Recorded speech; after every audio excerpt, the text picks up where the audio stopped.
Chapter 754. In Li Wangyou's opinion, although the armor of the Tang dynasty had outstanding defensive power, it was not very good looking. There were 13 types of armor in the Tang dynasty. Among them, the Mingguang armor, Guangyao armor, Shilin armor, Shanwen armor, Wuchui armor, and chainmail were all iron armors. But even the highest level Mingguang armor was made of small pieces of iron armor, similar to the scales of a pangolin. What made Li Wangyou unable to look directly at was the shiny heart-protecting mirror on the chest of the Mingguang armor. Most of these round heart-protecting mirrors were polished extremely brightly, just like a bronze mirror. It was said that on the battlefield, wearing the Mingguang armor would emit a dazzling, bright light, due to the sun's illumination, hence the name. But in Li Wangyou's opinion, the two round heart-protecting mirrors on the chest of the Mingguang armor looked really funny. It was just like wearing a female metal bra on the outside of the armor, making people unable to look directly at it. Every time he saw Qing Yaojin, Yuqi Jingda, and other burly generals wearing the Mingguang armor, he had the urge to vomit blood. It was really too out of place. Since ancient times, Huaxia rarely used armor made of whole sheets of iron like those in Europe. The reason was that European plate armor did not have a good defense against weapons like bows and arrows. Since ancient times, Huaxia had attached great importance to long-range weapons like bows and arrows. They also attached great importance to the defense of bows and arrows. That kind of layered scale armor was far stronger than European plate armor in terms of defense against long-range weapons like bows and arrows.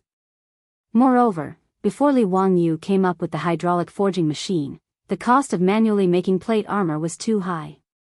European plate armor was actually a special model in Europe. Those rich knights and nobles spent a lot of money to make a pile of full-body plate armor that was comparable to works of art.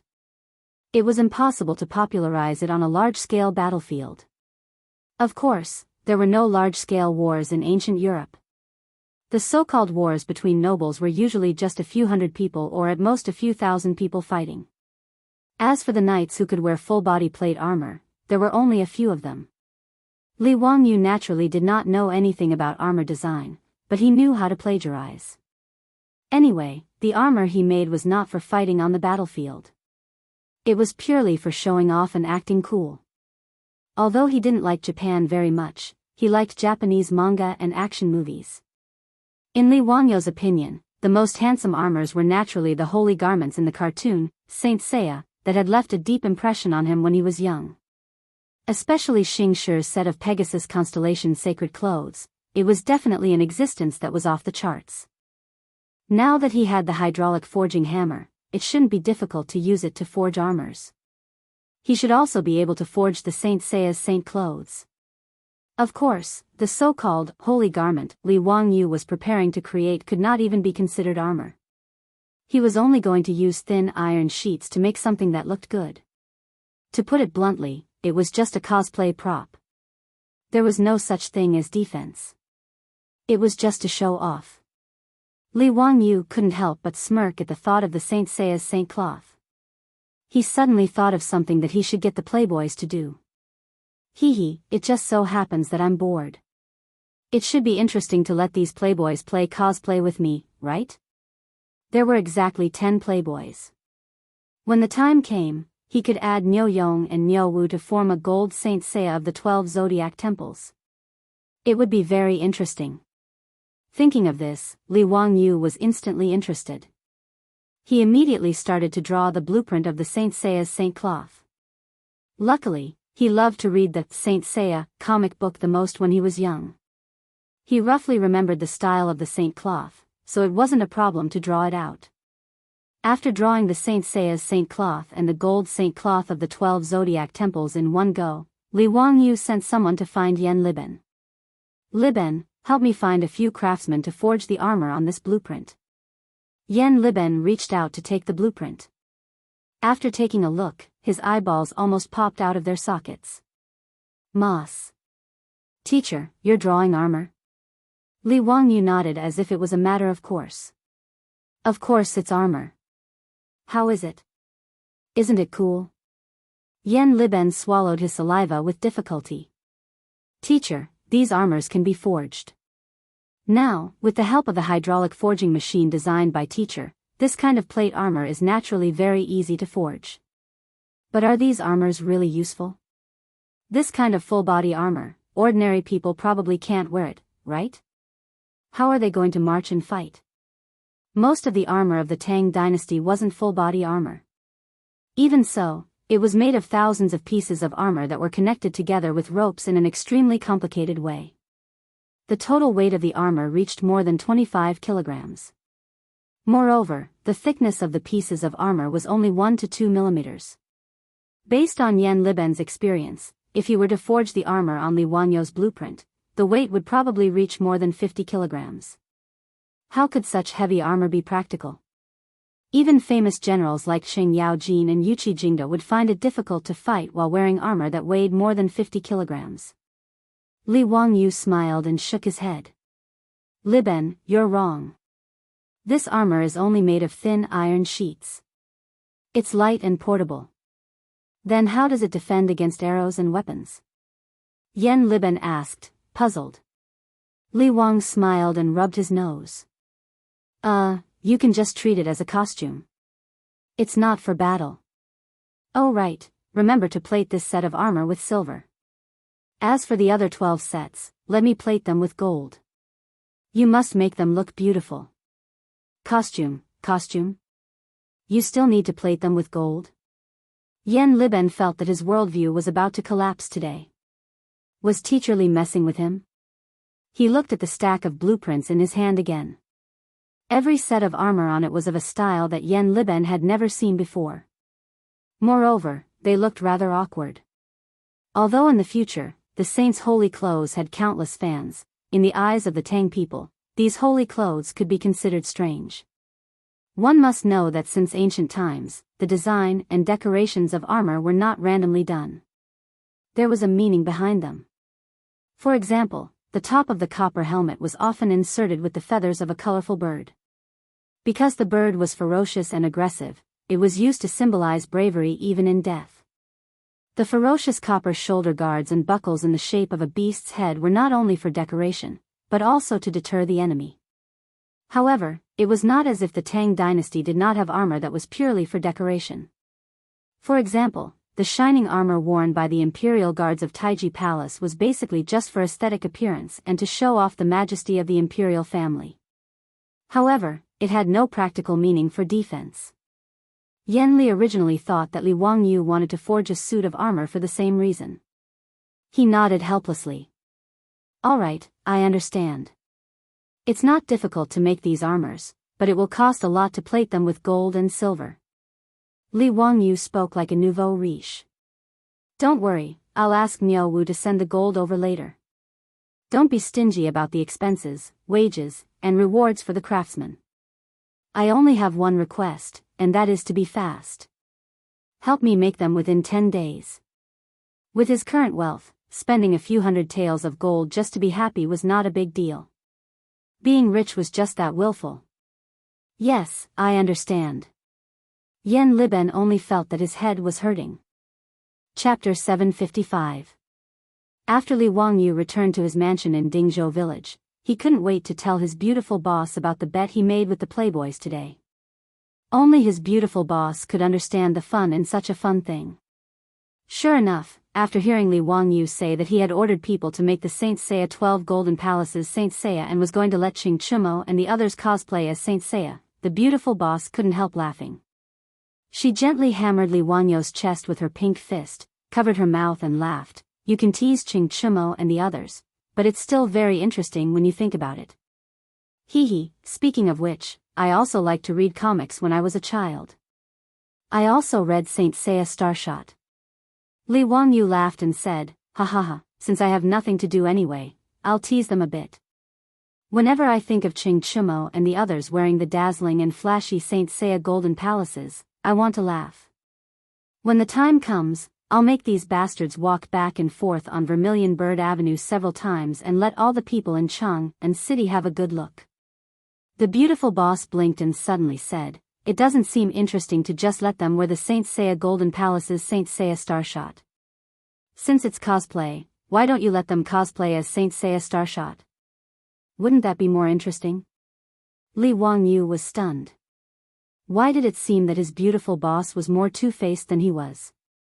Changqing, you mean, hee, since there are no movies to watch in the Tang dynasty, why don't you make a stage play and let Qing Chumo and the others perform? The theatrical version of Saint Seiya Starshot should be very popular, right? The beautiful boss snickered. Li Wangyu was speechless. Who was the one who said that he was teasing Qing Chumo and the others? It seems that your idea is even worse, right? In a trance, he seemed to see a fox tail wagging behind his beautiful boss. In fact, Su Changqing couldn't be blamed for coming up with such a bad idea. She was also bored in the Tang dynasty. Although there was no shortage of gold and copper coins in the mansion, Su Changqing often felt bored in the Tang dynasty without TV, movies, games, or internet. She had read the novels in her phone several times and was already sick of them. She had never liked to play mahjong, but now, she had become a frequent guest at the mahjong table. She would often drag Niu Yong and Niu Wu's wives to build the Great Wall to pass the time. Therefore, when he heard Li Wangyu mention letting the hedonistic sons cosplay as Saint Seiya, Su Changqing suddenly thought that it would be more interesting to let the hedonistic sons perform on stage. After being stunned, Li Wangyu also laughed. The proposal of his beautiful boss was really to his liking. There was no such thing as a stage play in the Tang dynasty. If he could create one with his beautiful boss, it should be very popular, right? Changqing, that's a good idea. It sounds interesting. Hee, why don't we play a little bigger? Why don't we buy a piece of land in Chang'an City and build a theater there? Then we can show all kinds of programs in the theater every day. Like The Legend of the White Snake, a Chinese ghost story, Romeo and Juliet, we can adapt them and perform them. Operas, stage plays, and plays will do. You and I have a lot of these stories in our heads. His beautiful boss naturally clapped her hands and applauded his proposal. That's a good idea. The Tangs will definitely like it. Hee, the last time Empress Zhongsun brought those noblewomen to the mansion, they just watched those dancers with great interest. If there is really such a stage play, won't those noblewomen in Chang'an City go crazy? I think this theater will be a profitable business. That's a must. The tickets for this theater can't be sold cheaply. This is an elegant art. The cheapest price should be 1 copper coin per person, right? The box fees will be calculated separately. Well, we can also sell drinks and snacks. We can't sell them cheaply. It should be at least 2 or 3 times more expensive than outside, right? Oh right, there are no such things as loudspeakers now. The theater can't be too big. It should be able to seat 200 or 300 people. Well, the theater should be smaller. A semicircular theater seems to be able to amplify sound, right? When the time comes, we can ask someone to build some copper loudspeakers to amplify the sound. It should be able to solve this problem. We can find a painter to draw the background of the stage curtain. We can also use the fireworks you made before as special effects on the stage. We can find a musician to play the music live. As for the actors, let's just buy some dancers and dancers. The more they talked, the more excited they became. They took a pen and paper and began to record the venue and personnel needed to set up a theater, what the theater should be like, and so on. It was no wonder that Li Wangyu and Su Changqing were so diligent. The cultural entertainment of the Tang dynasty was really boring. Even opera had not appeared at this time. There were only vaudeville artists performing in the streets. It was not until Li Longji ascended the throne that the dancers in the palace were gathered in the Pear Garden to learn singing, dancing, and opera. This was also the reason why the opera industry was called the Pear Garden in later generations, and Li Longji was also called the founder of the opera industry. But even if there were opera in the Tang dynasty at this time, Li Wangyu and Su Changqing would not like it. In later generations, Peking opera and other operas were already very mature. They could not attract young audiences, let alone the two of them, who would like to listen to the operas of the Tang dynasty. However, it was not easy to rehearse this stage play. Saint Seiya Starshot's 12 Golden Palaces. Whether it was a comic or an animated film, the two of them had no experience in adapting it into a stage play. Just thinking about it gave them a headache. Li Wangyu rolled his eyes and said, Changqing, I don't know how to rehearse this stage play. I don't know any music, dancing, lines, or acting. Hee, I'll have to trouble you, Changqing. His words made the beautiful boss stunned. Then, she immediately reacted. How could this guy not know anything? He was obviously trying to slack off. Indeed, neither she nor Li Wangyu were actors or directors with professional training. It was naturally unrealistic to say that they knew how to rehearse a stage play. If it were in later generations, the works that the two of them rehearsed would probably make the audience laugh their heads off. However, this was the Tang dynasty. Who would dare to say that the stage play that they randomly came up with was not professional or good? In fact, Li Wangyu just thought that it was troublesome and wanted to throw this matter to her. Su Changqing naturally would not fall for his trick. He rolled his eyes flirtatiously and said, Humph, I don't know how to either. No, you do. No, I don't. The two of them stared at each other for a long time, neither of them willing to give in. Watching a performance below the stage was a relaxing and enjoyable thing. However, it was very troublesome to go to the director to rehearse the show, arrange the costumes, props, music, dance, lines, actors, and so on. Husband, the beautiful boss simply used her trump card. She pulled Li Wangyu's arm and began to act coquettishly. It was rare to see this side of his beautiful boss. Li Wangyu was so excited that goosebumps appeared all over his body. What else could he say when his beautiful boss was like this? Just as he was about to nod in agreement, he saw Aphrodite humming a song from her hometown and swaying her hips as she walked into the room. Lang Jun, Sister Changqing, the cook has prepared dinner. Hee, we're having hot pot tonight. Li Wangyu and Su Changqing looked at each other and a strange smile appeared on their faces. Chapter 756. Li Wangyu blinked at his beautiful boss before turning to Aphrodite. You came just in time, Aphrodite. Hee, come, let me tell you a story. He beckoned to Aphrodite in a tone that was clearly that of a weird uncle who was trying to kidnap a little loli to look at goldfish. The beautiful boss covered her mouth and snickered. She naturally knew what Li Wangyu was up to. She stood up and said, I'll go take a look in the kitchen. You tell Aphrodite the story. These two in-laws had a tacit understanding when it came to scamming and pushing the blame to others. After Su Changqing got up and left, Aphrodite blinked her blue eyes and asked in confusion, Lang Jun, what story are you going to tell me? Li Wangyu reached out and pulled Aphrodite over to sit her down on his lap. He wrapped his arms around her slender waist and sniffed the fragrance of her blonde hair. With a beauty in his arms, he was a little distracted and his hand subconsciously slid up Afro's waist to her soft mounds and began to play with them. Aphrodite's pretty face turned red and her body went limp as she thought that Li Wangyu was going to do something naughty. She couldn't help but whisper in Li Wangyu's ear, Lang Jun, don't. Sister Changqing doesn't allow me to serve you now. Besides, it's not dark yet. Li Wangyu had long lusted after this blonde beauty, but Su Changqing didn't allow him to eat Aphrodite because Aphrodite wasn't 16 yet. Although Su Changqing had tacitly approved of Li Wangyu taking Aphrodite and Perrin in the future, Su Changqing felt that Aphrodite was still a minor, so how could she allow Li Wangyu to do such a beastly thing?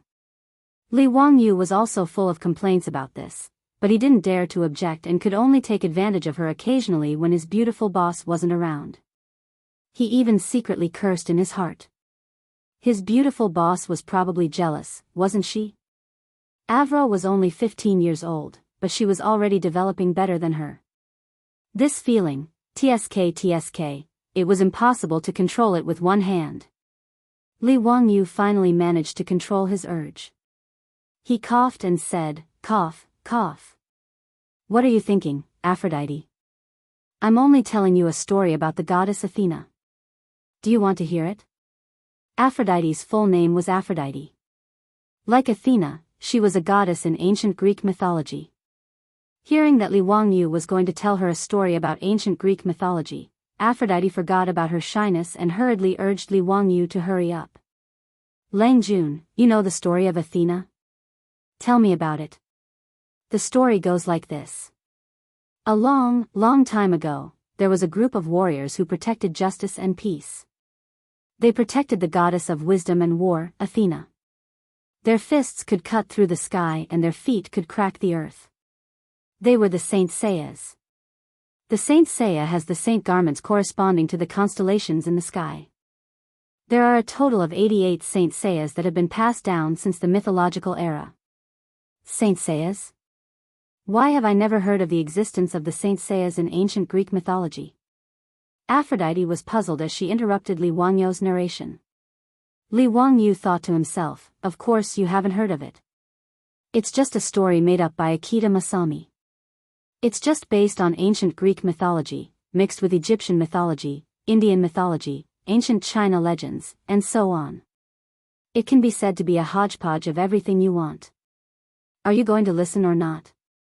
If you want to listen, don't interrupt. Li Wangyu couldn't be bothered to explain, and deliberately said with a straight face. Aphrodite naturally wanted to continue listening. She could only grunt in grievance and didn't dare to continue asking. She snuggled up in Li Wangyu's arms and listened to him continue telling the story of the Saint Seiyas. Although Li Wangyu's narration of the Saint Seiya was completely different from the ancient Greek mythology that Aphrodite knew, the story had ups and downs, and Aphrodite was soon fascinated by it. She even ignored the thief who had been playing with the pair of weapons in front of her chest.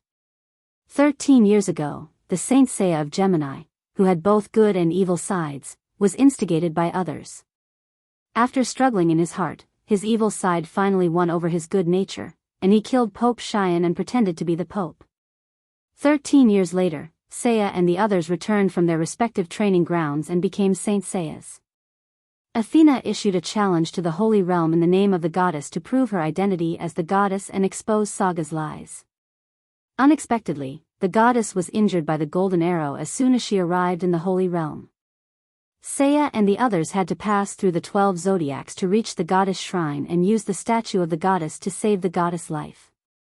After 12 hours of bloody battle, Seiya finally reached the goddess shrine and saved Athena's life. In the end, the Golden Saint Seiya understood the truth and acknowledged her identity as the goddess. Saga's good side finally won over his evil side, and he committed suicide in front of the goddess to atone for his actions 13 years ago. Seiya and the others are truly formidable.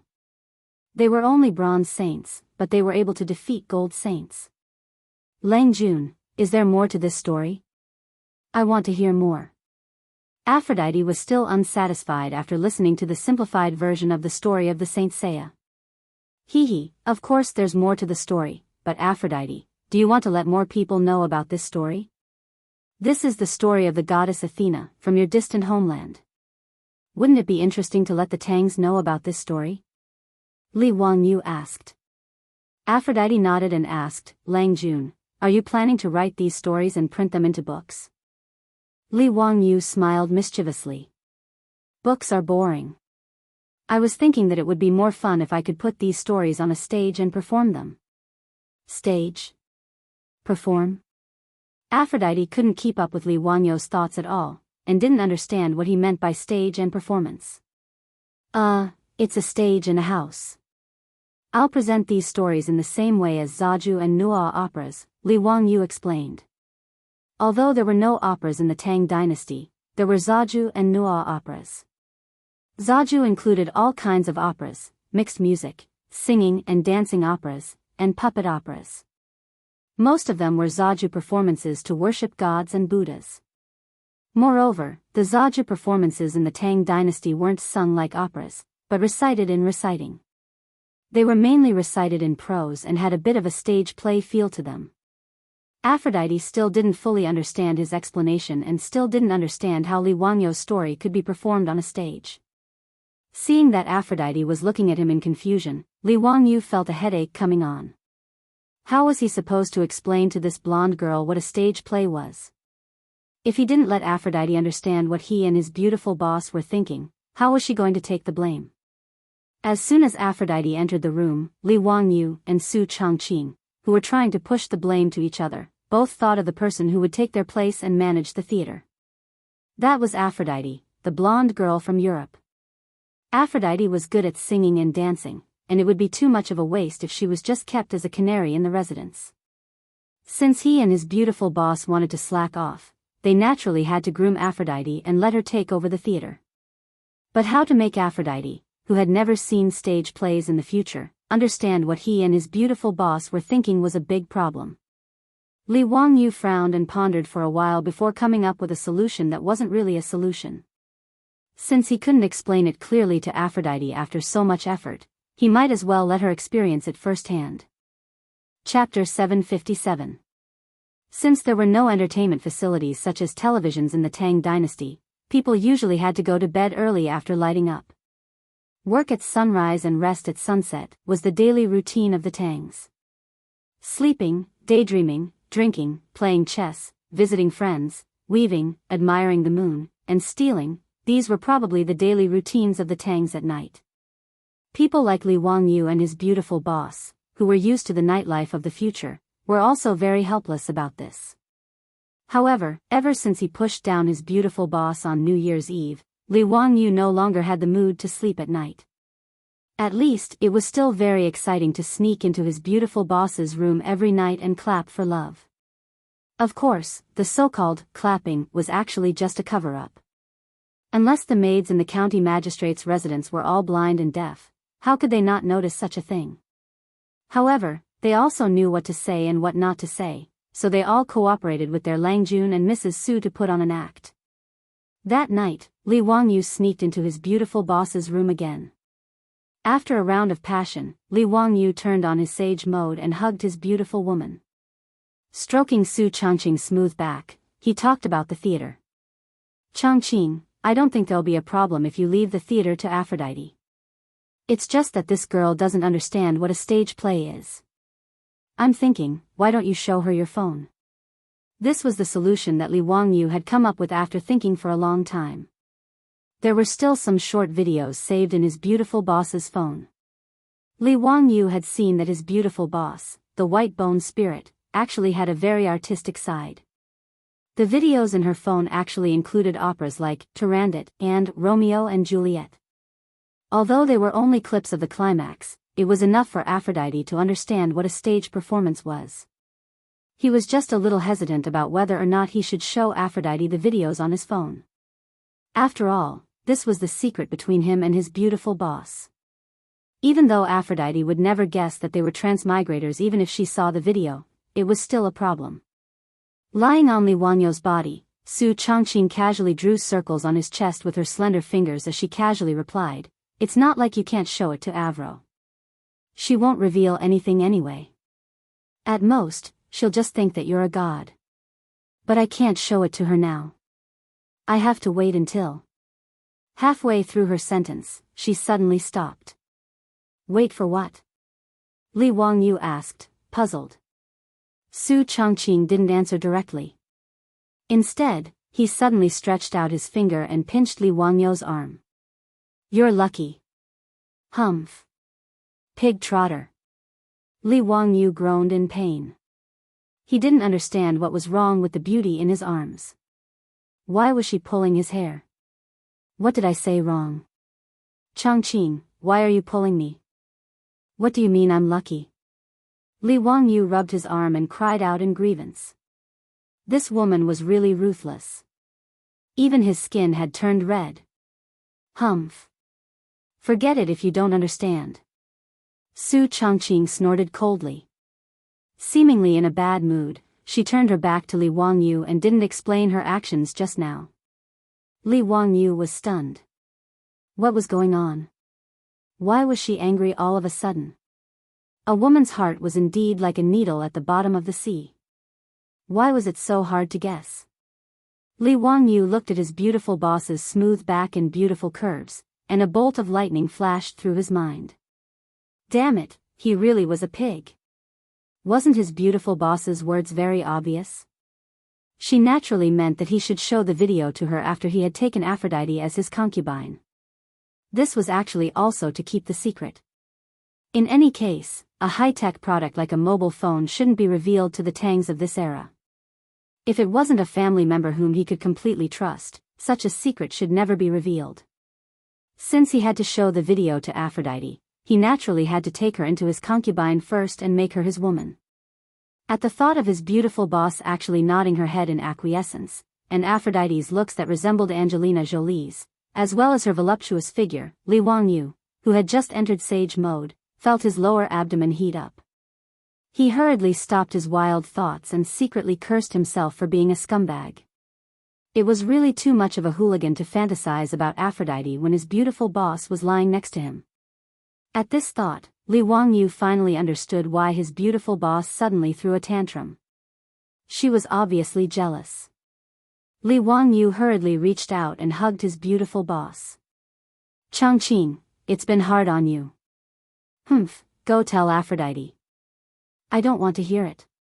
"Go flirt with her." "I won't get in your way," Su Changqing said coldly.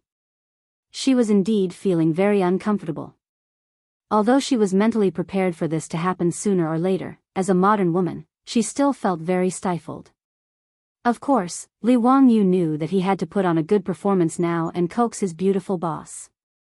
"Hee, Changqing, what are you talking about? Only children flirt with each other. In the adult world, we flirt with each other." His words made Su Changqing, who was sulking, burst into laughter. She turned around and pushed Li Wangyu away. "Bah, shameless. Who's flirting with you?" "I." Li Wangyu directly hugged the beauty in his arms and blocked her words with his mouth as his hands skillfully climbed up. At a time like this, even a fool would know that it was useless to say anything. It was better to speak with actions. Half an hour later, Li Wangyu collapsed on the bed, panting heavily. He was so tired that he didn't even want to move his toes. This second time was indeed not something a human could do. Those 7 times in one night were all F***king bullsh** T. Sure enough, monogamy in the modern world was what protected men. Li Wangyu stared at the ceiling in silence, wondering if his small body could take it if he took that vixen Aphrodite as his wife. Damn it, don't tell me that after transmigrating to the Tang dynasty, I'll be tortured to death after just a few days of living a carefree life, right? If that really happened, wouldn't he cry himself to death? Li Wangyu felt that he had to make a trip to the Xianwei temple as soon as possible and find old immortal Sun to prescribe some medicine to nurse his body. It would be best if he could learn from Sun Simiao's method of nourishing his body. He didn't want to live a long life, but he couldn't die young either. Having finally realized the importance of his body, Li Wangyu didn't dare to continue like this. After all, the body was the capital of revolution. For the sake of a better future, he still had to control himself. He didn't dare to take Aphrodite into his room right away.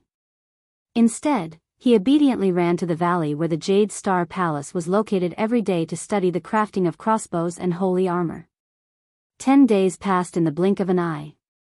It was the day that he had agreed to go hunting with the fops. Chapter 758. Northwest of Chang'an was the Imperial Forbidden Park. The Forbidden Park was north of the Wei River, south of the Imperial City, and east of the Chan River and Ba River. The Forbidden Park was 27 li from east to west and 23 li from north to south. The Forbidden Park was surrounded by walls, with 2 gates on the east and west and 3 gates on the north and south. This was the place where the imperial family of the Tang dynasty and the nobles played and hunted.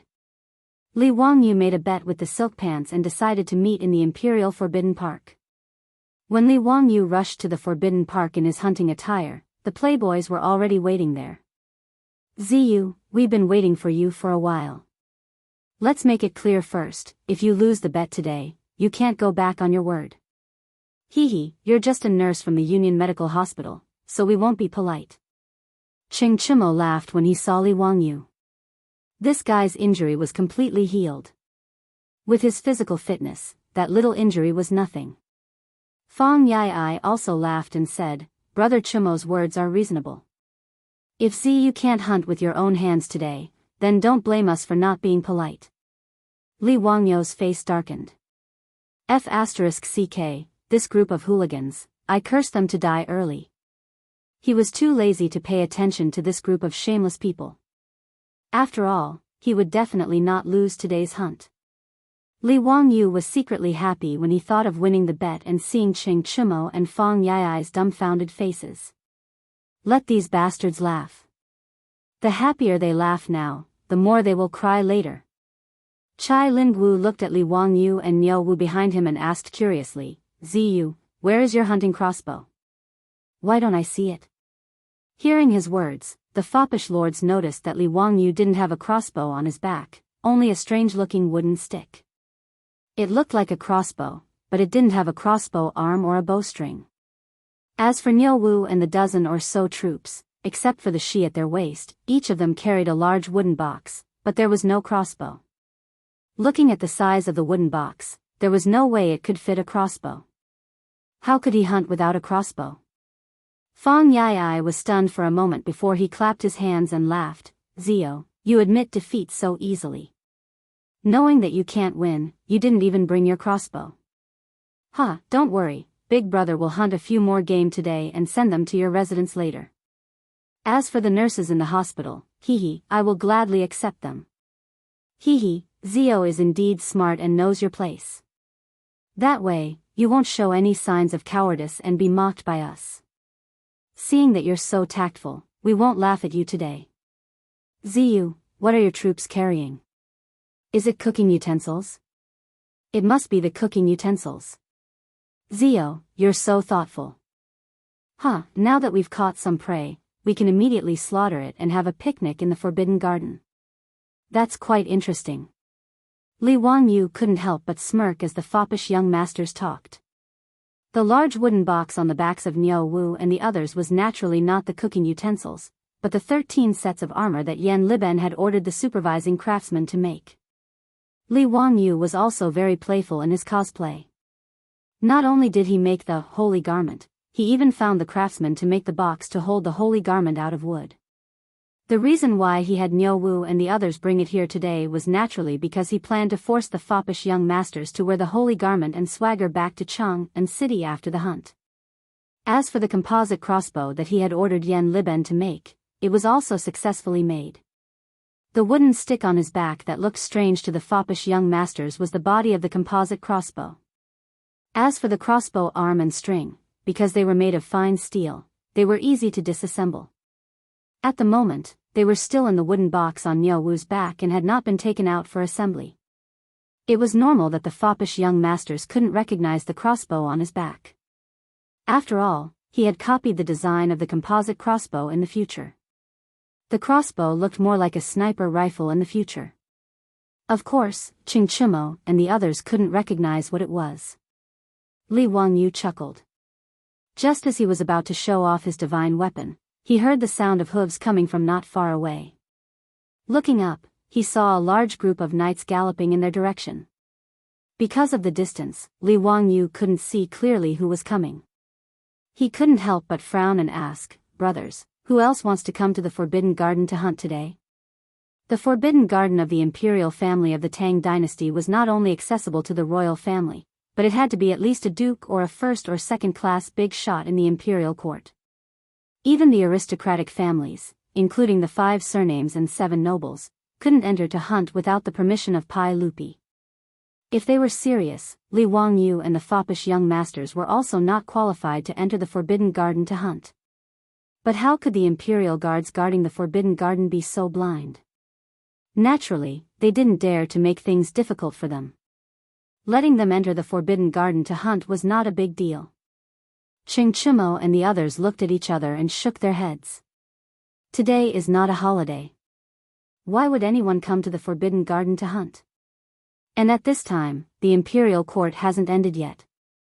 There shouldn't be anyone coming to the Forbidden Garden. Everyone was confused. Seeing that the group of people was coming quickly, they simply stopped and wanted to see what was going on. But when they saw the group of people, Li Wangyu and the foppish young masters' faces darkened. Damn, this didn't make sense. Today wasn't a break, and looking at the color of the sky, it should be the time for the regular court.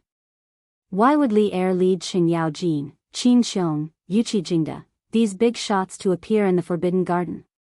Could it be that Pai Lupi took the lead to skip work? Li Wangyu couldn't help but think of this ridiculous idea. And Qing Chimo, Yuchi Baolin, and the others suddenly saw their lord and the sage appear together. They felt that something was wrong. Could it be that they came to the Forbidden Garden to hunt today and caused some trouble? Looking at the posture of Pai Lupi and the others, it was obvious that they were coming straight for them. Li Wangyu and the foppish young masters didn't have time to think. They hurriedly dismounted and bowed to Pai Lupi and the other big shots. Greetings to Uncle, greetings to everyone. Greetings to Your Majesty, greetings to everyone. No need for formalities, all rise. Pai Lupi sat on the back of his horse and casually waved his hand. Then, he stared at Li Wangyu. Ziyu, you scoundrel, why didn't you report such an important matter to me? What? Li Wangyu was confused. What was Pai Lupi talking about? What was there to report? Did he have to report to Pai Lupi when he came to the Forbidden Garden to hunt? Just for such a trivial matter, Pai Lupi wouldn't have to go to court and lead Xing Yaojin and the other old hooligans here. Without waiting for Li Wangyu to react, Xing Yaojin jumped off his horse and strode towards him while cursing. Your Majesty, this old man thinks that this kid is itching for a beating. He dares to hide such an important military matter and not report it. Let this old man beat him up first. Li Wangyu was so scared that cold sweat was about to drip down. He quickly hid behind Xing Chimo. Uncle Cheng, if you have something to say, let's talk nicely. What are you talking about? This little nephew really doesn't understand. Even if you want to beat this little nephew, at least let this little nephew know before he dies, right? Xing Yaojin laughed and scolded, you scoundrel, don't talk nonsense. Hurry up and take out those armors. Li Wangyu was stunned. Pai Lupi led a group of dukes and generals to the Forbidden Garden just for the holy robes he used for cosplay. Was he crazy? Chapter 759. Li Wangyu didn't know that the reason why Pai Lupi had hurriedly led Xing Yaojin and the other military bigwigs to the Forbidden Garden to see the Saint Garments was actually because his disciple, Yen Liben, had betrayed him. A few days ago, Li Wangyu had spent every day in the weapons workshop in the Valley of the Jade Star Palace, supervising the craftsmen to make composite crossbows and Saint Garments. This had caused Yen Liben to silently criticize him. Making composite crossbows was one thing. After all, Yen Liben knew that if this crossbow could really be made, it would be extremely powerful and could be called a divine weapon. In Yen Liben's opinion, although the new crossbow designed by his teacher was expensive and difficult to be used on a large scale in the military, it was still a powerful weapon. However, when Yen Liben learned that Li Wangyu wanted to use those strange-looking armors as costumes, he really didn't know how to ridicule him. However, his teacher had ordered him to do so. Even if he was unwilling, as a disciple, he could only do as he was told. However, what Yen Liben couldn't stand was that Li Wangyu had changed his mind and insisted that he use the hard-won, well-tempered steel to make the armor. This caused Yen Liben to be so aggrieved that he almost vomited blood. 100-tempered steel, how precious was it before Li Wangyu came up with the hydraulic forging hammer? As long as it was a weapon made of well-tempered steel, all of them were famous divine weapons. Although the production of 100-tempered steel had increased with the help of the hydraulic forging hammer, Yen Liben felt that using such good steel to make costume armor was a waste of natural resources. In his opinion, even if Li Wangyu used pure gold to make these armors, it would still be better than wasting the hard-won, well-tempered steel. For this reason, Yen Liben mustered up his courage and found Li Wangyu, wanting to persuade his little teacher not to be so wasteful. Teacher, since these armors are just costumes, why don't we do as teacher said and make them with thin iron sheets? These 100-tempered steel are really difficult to obtain. Li Wangyu shook his head with a smile. Liben, don't you want to try and see how strong an armor made from well-tempered steel is? The reason why he suddenly changed his mind was because he wanted to see if a plate armor made from well-tempered steel could surpass the radiant armor in terms of defense. China's plate armor was not used on a large scale, mainly because the steel production and quality were not up to standard. After all, the bigger the steel plate, the more brittle it would be. This problem could only be solved through repeated forging. Therefore, in order to solve the problem of cost, Huaxia had since ancient times chosen to mass-produce small steel armor plates and string them together to form armor. Not only would this save manpower, but it would also be easier to repair the armor if it was damaged. Its defense against arrows was also stronger than that of plate armor. However, in Li Wangyou's opinion, this was only because the quality of the steel used to make the armor was not up to standard.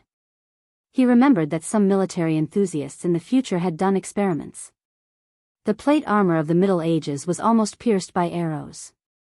However, the plate armor made from steel in the future was very difficult to be pierced by arrows. This was the difference between steel and armor.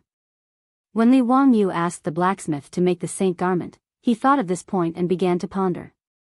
If he used the 100-tempered steel to make the armor, with the hardness of the 100-tempered steel, would it be able to effectively defend against the attack of cold weapons? Although making the saint garment was just as bad taste, if this armor really had the ability to defend, it would not be a bad thing. Although the 100-tempered steel was expensive, this small amount of money was not in Li Wangyou's eyes. He was also not like Yan Liben, who was like a miser, holding on to the 100-tempered steel and not willing to use it. In his opinion, the so-called 100-tempered steel was just the result of the blacksmith repeatedly folding, forging, heating, carbonizing, and forging to increase the toughness of the steel. With the hydraulic forging hammer forging 24/7, Li Wangyou did not think that the 100-tempered steel was rare. Yan Liben did not know how to respond to Li Wangyou's words. Using the 100-tempered steel to make armor? In his opinion, this was as extravagant as comparing the wealth of the West Jin dynasty Shechong and Wang Kai. Teacher, if this 100-tempered steel is used to make weapons, it will naturally be successful, but if it is used to make armor, it may not be comparable to the standard armor in the military. I feel that it is better not to waste it like this. Li Wangyou did not know whether to laugh or cry at Yan Liben's miser personality. Wasn't it just some 100-tempered steel? How big of a deal was it? A set of armor only used 40 to 50 caddies of steel, and 13 sets of saint garments only used 400 to 500 caddies of material. This guy looked as if he wanted to kill him. However, Li Wangyou really did not know how strong the defense of the armor would be if it was made of 100-tempered steel. Since Yan Liben was so reluctant, then let's try an experiment. Liben, what you said makes sense.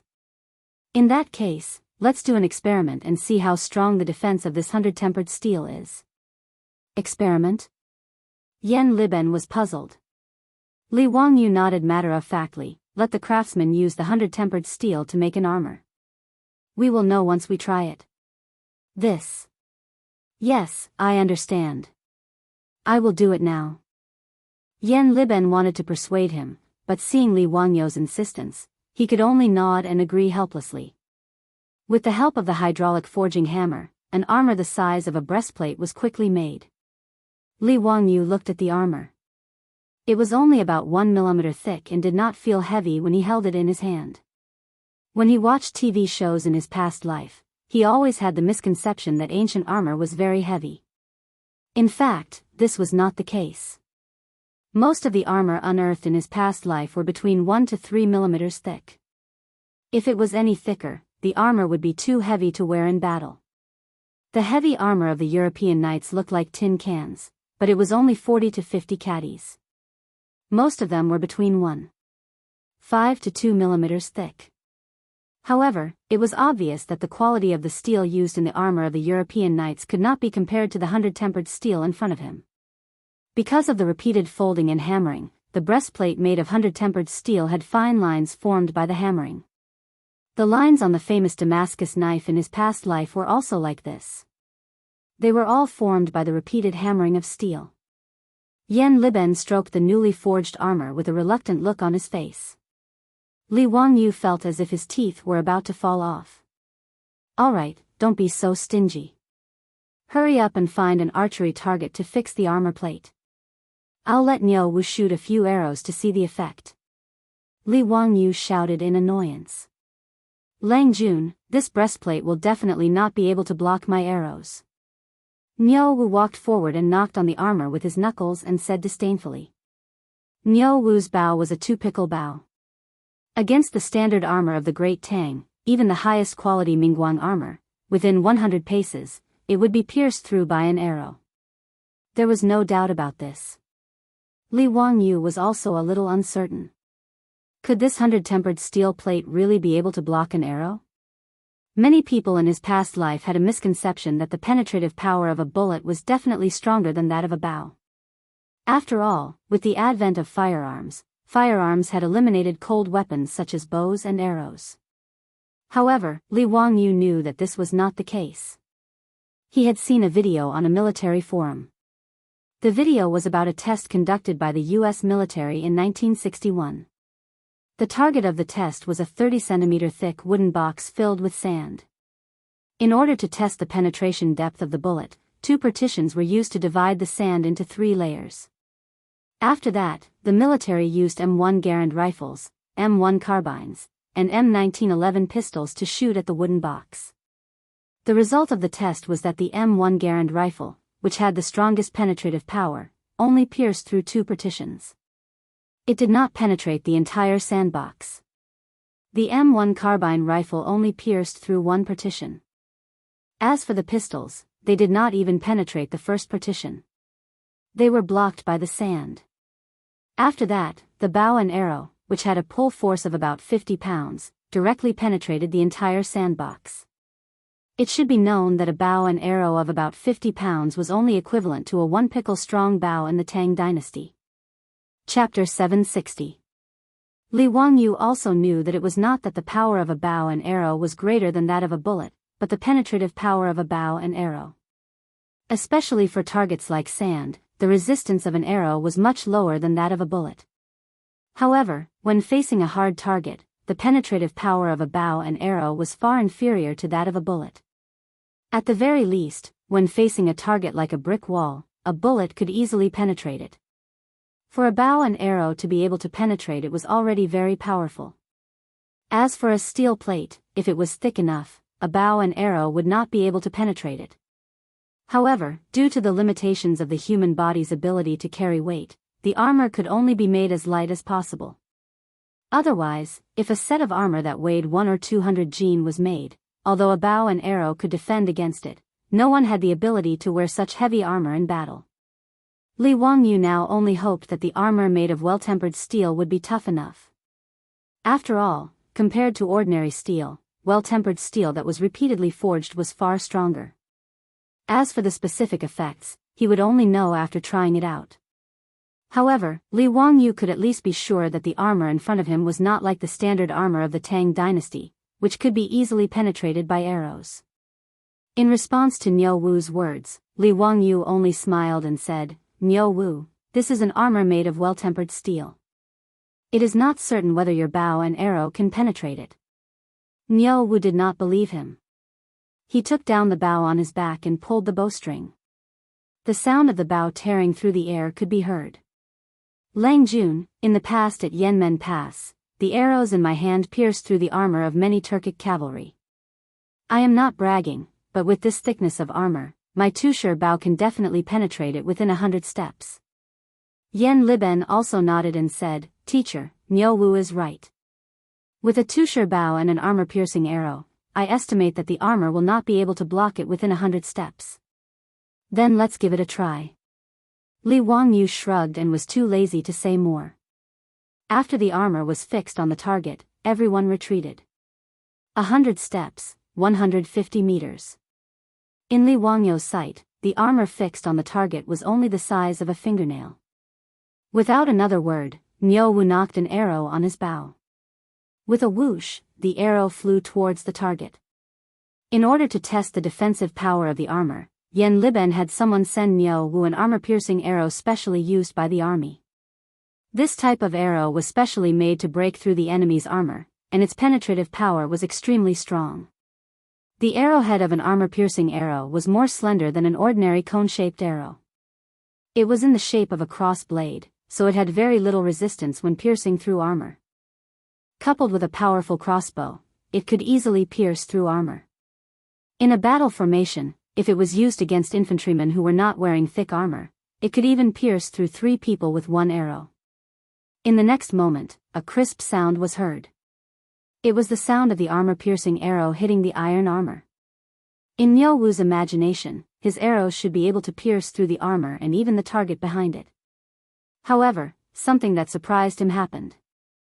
After the armor-piercing arrow accurately hit the iron armor, not only did it not penetrate it, it even bounced off after a crisp sound. Yen Liben was also stunned. He asked in disbelief, "It bounced off? It didn't penetrate? How was this possible?" Niu Wu is using a two-pickle bow. Niu Wu's old face also turned red. Perhaps the arrow just now was too sharp. "Let me shoot another arrow." Without waiting for Li Wangyu to speak, Niu Wu knocked another arrow on his bow. This time, the bow was pulled into a full moon, and the armor-piercing arrow left the bowstring even faster. Li Wangyu could almost hear the sound of the arrow piercing through the air. The inconceivable happened again. With a clang, the armor-piercing arrow was once again bounced off by the iron armor. Niu Wu's gaze was somewhat sluggish. He put down the bow and turned to look at Yen Liben, who was also stupefied. He then looked at his Lang Jun, unable to understand what had happened. Whether it was the armor-piercing arrow or the power of the bow in his hand, Niu Wu was very clear about it. When he was outside Yanmen Pass, at a distance of 150 paces, he had consecutively shot down several Turkic armored cavalry. It must be known that the Turkic armored cavalry were equipped with circular armor, and its defensive power was not at all inferior to the standard armor of the Tang dynasty.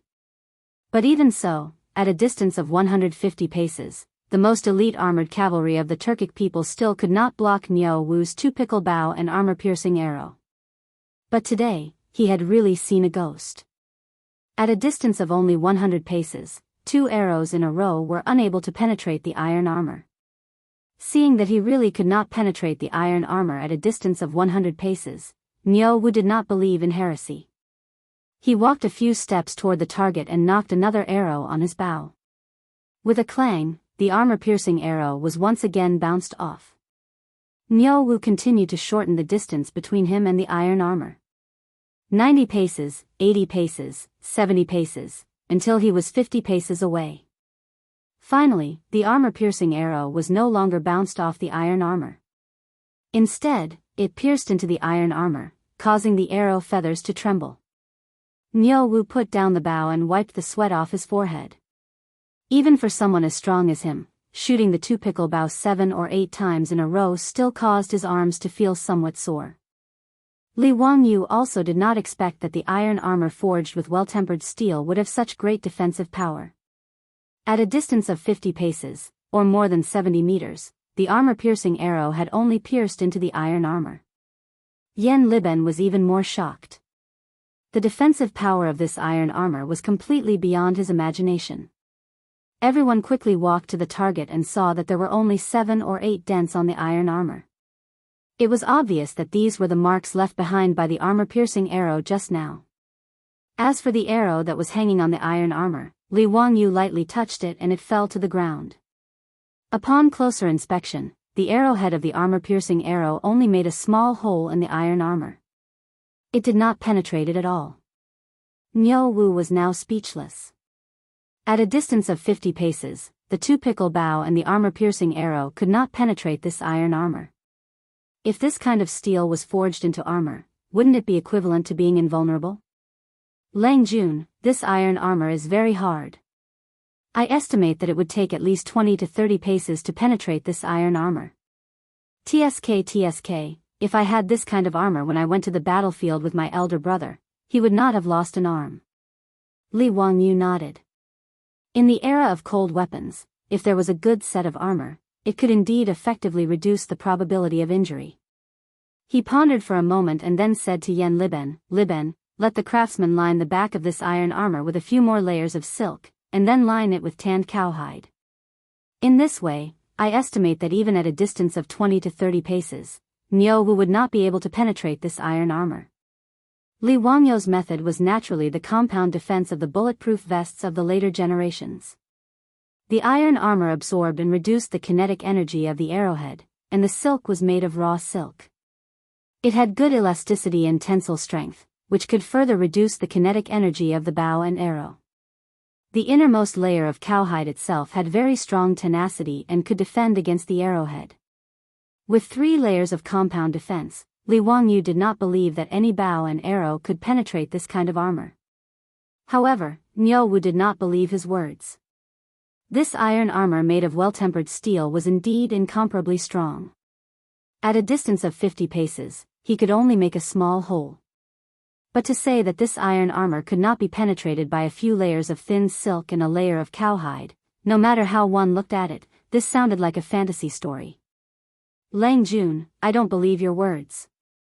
Niu Wu said in a low muffled voice. Yan Liben also shook his head.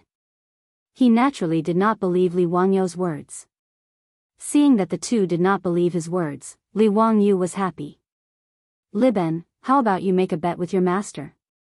According to what your master said, Niu Wu's arrow cannot penetrate this armor. Then, you will make all 13 sets of armor out of well-tempered steel. How about it? If the arrow penetrates, you can use any pig iron to make this armor for your master. How about it, do you dare to make a bet? Chapter 761. Li Wangyu felt that ever since he transmigrated to the Tang dynasty, this sentence had almost become his catchphrase. However, this matter could not be blamed on him. Who asked the Tang people to be so fond of gambling? Furthermore, his words were often doubted by others. Therefore, Li Wangyu did not mind using this kind of thing to obtain some benefits for himself. For example, using 100 refinement steel to make armor. Although he could force Yan Liben to take out 100 refinement steel to make the armor, Yan Liben did not believe him. But since Yan Liben didn't believe him, then why not make a bet with him?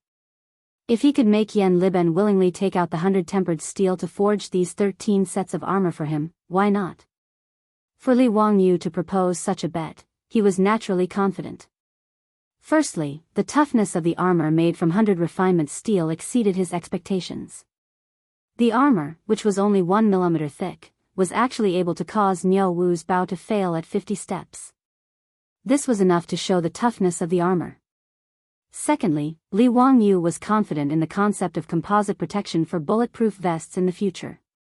Although the Tang dynasty could not make the Kevlar fiber used in the future bulletproof armor, silk could have a similar effect. When the Mongol cavalry swept across Europe and Asia, their suicide squad, the Balu battalion, would use many layers of silk to tightly wrap their bodies before every battle. They would use layers of silk to wrap it up and use it as a soft armor, to reduce the damage caused by the arrows. The world's first bulletproof armor was invented by a tailor in England after the Industrial Revolution. It was made from coated silk. Coupled with the cowhide lining, Li Wangyu didn't believe that Niu Wu's arrow could pierce through the 3 layers of armor that were hard, soft, and tough together. However, Yan Liben and Niu Wu didn't see it that way. Yan Liben carefully looked at the armor that Niu Wu's bow had made a small hole in.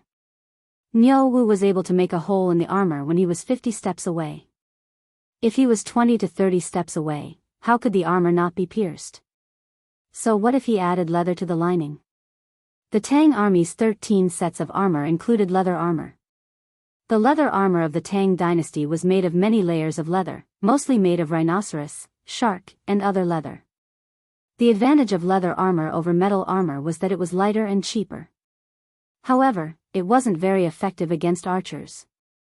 Even the many layers of leather could not block the arrows. What use would the silk and cowhide that his teacher had mentioned be against the arrows shot from the two-pickle bow? As for the silk cloth that Li Wangyu mentioned, what the hell was that? Among the Tang 13 armors, there was a silk cloth armor. Armor made of silk cloth had a beautiful appearance, but it had no defensive function. It was merely the clothing of a general or a ceremonial attire. Therefore, Yan Liben naturally did not think that the silk and cowhide behind the iron armor could withstand the arrows. Wasn't that a pure joke? Although Yan Liben had to admit that the armor made of well-tempered steel was much harder than the armor of the Tang army, when he thought about the dozens of kilograms of well-tempered steel used to make the armor, Yan Liben felt his heart ache. Furthermore, his teacher didn't make these armors to kill enemies on the battlefield, but to use them as costumes. He naturally couldn't bear such an extravagant act. If he could use the opportunity of making a bet with his teacher to save this batch of well-tempered steel, that would be a good thing. Thinking of this, Yen Liben nodded without hesitation and said, "Okay, I will make this bet with my teacher."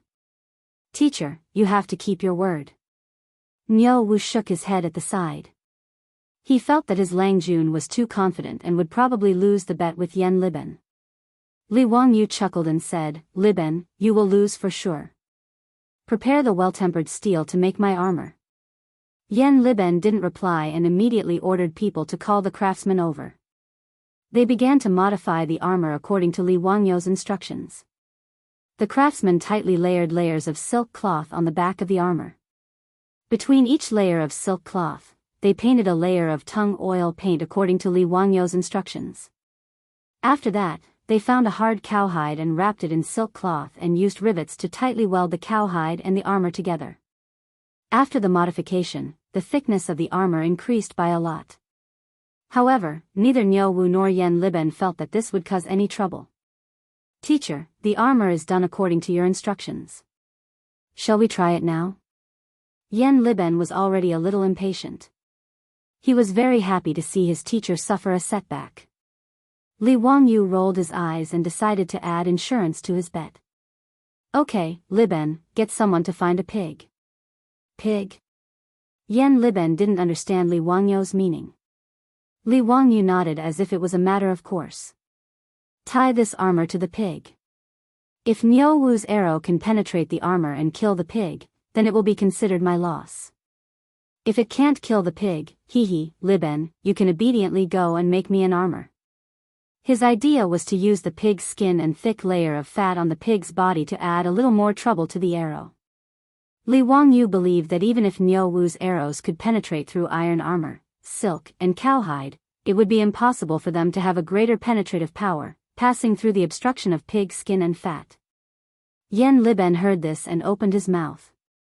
He felt that something was wrong, but he couldn't say anything to refute. The purpose of the armor was naturally to protect the person wearing it. If the arrow couldn't kill the pig at a distance of 20 to 30 steps, it would indeed prove the armor's strong defense. But the bet he made with his teacher didn't seem to be like this. "Teacher, the bet you made with me seemed to be whether or not the arrow could penetrate the armor." Yen Liben said gloomily. Li Wangyu didn't care so much. He argued, if the arrow can't kill the pig, then how can it be considered as penetrating the armor? "Liben, the armor is to protect the person wearing it. This is a very strict matter and can't be faked." Yen Liben's face turned red from his words. He knew that something was wrong, but he didn't know how to reply. He could only bow to Li Wangyu to show that he had learned something. Niu Wu, who was watching from the side, was also dumbfounded. His Lang Jun was really a little shameless. Wasn't this clearly bullying Yen Liben for being honest? How thick was the pig's skin? How could it be compared to a human? He and his brother Niu Yong often went into the Qinling Mountains to hunt. Usually, when they encountered wild boars in the mountains, they were unwilling to provoke them. Things with thick skin, not only would a few arrows not kill them, they would often arouse the wild boar's ferocious nature. Although domesticated pigs weren't as difficult to provoke as wild boars, they weren't easily killed by a few arrows. Niu Wu naturally wouldn't expose his Langjun's thoughts. He only looked at Yen Liben with a sympathetic gaze. He was afraid that this fellow was going to lose the bet with his Langjun. Naturally, there were no pigs in the valley where Jade Star Palace was located. Li Wangyu had the troops in the palace ride back to Dingzhou village and bring back a 200-gene fat pig. The poor pig that was used as a target had no idea what was going on. It was led to the target and tied up. The specially made armor was also tightly tied to the pig's side by the craftsman. Li Wangyu said with a smile, "All right, Niu Wu, shoot it. You have to aim properly. Don't shoot outside the armor. Even if you kill the pig, it won't count." Niu Wu silently rolled his eyes. He couldn't be bothered to pay attention to Li Wangyu's teasing. He could accurately shoot the armor from 100 steps away, let alone 20 to 30 steps away. He could shoot it with his eyes closed. Niu Wu straightforwardly nocked an arrow and shot it out. Chapter 762.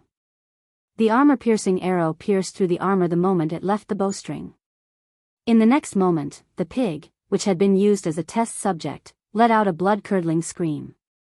It pierced through. In fact, the arrow pierced through. Yen Liben looked at the pig, which was screaming and struggling with all its might. It was obviously injured by the arrow. If it wasn't for the fact that the pig was tied up tightly, it would have already run away. Li Wangyu was also stunned. He thought to himself, could it be that this composite armor really couldn't block Niu Wu's armor-piercing arrow? However, when he looked carefully, although the pig was screaming, there wasn't any blood flowing out from under the armor. Moreover, looking at the pig's appearance, it didn't seem to be injured at all. It was very spirited. Although the armor-piercing arrow had indeed pierced through the armor, Li Wangyu estimated the length of the arrow shaft and estimated that the arrow shouldn't have penetrated deep into the armor. Li Wangyu's hanging heart relaxed. He brushed off the non-existent dust on his body and smiled at Yen Liben. Liben, just now we agreed that this pig would only count if it was shot to death. Look at this pig, it's still alive and kicking. Yen Liben looked at Li Wangyu with hidden bitterness. He finally reacted. It seemed that he had been fooled by this unscrupulous teacher. Clearly, the bet was that Niu Wu's arrow would be able to pierce through the armor and Li Wangyu would lose. Now, it had become that the pig would only count if it was shot to death. Wasn't this bullying? How could a 200-pound pig be shot to death so easily? Moreover, Yen Liben could also see that the armor-piercing arrow didn't penetrate much. At most, the pig would only suffer some superficial wounds. Niu Wu saw that the arrow didn't cause much damage to the pig and felt very uncomfortable in his heart. Without saying anything, he continuously pulled the bowstring and shot out one armor-piercing arrow after another, causing the poor pig to cry out unceasingly. Another 7 or 8 arrows were shot out in succession. Even someone as strong as Niu Wu felt that he couldn't take it anymore and let go of the bow in his hand. The iron armor that was tightly tied to the pig's body had already been shot into the shape of a hedgehog, full of arrows. Yen Liben sighed helplessly and gestured to the craftsmen, who were already dumbfounded, to remove the armor from the pig. He wanted to see what kind of damage these armor-piercing arrows had caused.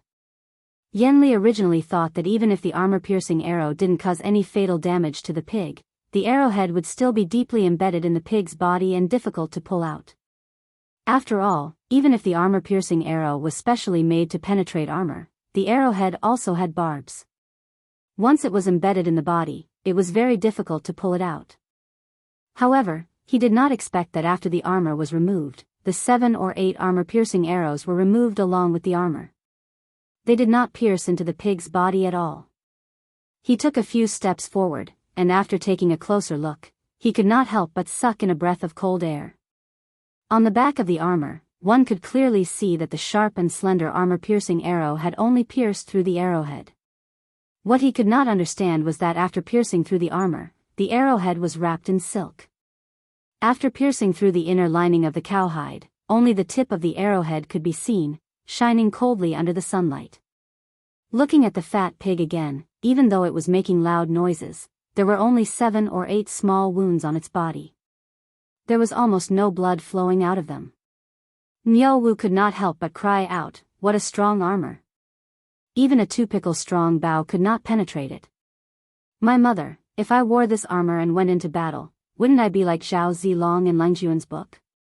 Wouldn't I be able to kill my way through the enemy's army without suffering any damage?" Li Wangyu was also very satisfied with the armor's defensive power. He could not help but pat Niu Wu's shoulder and laugh loudly. He then winked at Yen Liben. "Liben, how is it? Are you convinced?" "Wahahaha, I will leave my 13 sets of armor to you." Yen Liben was very helpless, but he could only nod and cup his hands. "Yes, your disciple will not be careless."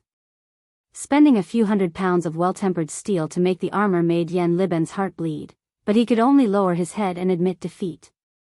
With the help of the hydraulic forging machine and the skilled craftsmen working day and night, the 13 sets of Saint Seiya's holy armor were finally completed the day before Li Wangyu and the foppish lords agreed to hunt. All the armor was made of well-tempered steel and lined with silk and cowhide. Its defensive power was astonishing. In addition, the outer layer of the armor was plated with shining gold. It was simply like a piece of art that made people gasp in amazement. Li Wangyu looked at the Saint Seiya armor and felt very proud. This was what it meant to be cosplay. Compared to the genuine Saint Seiya armor, the cosplay Saint Seiya armor in the future was simply a knockoff that couldn't be more knockoff. Li Wangyu dared to say that if these 13 sets of Saint Seiya armor were to be auctioned in the future, it would definitely make those anime nerds go crazy. Although he was not an anime nerd, when faced with such exquisite Saint Seiya armor, he was also very fond of it. After all, these were beautiful memories of his youth. Li Wangyu could not wait any longer and had Niu Wu help him put on the Saint Seiya armor. The Saint Seiya armor was made of fine steel, and each set weighed around 40 pounds. This weight was nothing to a general, but to Li Wangyu's small body, it was too heavy. After putting on the Saint Seiya armor, Li Wangyu felt that he could barely move his feet. He forced himself to strike a few poses in front of the bronze mirror, narcissistically admiring his appearance in the Saint Seiya armor. Li Wangyu hurriedly had Niu Wu help him take off the Saint Seiya armor. Damn it, I have to start working out. Li Wangyu secretly swore in his heart. Otherwise, it would be difficult to act cool, not to mention that there were still beauties at home who needed his comfort. It was impossible to not have a good body. Li Wangyu was extremely satisfied with these 13 sets of armor. He ordered Niu Wu to put them all into wooden boxes and prepare to take them away. Yan Liben, who was at the side, wanted to say something but stopped. His face was full of conflict and reluctance. He originally thought that these armors looked strange, but when they were really made and placed together, Yan Liben could not bear to give them to Li Wangyu. He caressed these shining golden Saint Seiya armor. That reluctant expression made Li Wangyu start to suspect that Yan Liben had a fetish. Why did it feel like he was going to take away these Saint Seiya armor as if he was going to steal his concubines from his residence? Teacher, are you really going to use these armors as costumes? This is too wasteful. Yan Liben hesitated for a moment, but still said. Li Wangyu looked at these Saint Seiya armor and also hesitated. Damn it, should he still give these exquisite Saint Seiya armor to Qing Chumo and the others? Wasn't it a bit wasteful? He had originally wanted to torture the wastrels, but now, why did it seem like he was giving them a reward? Li Wangyu also wanted to collect these golden Saint Seiya armor himself. He was even a bit reluctant to give it to the wastrels. Just as he was letting his imagination run wild, he heard Niu Wu ask, Lang Jun, why are these armors placed in boxes? What is the meaning of the scorpion and bull engravings on these boxes? Chapter 763. Li Wangyu knew that Niu Wu was asking about the constellation diagrams of the 12 ecliptic palaces on the wooden box. Li Wangyu had strictly followed the Saint Seiya in the comics. The patterns on the wooden boxes were naturally carved according to the 12 constellations, such as Aries, Taurus, Cancer, and so on. However, there was no such thing as the 12 constellations in China, and Li Wangyu didn't know how to explain it to Niu Wu. Since ancient times, China had divided the sky near the ecliptic into 12 parts from west to east. They were called the 12 stars, and their meaning was the same as the 12 constellations in the west. Star Epoch, Xian Ku, Bian, Jianglu, Diliang, Shen, Quail Head, Quail Fire, Quail Tail, Longevity God, Dehua, and Jiamu were the 12 stars of China. The 12 stars corresponded to the 12 constellations of the zodiac: Capricorn, Aquarius, Pisces, Aries, Taurus, Gemini, Cancer, Leo, Virgo, Libra, Scorpio, and Sagittarius. However, the 12 constellations of the zodiac were created by the ancient Greeks, and the Tang dynasty didn't know about Greece. Li Wangyu didn't know how to explain it to Niu Wu, so he could only vaguely say, it's the 12 stars, also known as the 12 constellations of the zodiac. Yan Liben, who was standing to the side, suddenly clapped his hands. No wonder I felt that these armors were strange. So it turns out that Master had forged them according to the 12 constellations. He pointed at the Taurus Saint cloth and said, this set of armor has a pair of horns on the helmet, so it should correspond to the Taurus. Master, am I right? Li Wangyu was dumbfounded. Yan Liben actually knew about constellations? Why did this matter sound so fantastical? The Tang people also knew about constellations? This didn't make sense. Yan Liben still wanted to continue. He found the Capricorn saint cloth and said self-mockingly, "This should be the armor corresponding to the Capricorn saint cloth. Speaking of which, I was born with the Scorpion saint cloth as my palace." Master, the people in the Capricorn saint cloth palace don't have any riches. They have a lot of slander in their life, and their fate is bad. When Li Wangyu heard this, he felt as if he had been struck by lightning. Damn, did Yan Liben take the wrong script? He turned his head stiffly and looked around, trying to confirm whether he was in the Tang dynasty or in modern times. When he was sure that he was still in the Valley of the Jade Star Palace and that there were no space-time distortions or wormholes, he began to feel suspicious again. Could it be that Yan Liben was also a transmigrator? Or was Yan Liben's soul replaced by the soul of a modern person? Otherwise, how would he know about the 12 ecliptic palaces, and even talk to him about how Capricorn constellation's fate was bad? Li Wangyu wiped the cold sweat from his forehead and carefully asked, "Li Ben, what's your QQ number?" "What QQ?" Yan Liben was confused. He didn't understand what Li Wangyu was talking about. Li Wangyu saw his blank face and asked curiously, "The Heavenly King covers the Earth Tiger?" Yan Liben became more and more confused. He didn't understand why his teacher would say something he didn't understand. Li Wangyu saw that his confused expression wasn't fake, and that he didn't reply with, "Pagoda suppresses river demons," or "chicken stewed with mushrooms." Only then did he put down a big rock in his heart. That scared him to death. He thought he saw a ghost. "Li Ben, you also know about the 12 ecliptic palaces?" He didn't explain his words just now and asked Yan Liben. Yan Liben looked at Li Wangyu curiously and nodded, explaining, "Yes, this 12 ecliptic palaces was passed down from India to the Central Plains. This disciple also heard about it from a Buddhist monk. It is also recorded in the Buddhist scriptures. This disciple feels that the 12 ecliptic palaces numerology is somewhat reasonable, so I studied it." Li Wangyu finally relaxed. He thought that the 12 ecliptic palaces in the Tang dynasty had already spread to China. But it was clearly the constellations of ancient Greece, so how did it become India's? He naturally didn't know that the 12 ecliptic palaces were first invented by the ancient Babylonians. At the beginning, their main purpose was to be used in astronomy and calendars.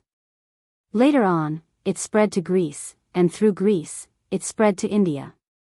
In India, the 12 ecliptic palaces were combined with the Buddhist scriptures, and along with the Buddhist scriptures, it spread to China.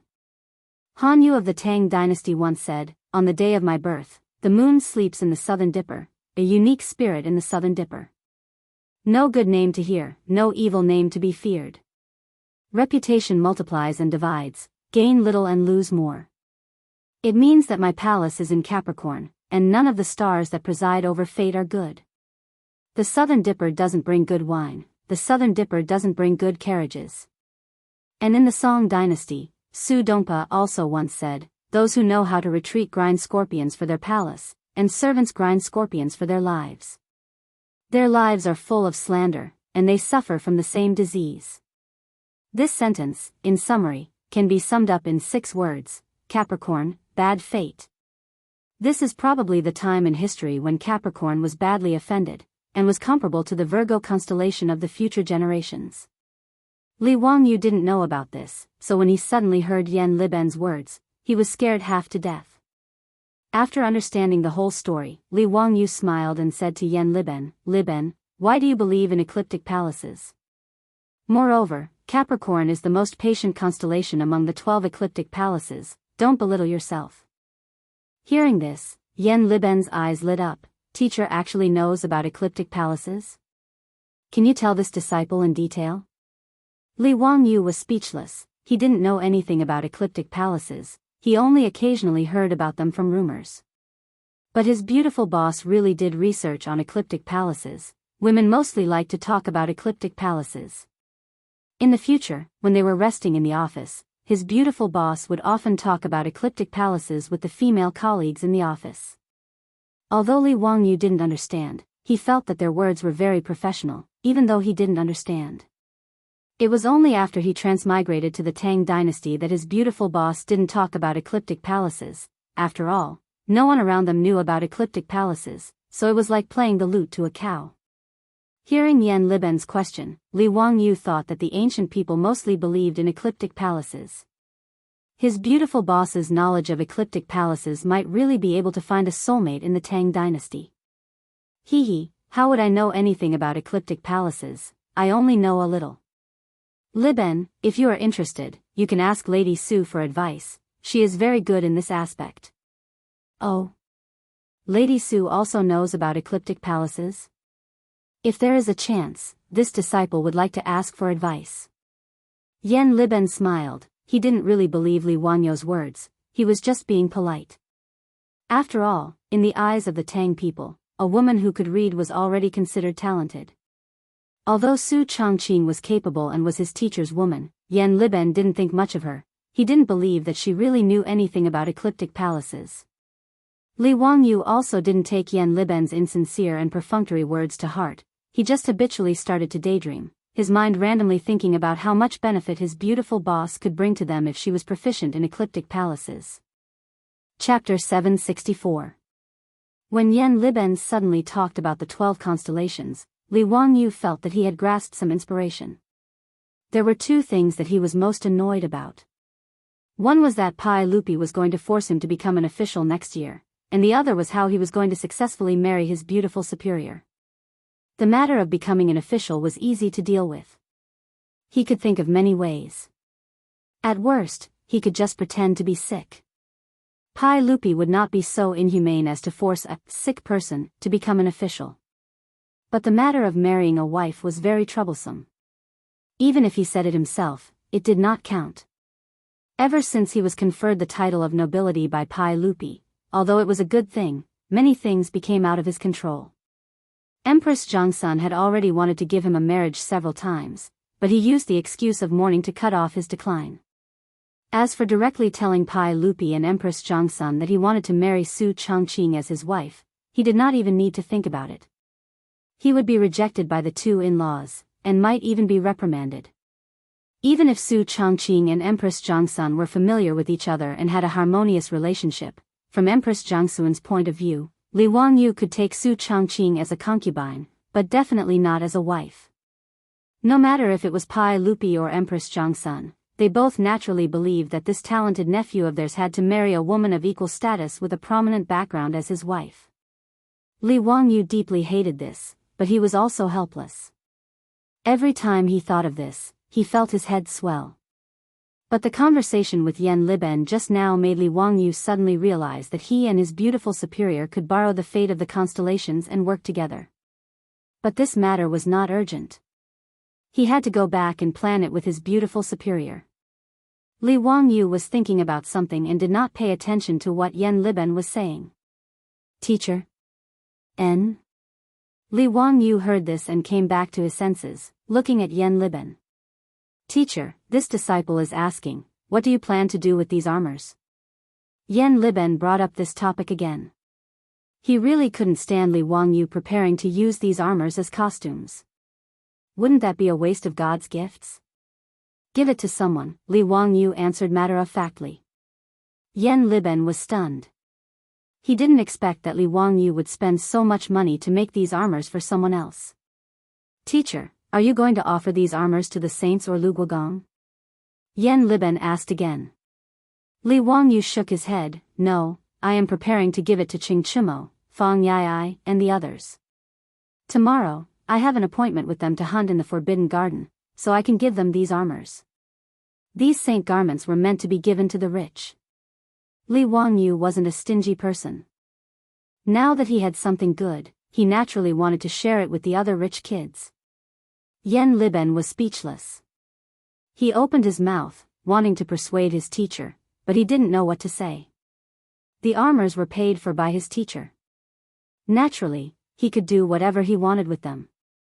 But in Yan Liben's view, these armors with astonishing defensive power were not given to Li Er, or given to Qing Yaojin, Yuqi Jingda, these military generals, but instead given to Qing Chumo, that group of silk pants. It was indeed casting pearls before swine.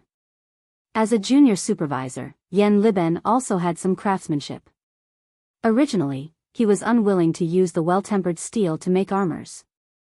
But when these 13 sets of armors were made, his thoughts naturally changed. As the saying goes, a sword is given to a hero, and powder is given to a beauty. Wouldn't it be a pity for such good armors to fall into the hands of those rich kids?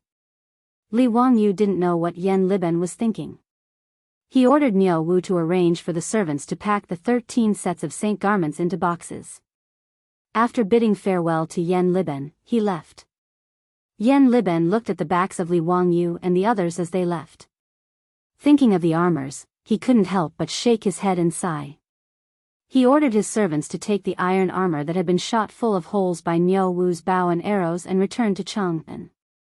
Back in the Yan mansion, Yan Liben was in a bad mood. He ordered the servant girls to bring him wine and drank alone. Lang Jun, the first master is here. The servant girl came in to report. The first master was his elder brother, Yan Lide. Yan Lide entered the central room and saw his younger brother drinking alone. He couldn't help but be surprised. Liben, what are you so worried about? Didn't you say a few days ago that you were helping Count Hu to make new bows and armor? Did it not go well? Yan Lide asked curiously. After Yan Liben greeted his brother, he shook his head and smiled bitterly. Brother, it's not that it didn't go well. How could the teacher's ideas be wrong? Everything has already been made. Oh. Then why do you look so down? Brother, look at this armor and you'll know. Yan Liben pointed at the armor on the side. Yan Lide picked up the armor that was full of holes. He could tell at a glance that the holes on the armor were all made by armor-piercing arrows. What's wrong with this armor? Yan Lide didn't understand. Yan Liben smiled bitterly and said, Brother, do you know what this armor is made of? Yan Lide habitually knocked on the armor with his knuckles and looked at the patterns on the armor. He couldn't help but ask in surprise, Liben, is this armor made of well-tempered steel? These patterns are clearly unique to well-tempered steel. Brother is right. It is made of well-tempered steel. Do you know how far away these holes were made by armor-piercing arrows? Yan Lide shook his head. I can't guess. This is the first time I've seen armor made of well-tempered steel. Isn't it too extravagant? Yan Liben smiled bitterly and raised 2 fingers. A 2-pickle strong bow and an armor-piercing arrow could only pierce through this armor from a distance of 20 to 30 steps. Yan Lide sucked in a breath of cold air. Really? What a strong armor. I've never seen an armor with such a strong defense. Not only that. Brother, look at the back of the armor. Yan Liben continued, this is the idea that the teacher came up with. The back of the armor is lined with many layers of silk and cowhide. That day when we tested the arrows, this armor was tied tightly to a pig. But 7 or 8 armor-piercing arrows only scratched the pig's skin. There wasn't even much blood. I reckon that armor made with this method can be said to be invulnerable. It's very impressive.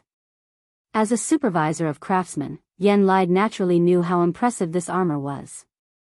He was amazed and praised it repeatedly. He admired Li Wangyu's bold and imaginative ideas. Unremarkable silk and cowhide could actually increase the armor's ability to defend against arrows. This kind of fantastic idea, even he, a master craftsman, could only admire Shan Do for a long time. Liben, isn't that a good thing? Why are you frowning?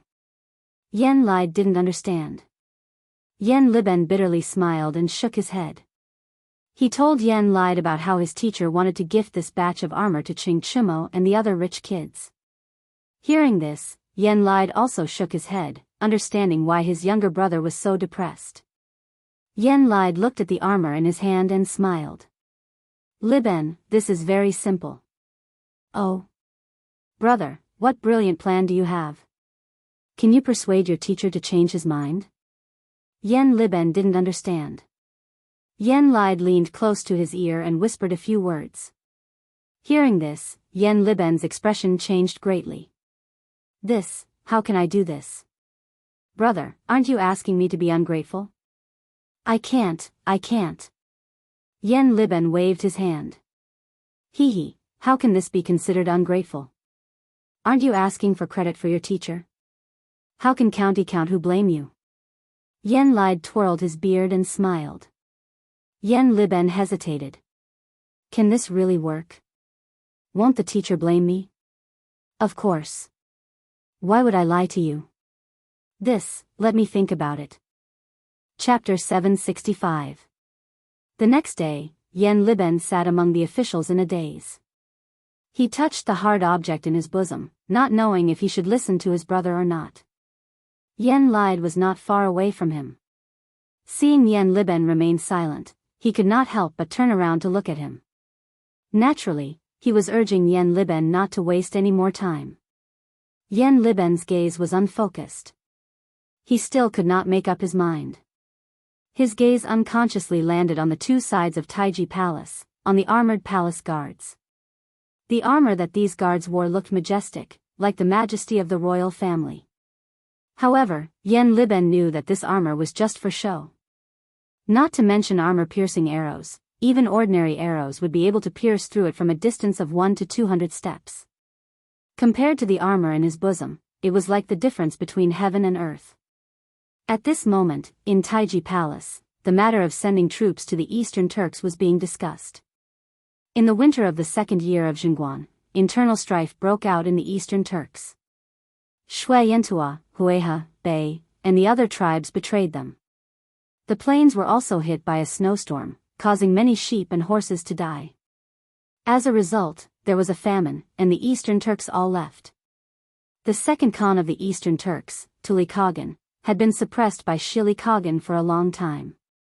He had also secretly contacted the Tang dynasty, expressing his willingness to submit. Faced with such an opportunity, how could Pai Lupi let it go? He had already made up his mind to attack the Eastern Turks. The officials in Taiji Palace had already discussed for a long time about the preparation of the various troops and provisions, as well as how to send troops. Yen Liben listened to Li Er, Li Jing, Qing Yao Jin, and the others discussing military matters. He once again reached out to touch the armor in his bosom.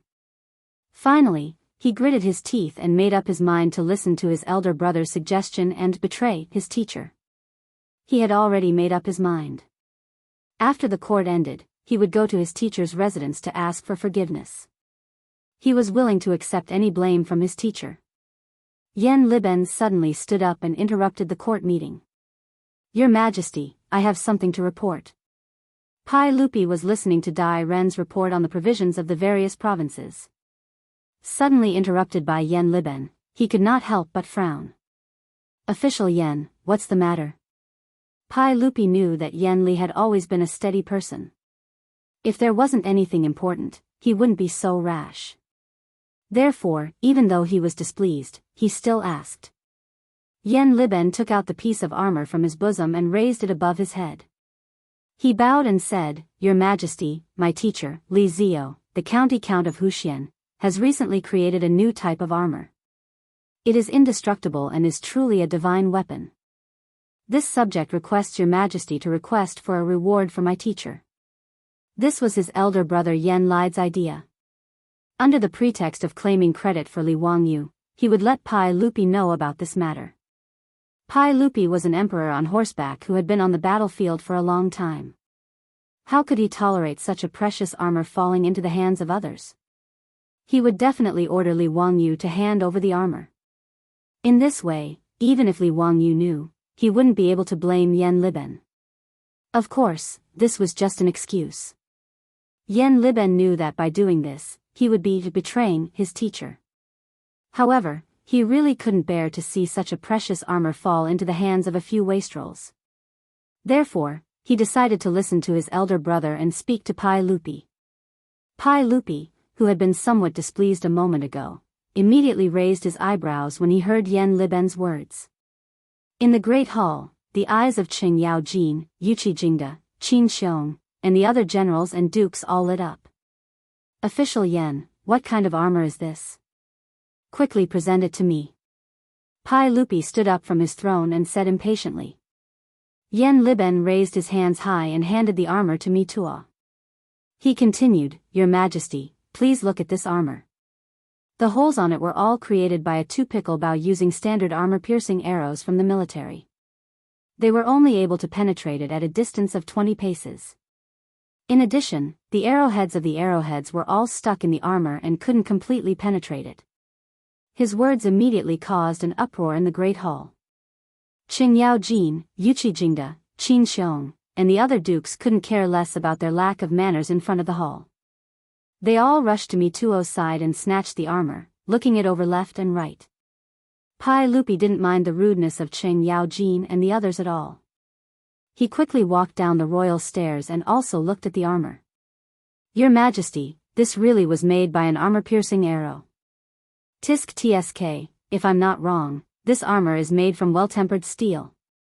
Bastard, using well-tempered steel to make armor, no wonder it's so sturdy.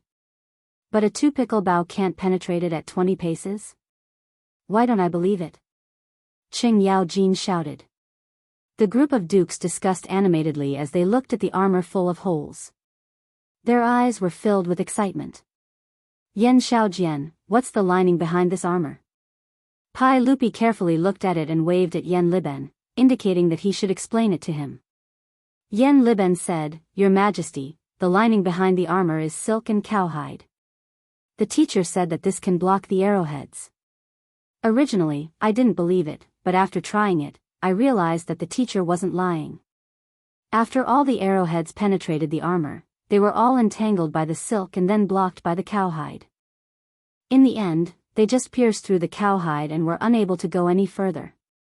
Before Pai Lupi could say anything, Qing Yao Jin shouted, Your Majesty, why don't you let me try it? Sure. Pai Lupi nodded in agreement. Qing Yao Jin immediately ordered the palace guards to take the armor out of the hall and find a target to fix it on. He also ordered someone to bring a strong bow and arrows, preparing to personally shoot a few arrows. Pai Lupi didn't care about the court anymore. He led the group of officials out of Taiji Palace to watch Qing Yao Jin test the arrows. Qing Yao Jin didn't believe Yen Liben at all. He knew the power of the arrowheads in the army. In his opinion, even if this armor was made of well-tempered steel, it would definitely be pierced through at most 50 steps. After the palace guards brought the bow and arrows, Qing Yao Jin immediately nocked an arrow and shot it from 50 steps away. With a metallic clang, the arrow pierced into the armor. It swayed a few times before a gust of wind blew the arrow down. This scene fell into the eyes of Pai Lupi and the officials, causing an uproar. Qing Yao Jin couldn't help but blush. He cursed in his heart that the armor was so hard that it couldn't be pierced at 50 steps. He didn't dare to be careless anymore. He was afraid that the next arrow wouldn't be able to pierce through the armor. Qing Yao Jin simply walked 20 steps away with the bow and pulled the string again.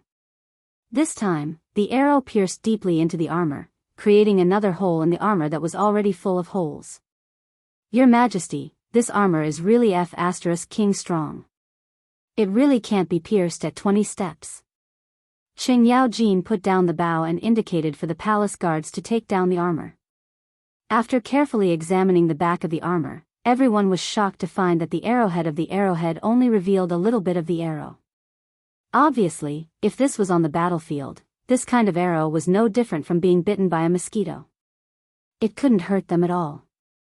Pai Lupi and the group of dukes' eyes immediately became burning hot. They all turned their heads and stared at Yen Liben like hungry wolves. Yen Liben, did you use this method to make armor? Yen Liben hesitated and nodded. As a teacher, I used well-tempered steel to make 13 sets of armor. They were all carefully drawn by my teacher. 12 of them were made by my teacher according to the 12 constellations. Each constellation corresponds to a set of armor. Once they heard that Li Wangyu had 13 sets of armor made of well-tempered steel, the eyes of all the generals and dukes, including Pai Lupi, began to shine. There's such a thing? Your Majesty, is today's court adjourned? How about we make a trip to Dingzhou village? Qing Yao Jin wanted to immediately fly to Li Wangyu's residence and take the armor. Pai Lupi nodded without hesitation. Yes, today's court will end here. Me too, order someone to prepare a horse. I want to make a trip to the Hu County Count's residence. Yen Liben swallowed and said with difficulty, Your Majesty, my teacher is not in Dingzhou village today. It is said that he made an appointment with Qing Chumo and the others to go hunting in the Forbidden Park. With Yen Liben's tip-off, Pai Lupi led Qing Yaojin and the other generals to the Forbidden Park on horseback. Chapter 766. Li Wangyu would never have thought that he would be betrayed by his disciple Yen Liben. He was still pondering why Pai Lupi would lead a group of old hooligans to ask him for the Saint Cloth. Could it be that they also wanted to cosplay? Li Wangyu, who had never experienced war, could never imagine how tempting these armors were to military generals.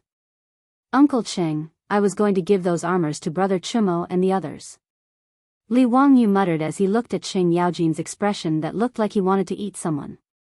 Qing Yaojin's eyes widened like copper bells. Bullshit, those bastards, why would they need such good armors? You little brat, stop talking nonsense and quickly hand over the armors.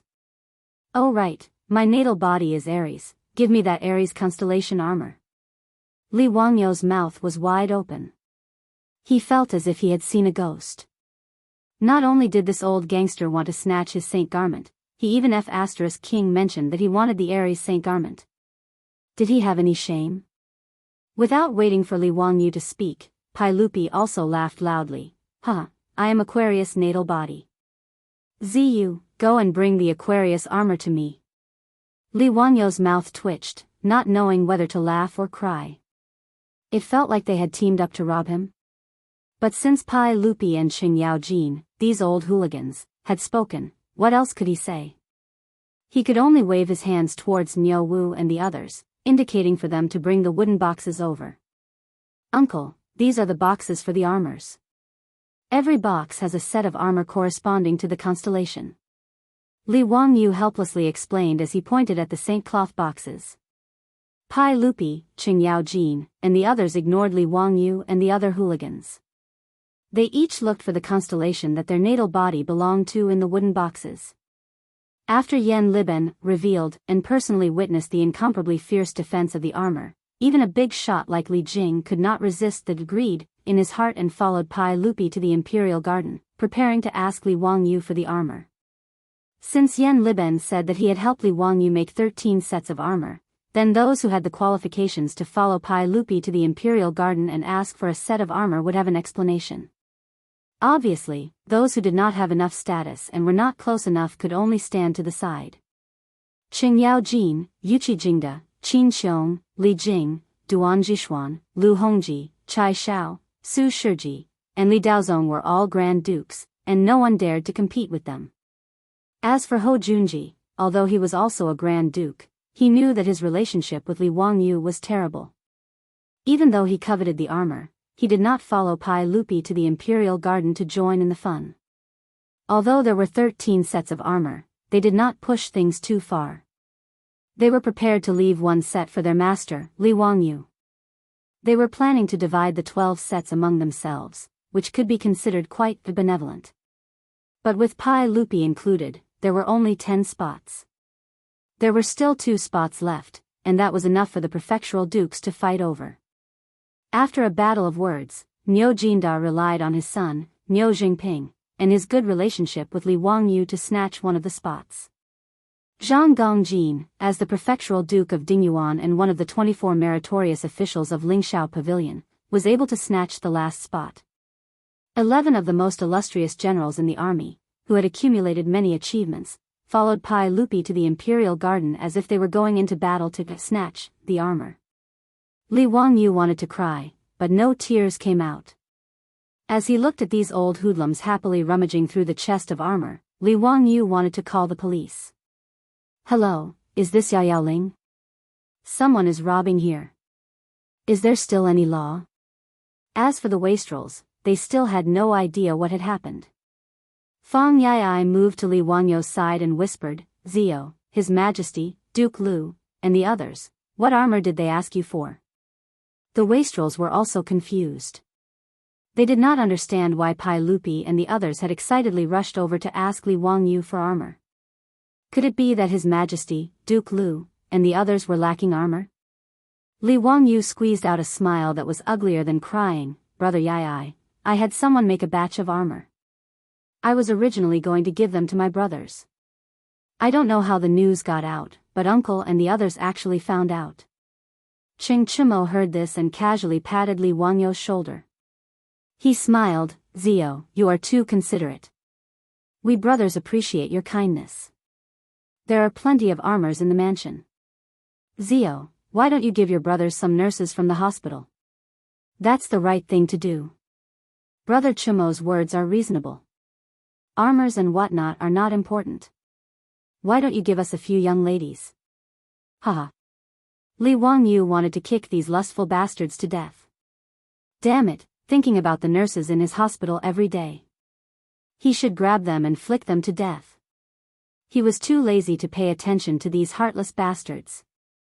In his mind, he began to imagine what Qing Yao Jin, who looked no different from a bandit, would look like if he wore the Aries Saint cloth.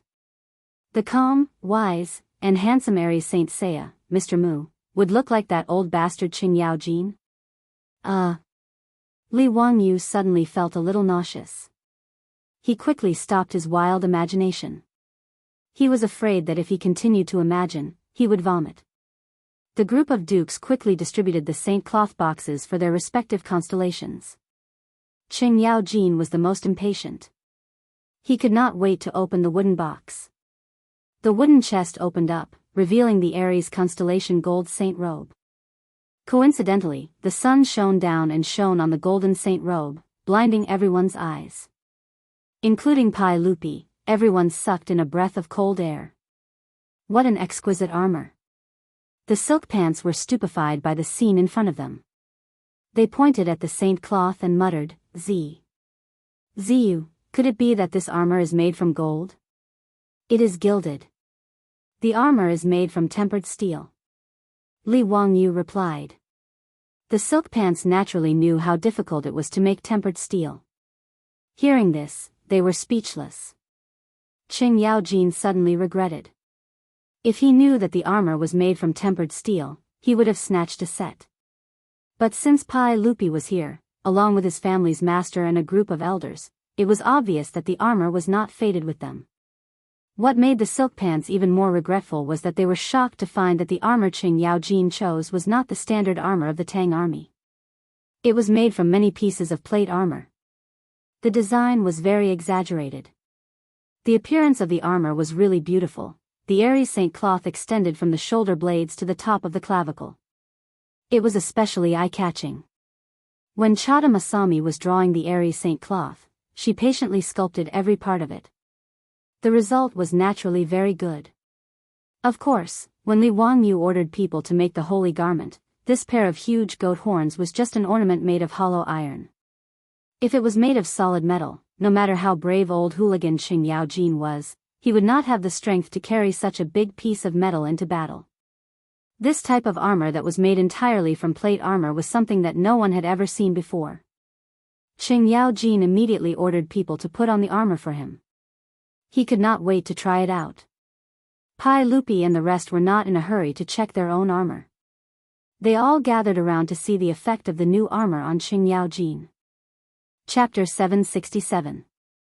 As the saying goes, a beautiful person looks good in anything, but an ugly person looks ugly in anything. This saying was very suitable for Qing Yao Jin. Looking at Qing Yao Jin in the golden saint garment, Li Wangyu silently cried in his heart. This was simply a scene of a large-scale car accident. His childhood memories had turned into a horror film. Of course, this was only Li Wangyu's inner disdain. Including Pai Lupi, the group of big shots and rich kids looked at Qing Yao Jin in the Aries Saint garment with admiration in their eyes. It had to be admitted that the armor made of large pieces of plate armor was indeed more powerful than the Tang army's armor made of small pieces of metal. Even the Mingguang armor was not as good in terms of aesthetics. After Qing Yao Jin put on the Aries Saint garment, he was very proud. He looked left and right and almost asked someone to bring him a bronze mirror to look at himself. Zio, I heard from Yan Liqiang that the style of this armor was all drawn by you. It is indeed beautiful and exquisite. However, this armor is not the traditional style of our Central Plains. May I know where Zio got the inspiration? Pai Lupi looked at Qing Yaojin in the golden saint garment and asked curiously. Yan Liben? Li Wangyu immediately understood.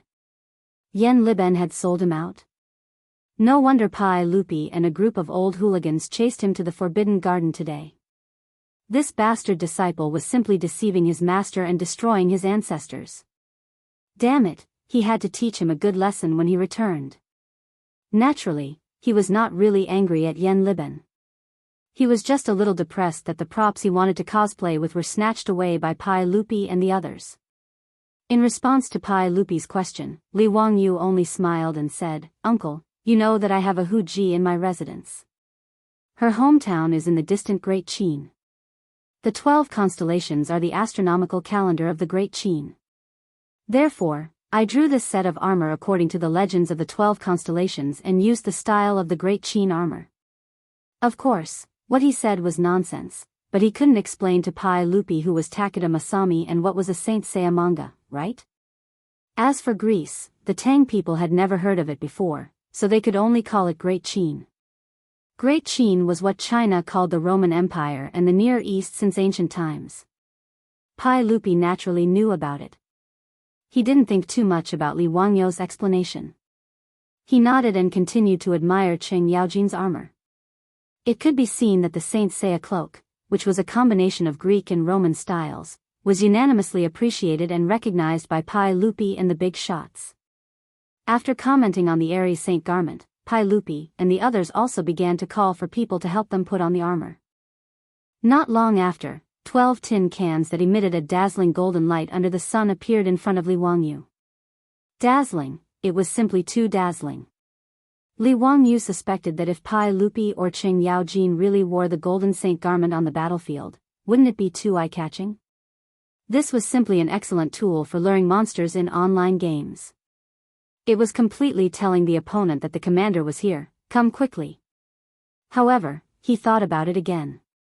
It seemed that in ancient battles, the commanders were all like this. They even had to raise a banner and parade it around the city.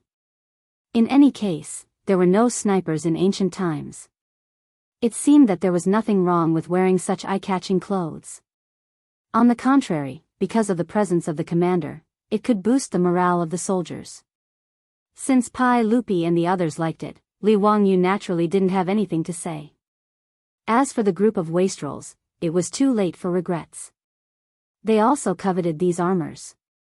Qing Chimo didn't say anything about how there were plenty of armors in his residence. He only looked at Li Wangyu with resentment. Naturally, he also wanted it.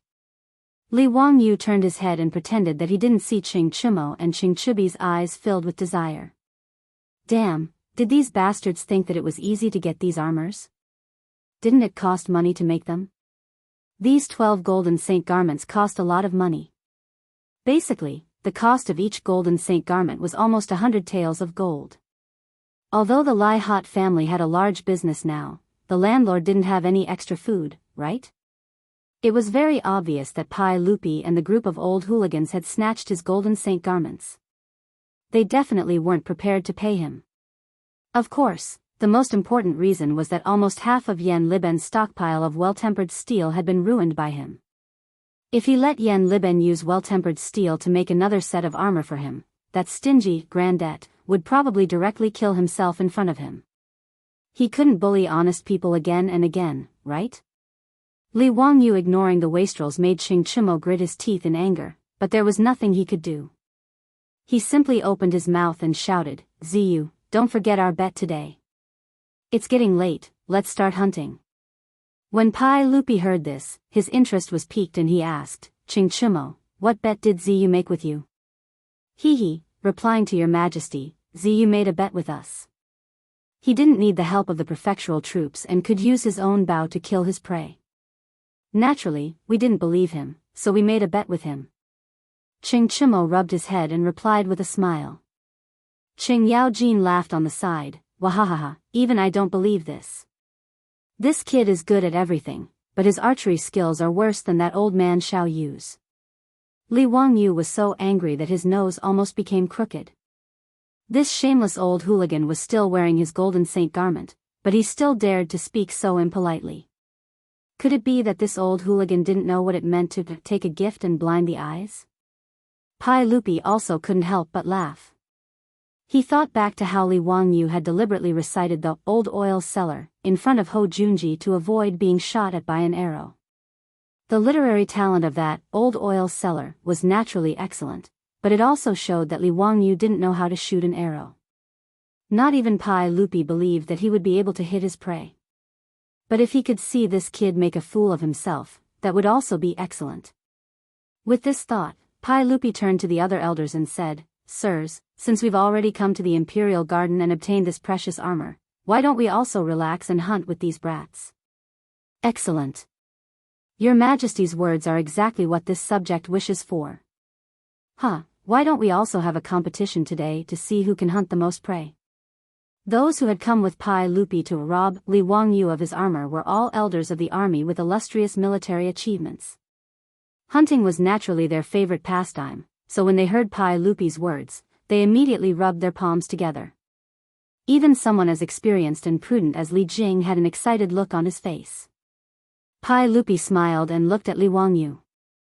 "Zio, if you can personally hunt the prey today, we will bestow upon you the Saliot Purple." Li Wangyu was taken aback for a moment before he became overjoyed. "Uncle, are you serious? A ruler doesn't joke about his words. You can't lie to me." Of course. How can we go back on our words? But the prerequisite is that you don't need the help of your troops and can personally hunt the prey." Li Wangyu nodded his head like a little chick pecking at rice. He was overjoyed. He felt that he hadn't given away these saint garments for nothing. To be able to obtain the Saliot Purple from Pai Lupi was a huge profit. Chapter 768. Emperor Taizong of the Tang Dynasty, Li Shimin, was good at both civil and martial arts. At the age of 18, he went to war for his father, creating immortal martial arts. He rode a total of 6 horses, and thus walked on the altar of horse life. White-hoofed Shadow, Qingfu, Telugu, Saliuzi, Shifachi, and Jianmao Ruo were the names of these 6 horses. Jianmao Ruo was shot 9 times during the battle between Pai Lupi and Lu Haida, and died in front of the 2 armies. Saliuzi was also shot in the chest during the battle between Pai Lupi and Wang Shichong. This purple swallow's steed was also Li Er's favorite mount. He even gave it a special compliment: "Purple swallow leaps, bones soaring divine steed, spirit swells 3 rivers, might dominates 8 formations." Pai Lupi loved these 6 horses to the bone. Later, he ordered Yen Liben and Yen Lide to carve these 6 horses into stone carvings and place them in front of his mausoleum. These were the famous 6 horses of Zhao Ling. Saliuzi and Jianmao Ruo were stolen by unscrupulous merchants and sold to the United States. They were later collected in the University of Pennsylvania Museum. The other 4 horses were collected in the Steel Forest Museum in Xi'an, Shaanxi. Li Wangyu obviously knew about the 6 horses of Zhao Ling. When he traveled to Xi'an in the future, he also saw the carvings of the remaining 4 horses in the Steel Forest Museum. When he traveled to the Tang Dynasty and saw the horses with his own eyes, Li Wangyu was pleasantly surprised and felt that it was very surreal. The purple Saliuzi was a tall Dewan horse. It was unusually divine, and Li Wangyu had the deepest impression of it.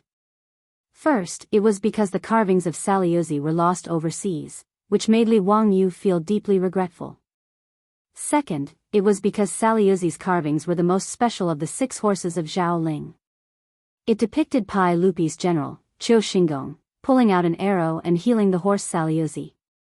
On the stone inscription, after being shot by the arrow, Sasha Luzi lowered her head and snuggled up to someone.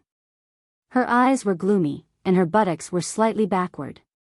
Her limbs were slightly weak, and the severe pain made her whole body tremble, which made people respect her. When Pai Lupi said that he would give the Saliuzi to him, Li Wangyu was naturally pleasantly surprised. He did not understand why Pai Lupi was suddenly so generous. One had to know that these few horses were Li Er's favorite. Even Pai Lupi himself wasn't willing to ride these fine horses, let alone give them to others. After Pai Lupi said that he would give the Saliot Purple to Li Wangyu, the surrounding people's eyes suddenly became scorching hot. The Tang people loved horses. Their love for these divine horses was no less than the men of the later generation's pursuit and desire for top-notch sports cars. Because of Pai Lupi's words, the group of playboys was so jealous that their eyes were about to turn red. They thought that His Majesty really doted on this guy and was even willing to give his beloved Saliot Purple to him. The dukes and bigwigs were also very surprised. However, they respected their status and did not open their mouths to say anything. Their eyes were also full of envy. Only Qing Yaojin shamelessly shouted, "Your Majesty, Saliot Purple is your most beloved mount. How can you give it to this kid? Isn't that a waste of God's gift? If your Majesty wants to give Saliot Purple to someone else, why not give it to me?" When Li Wangyu saw that Qing Yaojin was so shameless, he was so angry that he almost went up to him and took off his armor. Pai Lupi laughed heartily, "My Saliot Purple may not be given away." Everyone suddenly understood. That's right, His Majesty just said that Li Zio did not need the help of others and personally hunted prey with a bow before giving Saliot Purple to him. This kind of thing was very simple for others. However, for Li Wangyu, who did not even have the strength to truss a chicken, it was harder than ascending to the heavens. The playboys winked at each other. Naturally, they were laughing at His Majesty for not being kind enough to use this kind of method to catch Li Zio's appetite. Wasn't this feeling of being able to see but not be able to obtain something even more unbearable? Pai Lupi indeed had such thoughts. Today, he had received a set of armor from his nephew. As the emperor and Li Wangyu's elder, how could he be so stingy and not do anything? However, how to reward Li Wangyu was a problem. His nephew did not lack money and did not seem to be interested in women. What could he reward Li Wangyu with? This made Pai Lupi somewhat hesitant. After hearing Qing Chimo mention the bet with Li Wangyu, Pai Lupi came up with the idea of giving his beloved horse, Saliot Purple, to Li Wangyu. If Li Wangyu did not live up to expectations and was unable to shoot prey, then naturally he could not say that he was stingy as an uncle, could he? Pai Lupi was very satisfied with his quick-wittedness and turned his head to look at Qing Yaojin and the others. Everyone is also Zio's elder. How could you have the nerve to take Zio's armor for free? We have even taken out the Sasha Du Purple, you uncles can't be stingy. Qing Yaojin, Yuchi Jingda, and the others also figured out Pai Lupi's thoughts. Hearing this, they all laughed. Your Majesty's words are reasonable. Zio, this old man has 1,000-year-old ginseng in his residence. Today, if you can personally hunt prey, this old man will give you this ginseng as a gift in return for this set of armor. Ha, Zio, don't dislike it. Wahahaha, boy, this old man's residence has a set of 7 colored glazed cups. They have been passed down from the pre-Qin dynasty. They are very rare, count who, this old man's residence has. The group of dukes and elders all rushed to promise Li Wangyu that they would give him all kinds of rare treasures as a gift in return. However, the condition was that he had to personally kill the prey. Li Wangyu was dumbfounded and speechless. Damn it, did they really think that he did not know what they were planning? This group of old ruffians, including Pai Lupi, really were not good people. However, Li Wangyu was secretly laughing in his heart. Later, when he used his new composite crossbow to kill the prey, he did not know if Pai Lupi and the others would still be able to laugh. He was also afraid that if he used the crossbow to kill the prey, Pai Lupi and the others would not admit to it. He hurriedly asked, "Uncle, everyone, this nephew plans to use the crossbow to hunt. Is that possible?" Pai Lupi, Qing Yaojin, and the others all laughed and nodded. What the silk pants understood, this group of elders naturally understood even more clearly. Li Wangyu could not even draw a 1-pickle bow. How could he hope to string a 2-pickle crossbow? Zio, Jin said that as long as you can hunt prey without the assistance of others, it is fine. Naturally, using a crossbow is not impossible, Pai Lupi said with a smile. Yuchi Jingda and the others all nodded in agreement. Qing Yaojin was very astute. He was afraid that Li Wangyu would be a blind cat that caught a dead mouse, so he added, "Brat, the prey that you shoot should at least be rabbits. Don't use some small things like field mice to make up the numbers. That is natural." "Hee, Uncle Cheng, let's not talk about small things like rabbits. Today, this nephew will at least hunt some deer, wild boar, and the like. Who knows, I might even kill a few wolves and leopards to satisfy my craving." "Wahahaha, brat, you really know how to brag." Cheng Yaojin only thought that Li Wangyu was bragging and laughed until he was rocking back and forth. Pai Lupi and the others also could not help but laugh. No one believed Li Wangyu's words. Li Wangyu did not argue and directly took the composite crossbow from his back. He waved at Niu Wu and said, "Niu Wu, bring me the crossbow arm and the crossbow string. Today, I am going to start a massacre." Chapter 769. Niu Wu smiled happily at his Lungjuan's order. He hurriedly took out the holy garment box on his back, took out the crossbow arm and bowstring, and began to assemble it. Niu Wu and the Lai hot troops naturally saw what happened just now. In Niu Wu's eyes, it was like a saint fighting with a group of dukes to give something to his Langjun. He almost laughed out loud. Other people didn't know that Li Wangyu had ordered people to make the crossbow, but Niu Wu and the troops were well aware. Not to mention hunting a few prey, it could be said to be a piece of cake. Even when facing heavy cavalry, the crossbow was a super killing weapon. In order to make the composite crossbow, Li Wangyu had put in a lot of effort. From the spring steel needed for the crossbow arm to the eccentric wheel and the lever winding mechanism, they were all difficult problems that the craftsmen of the Tang dynasty couldn't solve. Fortunately, with Yan Liben's help and a large amount of gold as a reward, the craftsmen were so excited that their eyes turned red. After desperately trying day and night, they finally made the composite crossbow that Li Wangyu needed. If the cost was calculated, Li Wangyu had spent at least 200 to 300 taels of gold on this composite crossbow, which was equivalent to 6 to 7 million yuan in the future. It couldn't be said to be cheap. However, as mentioned before, with money and willfulness, Li Wangyu didn't feel the slightest bit of heartache for spending a few hundred taels of gold to make it a toy. In the future, he was a white-collar loser with a mortgage of over 1 million yuan. When he ordered takeout, he had to calculate the full discount. Spending money as one pleased like this only existed in one's dreams. However, if the gold and copper coins in his residence were converted into yuan, he could barely be considered a nouveau riche. After all, the gold that he had cheated from the aristocratic families with Pai Lupi was worth at least 300 million yuan. In this kind of situation, Li Wangyu naturally spent money as he pleased. It all depended on whether he was in a good mood or not. After Yan Liben weighed the composite crossbow that used spring steel as the crossbow arm, he was shocked to find that the flux strength of the crossbow had reached an astonishing 4 pickles. This was equivalent to the Tang army's siege crossbow. Yan Liben could not imagine how fierce the arrows shot from this crossbow would be. At the very least, he was certain that at a distance of 50 paces, this crossbow could easily penetrate the well-tempered steel armor that couldn't be penetrated by a 2-stone bow. The 4-pickle crossbow, even with the use of eccentric wheels, did not reach the level where Li Wangyu could easily pull the bowstring. On the other hand, Yan Liben was full of praise for the eccentric wheel on the crossbow. After using the eccentric wheel, a 4-pickle crossbow could be drawn with less than 2 pickles of strength. But even so, Li Wangyu still couldn't use the composite crossbow. In that case, the only way was to install a lever winding device on the crossbow. After a few experiments, Yan Liben, together with the craftsman who would be the supervisor, finally solved these problems one by one and completed the creation of this epoch-making crossbow.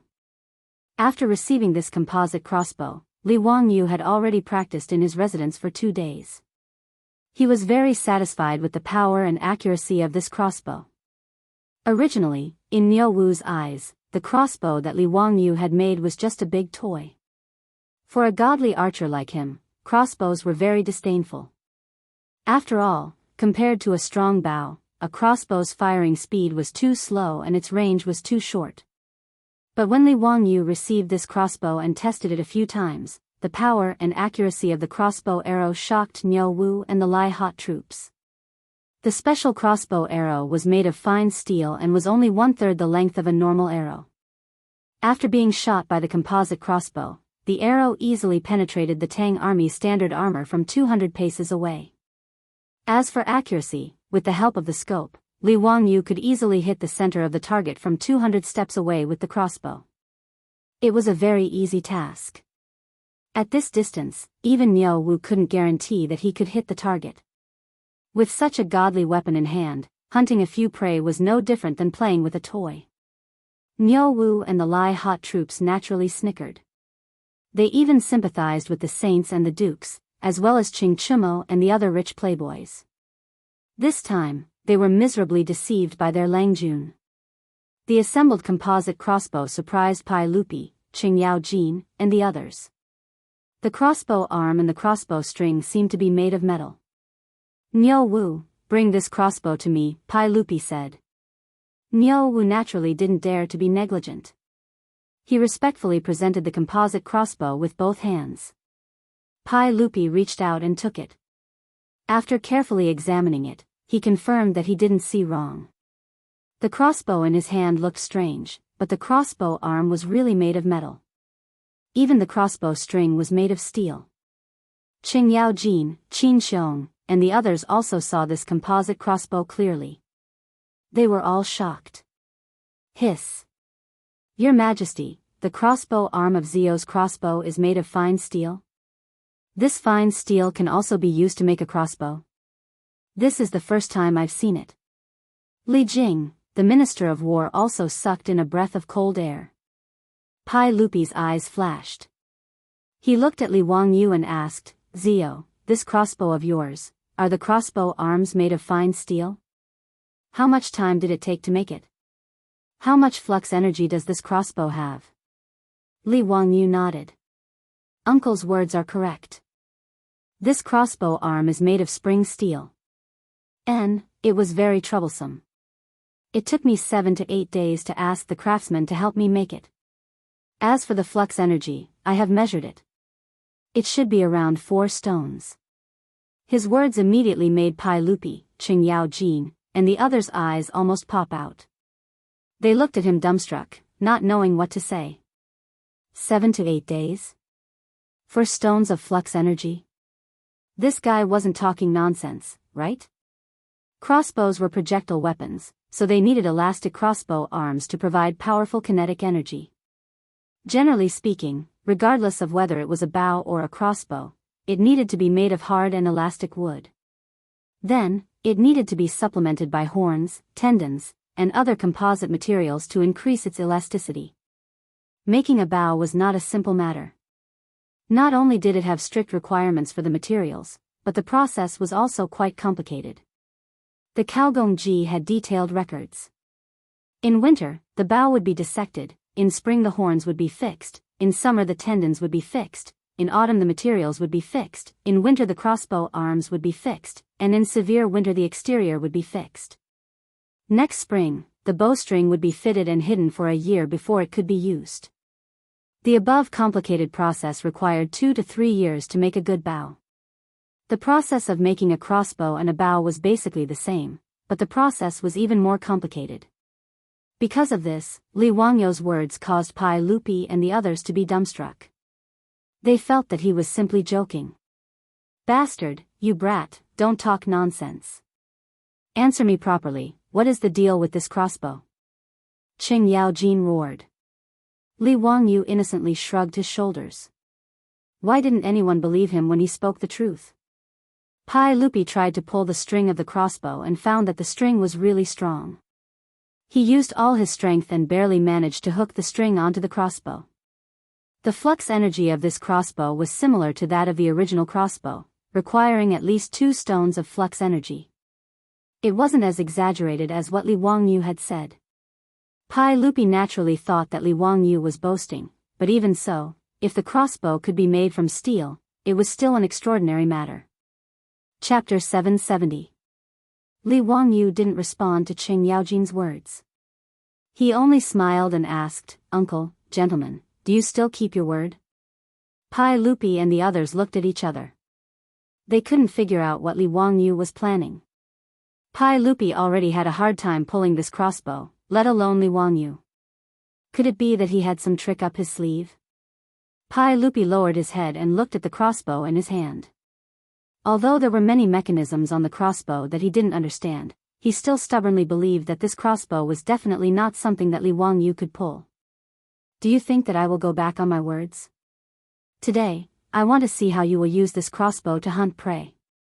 Pai Lupi straightforwardly pressed the trigger of the composite crossbow.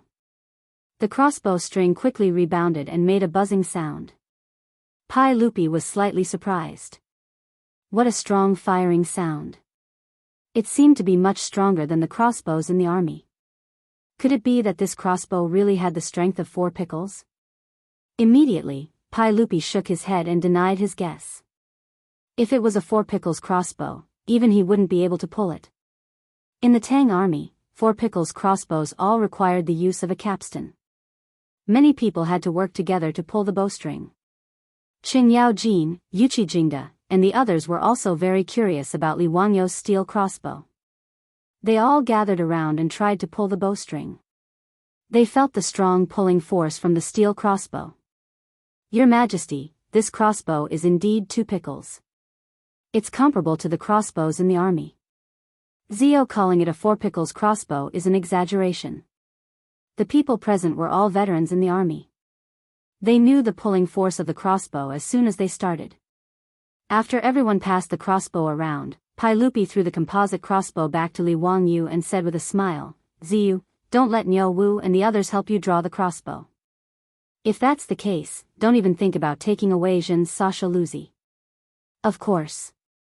Hee, uncle, I'll be blunt and say that I want Saluzi. Thank you for your reward. After Li Wangyu finished speaking, he called Niu Wu over to help him put on the armor. As the royal hunting ground of the Tang dynasty, the imperial forbidden garden had more than just pheasants, rabbits, and deer, which were gentle herbivores. For the thrill of the game, Pai Lupi and the others even raised a lot of wolves, leopards, tigers, wild boars, and bears in the forbidden garden. Li Wangyu wouldn't have dared to go hunting if he wasn't fully armed. If he was accidentally bitten or scratched by a ferocious beast, wouldn't he be wronged? When Li Wangyu put on the silver-plated sacred robe, it was obvious that he looked better than the golden sacred robe worn by Pai Lupi and the others. This was also normal. When Li Wangyu transmigrated to the Tang dynasty, the appearance he occupied was indeed quite good. When a handsome person wore armor, he looked even more valiant. The playboys became more and more depressed. They looked resentfully at Pai Lupi and the others who snatched the armor that was supposed to belong to them. Pai Lupi and the group of old ruffians didn't care about the playboys' resentful eyes. Pai Lupi waved his hand and everyone spurred their horses to gallop into the depths of the forbidden garden. After putting on the armor, Li Wangyu moved his feet with difficulty. With the help of Niu Wu and the Fu Zhongchu, he climbed onto the back of a horse and chased after Pai Lupi and the others. More than a dozen hunting dogs followed the group. When they reached the forest in the forbidden garden, Ching Chimo whistled. The hunting dogs immediately rushed into the forest and began to help drive the prey out for the group to hunt. These hunting dogs were all well trained. Not long after, there was a commotion in the forest. Many pheasants and rabbits were chased by the hunting dogs and rushed out of the forest in a panic. Pai Lupi, Qing Yao Jin and the others didn't hesitate. They each drew their bows and shot arrows at the prey. Those unlucky pheasants and rabbits were all shot by the arrows and brought back by the hunting dogs. Pai Lupi and the others laughed as they took the prey they shot and tied them behind their horses. Fang Yai also shot a rabbit with his bow and was very proud. He looked at Li Wangyu who was sitting on the back of a horse and couldn't help but tease, Zio, why don't I see you? Are you looking down on these prey? Huh, Zio is probably still accumulating strength and preparing to give us a surprise. Ching Chimo also teased Li Wangyu. The wastrels laughed and teased Li Wangyu. Even Pai Lupi and the others had a mischievous expression. It was obvious that no one thought that Li Wangyu would be able to catch any prey today. Huh, brother Yai, you are right. This little brother said just now that today I am not going to hunt these small things. If I want to hunt, I will hunt a big guy. His words made everyone laugh again. They only thought that he was finding an excuse for himself. While everyone was talking and laughing, a black wild boar came out from the forest in the distance. It didn't care about the hunting dogs barking around it and slowly looked for food in the grass. When Fong Yai saw the wild boar, he immediately clapped his hands and laughed. "Huh, it really is what you say. Zio, do you like that wild boar?" Fong Yai's words made everyone laugh again. Wild boars were completely different from domestic pigs. Experienced hunters knew that there were 1 boar, 2 bears, and 3 tigers. Wild boars were much more difficult to deal with than bears and tigers. Wild boars had thick skin and were used to scratching themselves on pine trees. When they were covered in grease and rolled around in the mud, it was almost like wearing a thick layer of armor. It was very difficult to kill a wild boar with a few arrows. When Pai Lupi and the others were hunting, they also didn't want to provoke wild boars. They felt that it was very troublesome. Li Wangyu had just said that he wanted to hunt a big guy. Who would have thought that a wild boar would come out? Now everyone was waiting to see Li Wangyu make a fool of himself. They wanted to see what excuse he would find this time. No one expected that Li Wangyu would actually nod his head in satisfaction. "Not bad, this is the prey that this little brother wants to hunt today. Hee hee, everyone, just watch this little brother's methods." As Li Wangyu spoke, he took down the composite crossbow that was hanging on the horse's back. His actions made everyone stunned. They didn't understand what Li Wangyu was trying to do. Did this guy really think that he could pull the string of this crossbow? Li Wangyu smiled at Pai Lupi and the others, revealing 8 white teeth. This guy was also very mischievous. He deliberately turned his body to the side, away from everyone's gaze, and used the auxiliary winding device on the composite crossbow to hook the string onto the crossbow. The auxiliary winding device on the composite crossbow wasn't complicated. It only used the principle of a lever to drive the hook on the slide rail, hooking the string and moving it backward. Archimedes said, "Give me a fulcrum and I can pry up the entire earth."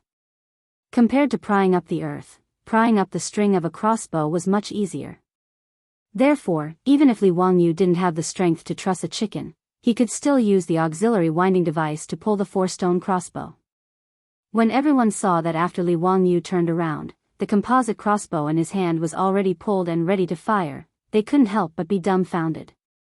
Ching Chumo looked as if he had seen a ghost. He pointed at Li Wangyu and stuttered,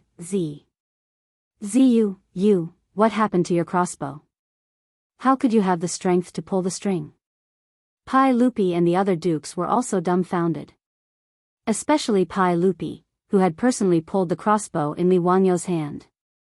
Even he had to use all his strength to pull the string of the crossbow, so how could Li Wangyu sit on it? Fortunately, everyone hadn't read the Marvel comics of the later generations, and they hadn't seen the Hulk movies. Otherwise, they would have suspected that Li Wangyu had been bitten by an insect, causing his body to mutate. Chapter 771.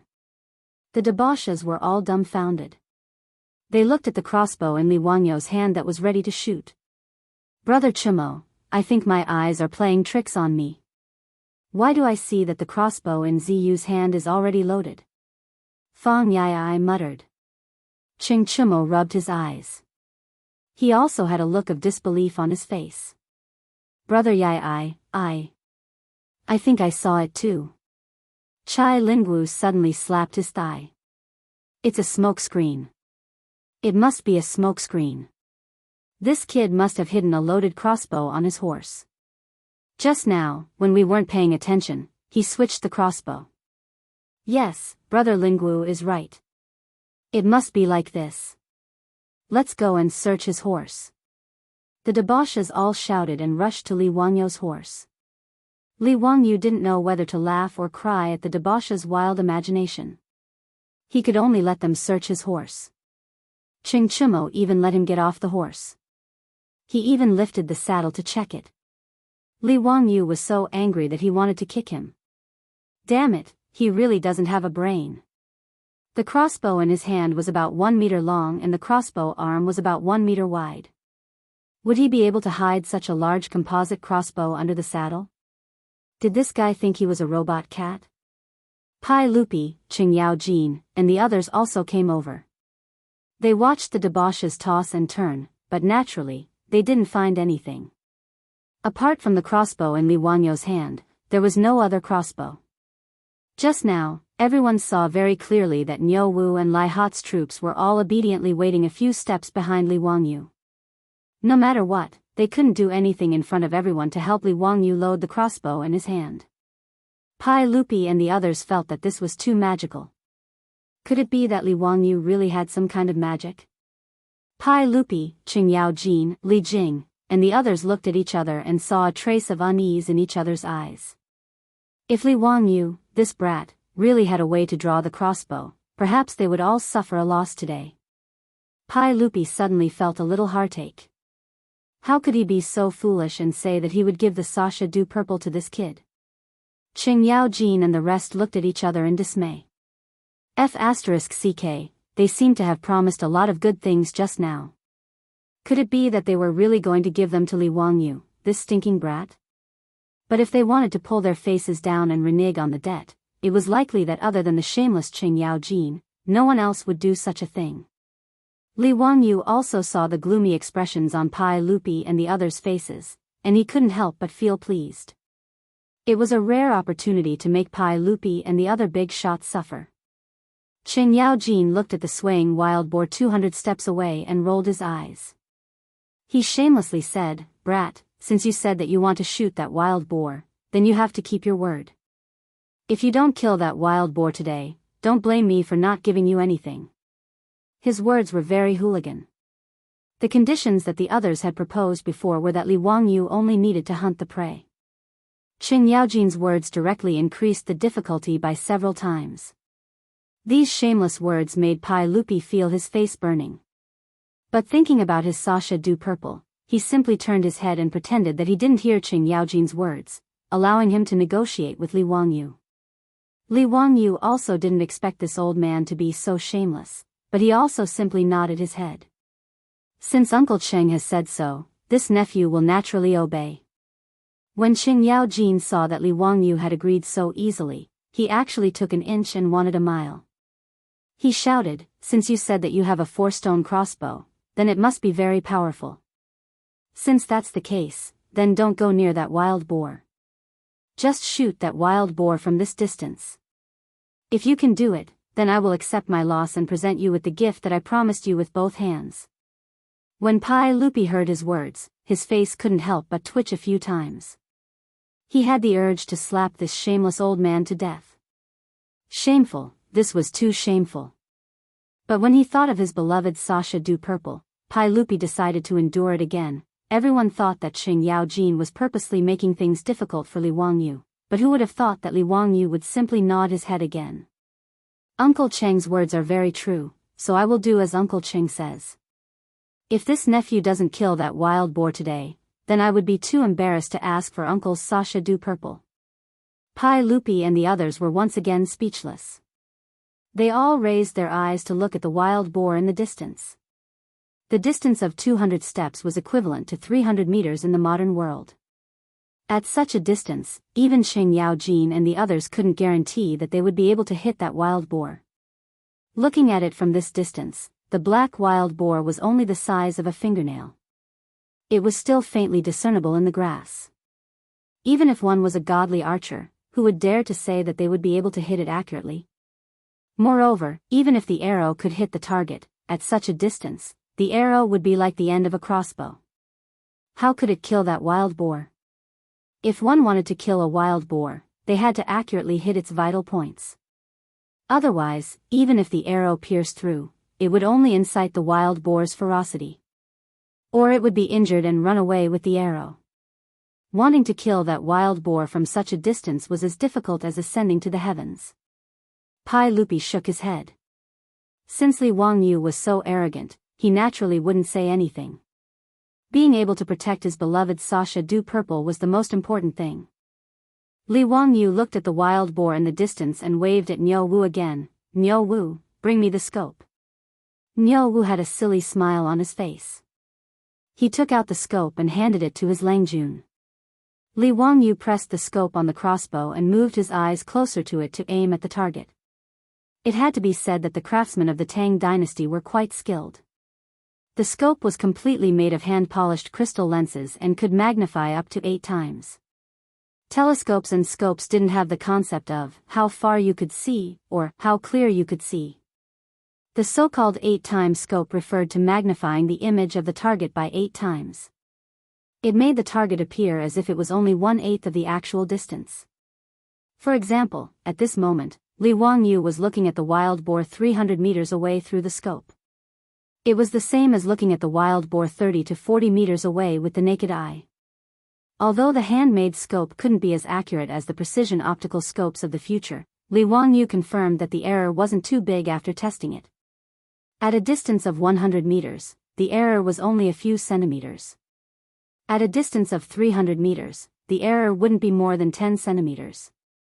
This error was enough to hunt a target as big as the wild boar. Li Wangyu aimed at the wild boar in the distance. He took out a steel arrow from the quiver at his waist and gently placed it into the slide of the crossbow. Lang Jun, aim at the side of the wild boar's chest. That's where its heart is. You can kill it in one shot. Niu Wu reminded him in a low voice. Li Wangyu nodded and began to adjust his breathing according to Professor Niu Wu's method. He slowly pressed the crosshair of the scope on the wild boar's body. Even Pai Lupi, Qing Yao Jin, and the others closed their mouths. They were afraid to disturb Li Wangyu. Everyone's expression was complicated. They were afraid that Li Wangyu could really kill the wild boar, but they were also secretly looking forward to it. Li Wangyu held his breath and focused. His fingers suddenly pressed the trigger of the composite crossbow. Chapter 772. After Li Wangyu pressed the trigger of the composite crossbow, the crossbow string lost its restraints. Under the huge recoil of the spring steel crossbow arm, the fine steel arrow was instantly propelled forward along the rail. In the next moment, Li Wangyu could clearly see through the scope that blood blossomed from the side of the distant wild boar's body. However, after the wild boar was shot, it didn't immediately fall down. Instead, it was as if it had been hit by a paralyzing talisman. Its body immediately stiffened. Pai Lupi and the others didn't have binoculars, so they couldn't clearly see the wild boar's situation from 300 meters away. However, after everyone saw Li Wangyu shoot the crossbow arrow, the wild boar didn't move at all. It didn't go crazy from being injured, nor did the wild boar escape. It was as if it didn't feel anything. Qing Yao Jin let out a long breath and laughed. Wahahaha, Zio, you brat. You bragged for so long, but in the end, you didn't even know where the arrow flew after you shot it. Pai Lupi also laughed. Zio isn't good at shooting, so it's not strange. Fortunately, the wild boar wasn't startled. Zio, you can still shoot a few more arrows and try again. At this time, Li Wangyu directly put away the composite crossbow in his hand. He had already seen very clearly through the scope just now. The crossbow bolt he had just shot out had very accurately pierced into the side of the wild boar's chest. According to Niu Wu, that was where the wild boar's vital point was. After the wild boar was hit by his arrow, not only did it not run, but it also stiffened in place.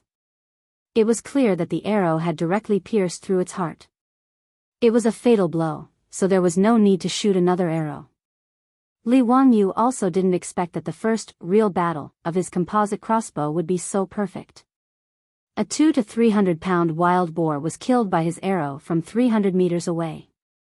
This kind of exciting feeling made Li Wangyu unconsciously secrete adrenaline and his heart beat very quickly. It was said that men's love for guns and crossbows was deeply ingrained in their genes.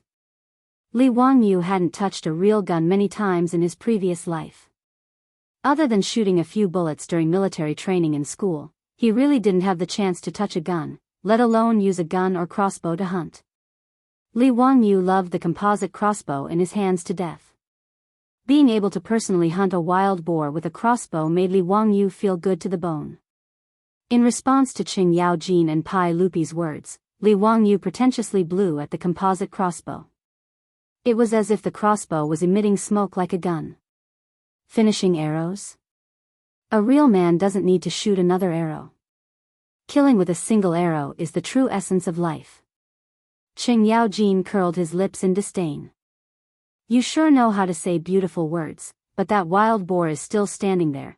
Before he could finish his words, he was stunned to see the motionless wild boar in the distance tilt its body and fall to the ground. The hounds that were barking around the wild boar understood and rushed forward. They bit the wild boar's hind leg and tried to drag the wild boar back to claim the credit. But how could these hounds be able to drag a 200 to 300 pound wild boar? No matter how hard they tried, they couldn't make the wild boar move an inch. Li Wangyu saw this scene and his face turned black. Damn, he was going to drag this wild boar back and eat it. This kind of rare wild meat should be worth looking forward to. He had never eaten real wild boar in his previous life. Not to mention how many wild boars there were in China. Even if there were, they would be sold at a sky-high price. It was not something a white-collar worker like him could afford. In fact, Li Wangyu didn't know that the taste of wild boar was not delicious at all. Wild boar had a low fat content, a strong smell, and no fragrance. It also had a strong fishy smell. The meat was hard and dry, and the taste was like chewing wax. There was nothing delicious about it. This was normal. Although domestic pigs were domesticated from wild boars, after generations of domestication, the fragrance of domestic pigs was much better than wild boar meat. But anything in his previous life, as long as it had the word wild meat, it would become very high-end. It represented a green ecology and had a high price. As for the taste, no one really cared about it. Li Wangyu was one of the people who was deceived by the word wild meat. His mind was full of the taste of wild meat. After the wild boar was bitten by these hounds, could it still be eaten? This group of hounds didn't have rabies, right? There was no rabies vaccine in this era. If they were infected with rabies, they would die. Even the gods wouldn't be able to save them. Of course, Li Wangyu also knew that this was nonsense. It was impossible for rabies to remain in food that had been cooked at high temperatures. Moreover, rabies was mainly transmitted through blood. There were many people who ate dog meat, but he had never heard of anyone getting rabies from eating dog meat. Li Wangyu began to habitually ponder about these nonsensical things, but a bolt of lightning suddenly flashed across his mind. Rabies. He had been thinking about how to deal with Geisaman at Abyss of Death, but he had no idea where to start. But if he could think of a way to infect young Geisaman with rabies, this hero of Goguryeo would be dead for sure. The fatality rate of rabies was 100%. Even in his previous life, when medical technology was so advanced, this was still the case. Since ancient China, the medical school had actually had some understanding of rabies, and there were many ways to treat it. For example, in the Eastern Jin dynasty's emergency prescription for elbow injuries, it was recorded that people bitten by dogs could not endure the slightest stimulation and would be afraid of sound and water. This was a classic symptom of rabies. Guhong had even thought of killing a rabid dog, taking out the dog's brain, and applying it to the patient's wound. He could be considered a pioneer of immunology in ancient times. When French biologists first developed a rabies vaccine, they infected rabbits with rabies and then took out the rabbit's brain to make an injection. The principle was similar to Guhong's method, but it was 1,000 years later. But Li Wangyu also knew that applying the brain of a rabid dog to a patient's wound was purely a matter of fate. But there was a certain chance. Because the rabies virus in a dog's brain was relatively infective, there was a certain chance that the patient would gain immunity and not get sick. But this method was too simple and crude, and success depended entirely on luck. Li Wangyu didn't believe that there was much chance of curing the patient. As long as young Geisaman was bitten by a rabid dog, in Li Wangyu's view, he was basically a dead man. At that time, no matter how unwilling Goguryeo was, no matter how much young Geisaman's father controlled the Goguryeo court, it would be impossible for Goguryeo to clash with the Tang dynasty. After all, if young Geisaman died of his own illness, how could the Tang dynasty be blamed? The more Li Wangyu thought about it, the more he felt that this method was feasible. He even turned a deaf ear to Pai Lupi's words. Only when Niu Wu couldn't help but nudge him did he react. Uncle, this little nephew was thinking about something else. Does uncle have any instructions? Pai Lupi glared at him and pointed at the corpse of the wild boar that had been dragged back. Zio, could it be that your crossbow really has the strength of 4 pickles of flux energy? At such a long distance, your crossbow bolt was actually able to kill it in one shot. This is truly beyond our expectations. When Li Wangyu heard this, he smiled very brightly and replied without answering the question, "Heh, uncle, I wonder when you can gift me the purple." Chapter 773. Li Wangyu's words angered Pai Lupi so much that he rolled his eyes, his heart filled with regret. He felt that he had lost his mind. How could he have come up with such a rotten idea, saying that he would gift his beloved horse, Sasha Luzi, to him? Now that Li Wangyu had really killed the wild boar, Pai Lupi and the other dukes were in a predicament.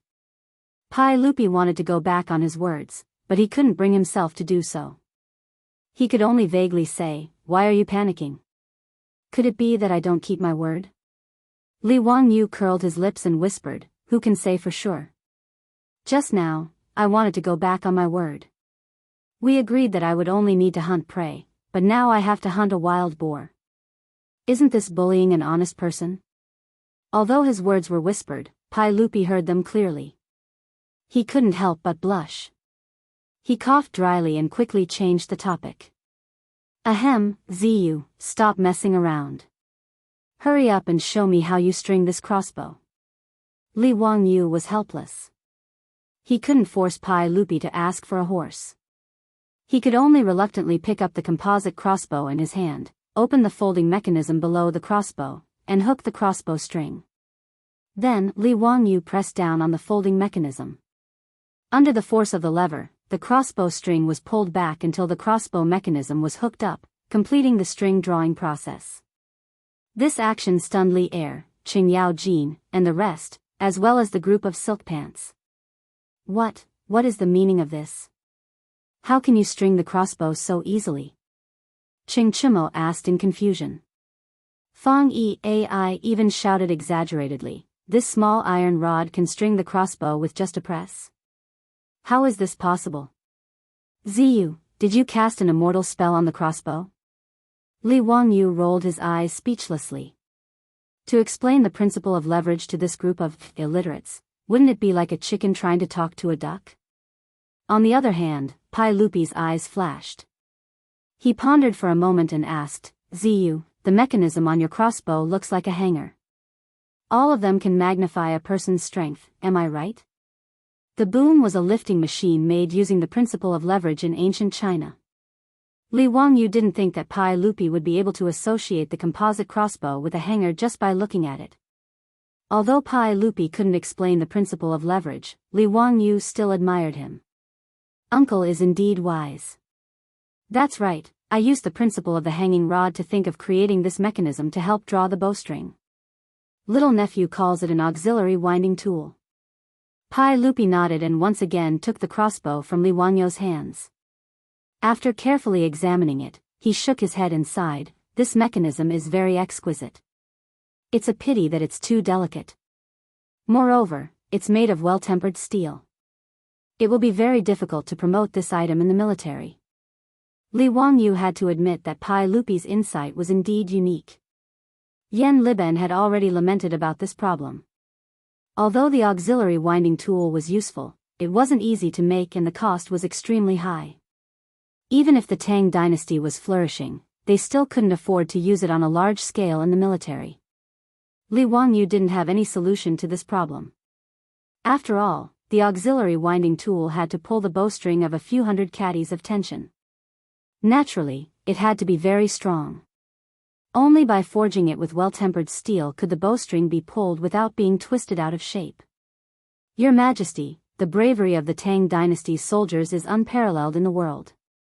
Even if we don't use this strong crossbow, what does it matter?" Qing Yao Jin shouted, unconvinced. Yuqi Jingda and the others also nodded.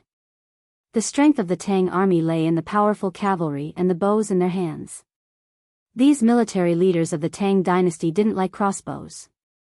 In comparison, the convenient bow was more useful for offense, while the crossbow was better for defense. Tang generals like Chu Chu were only thinking about how to go to war, expand the country's territory, and kill the enemy chieftain. Naturally, they had no interest in crossbows. Pai Lupi also knew the moral character of these generals under his command, so he just sighed and didn't say anything more. At least, he continued to fiddle with Li Wangyo's composite crossbow. Pai Lupi took a look at the crossbow's scope and recognized it as a special telescope. He was a little surprised that the telescope and crossbow could be combined like this.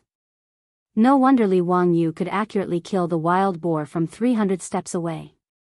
He immediately thought that if he ordered people to make a batch of these crossbows and train them, it would be very useful to kill the enemy's commander-in-chief when two armies were facing each other.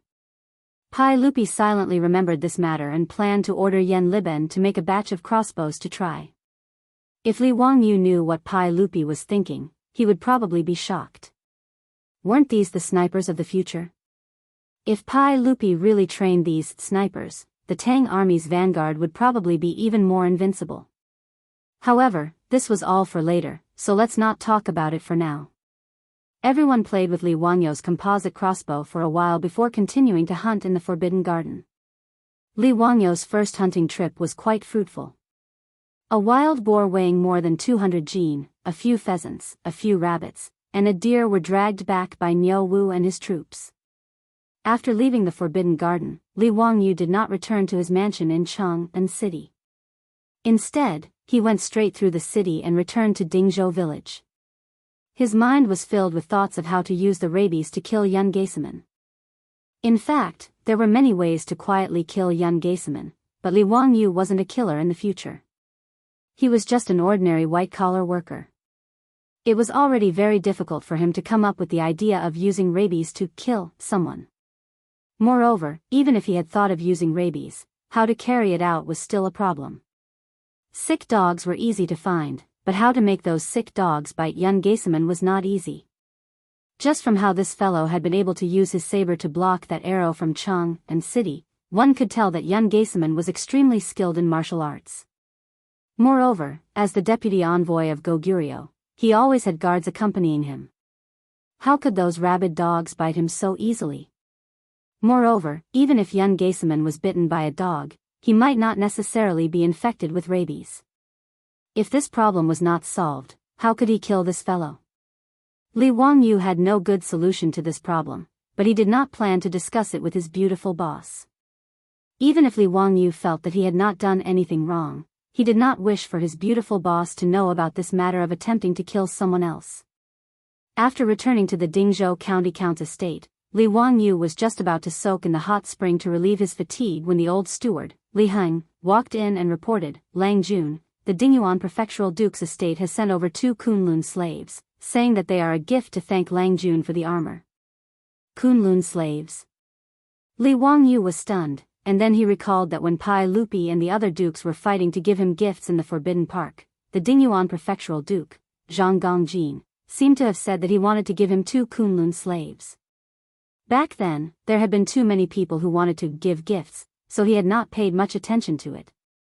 He had only been thinking about Pai Lupi's Sasha Luzi. Now that Zhang Gongjin had really sent over these Kunlun slaves, Li Wangyu could not help but feel a little sick of it. Chapter 774.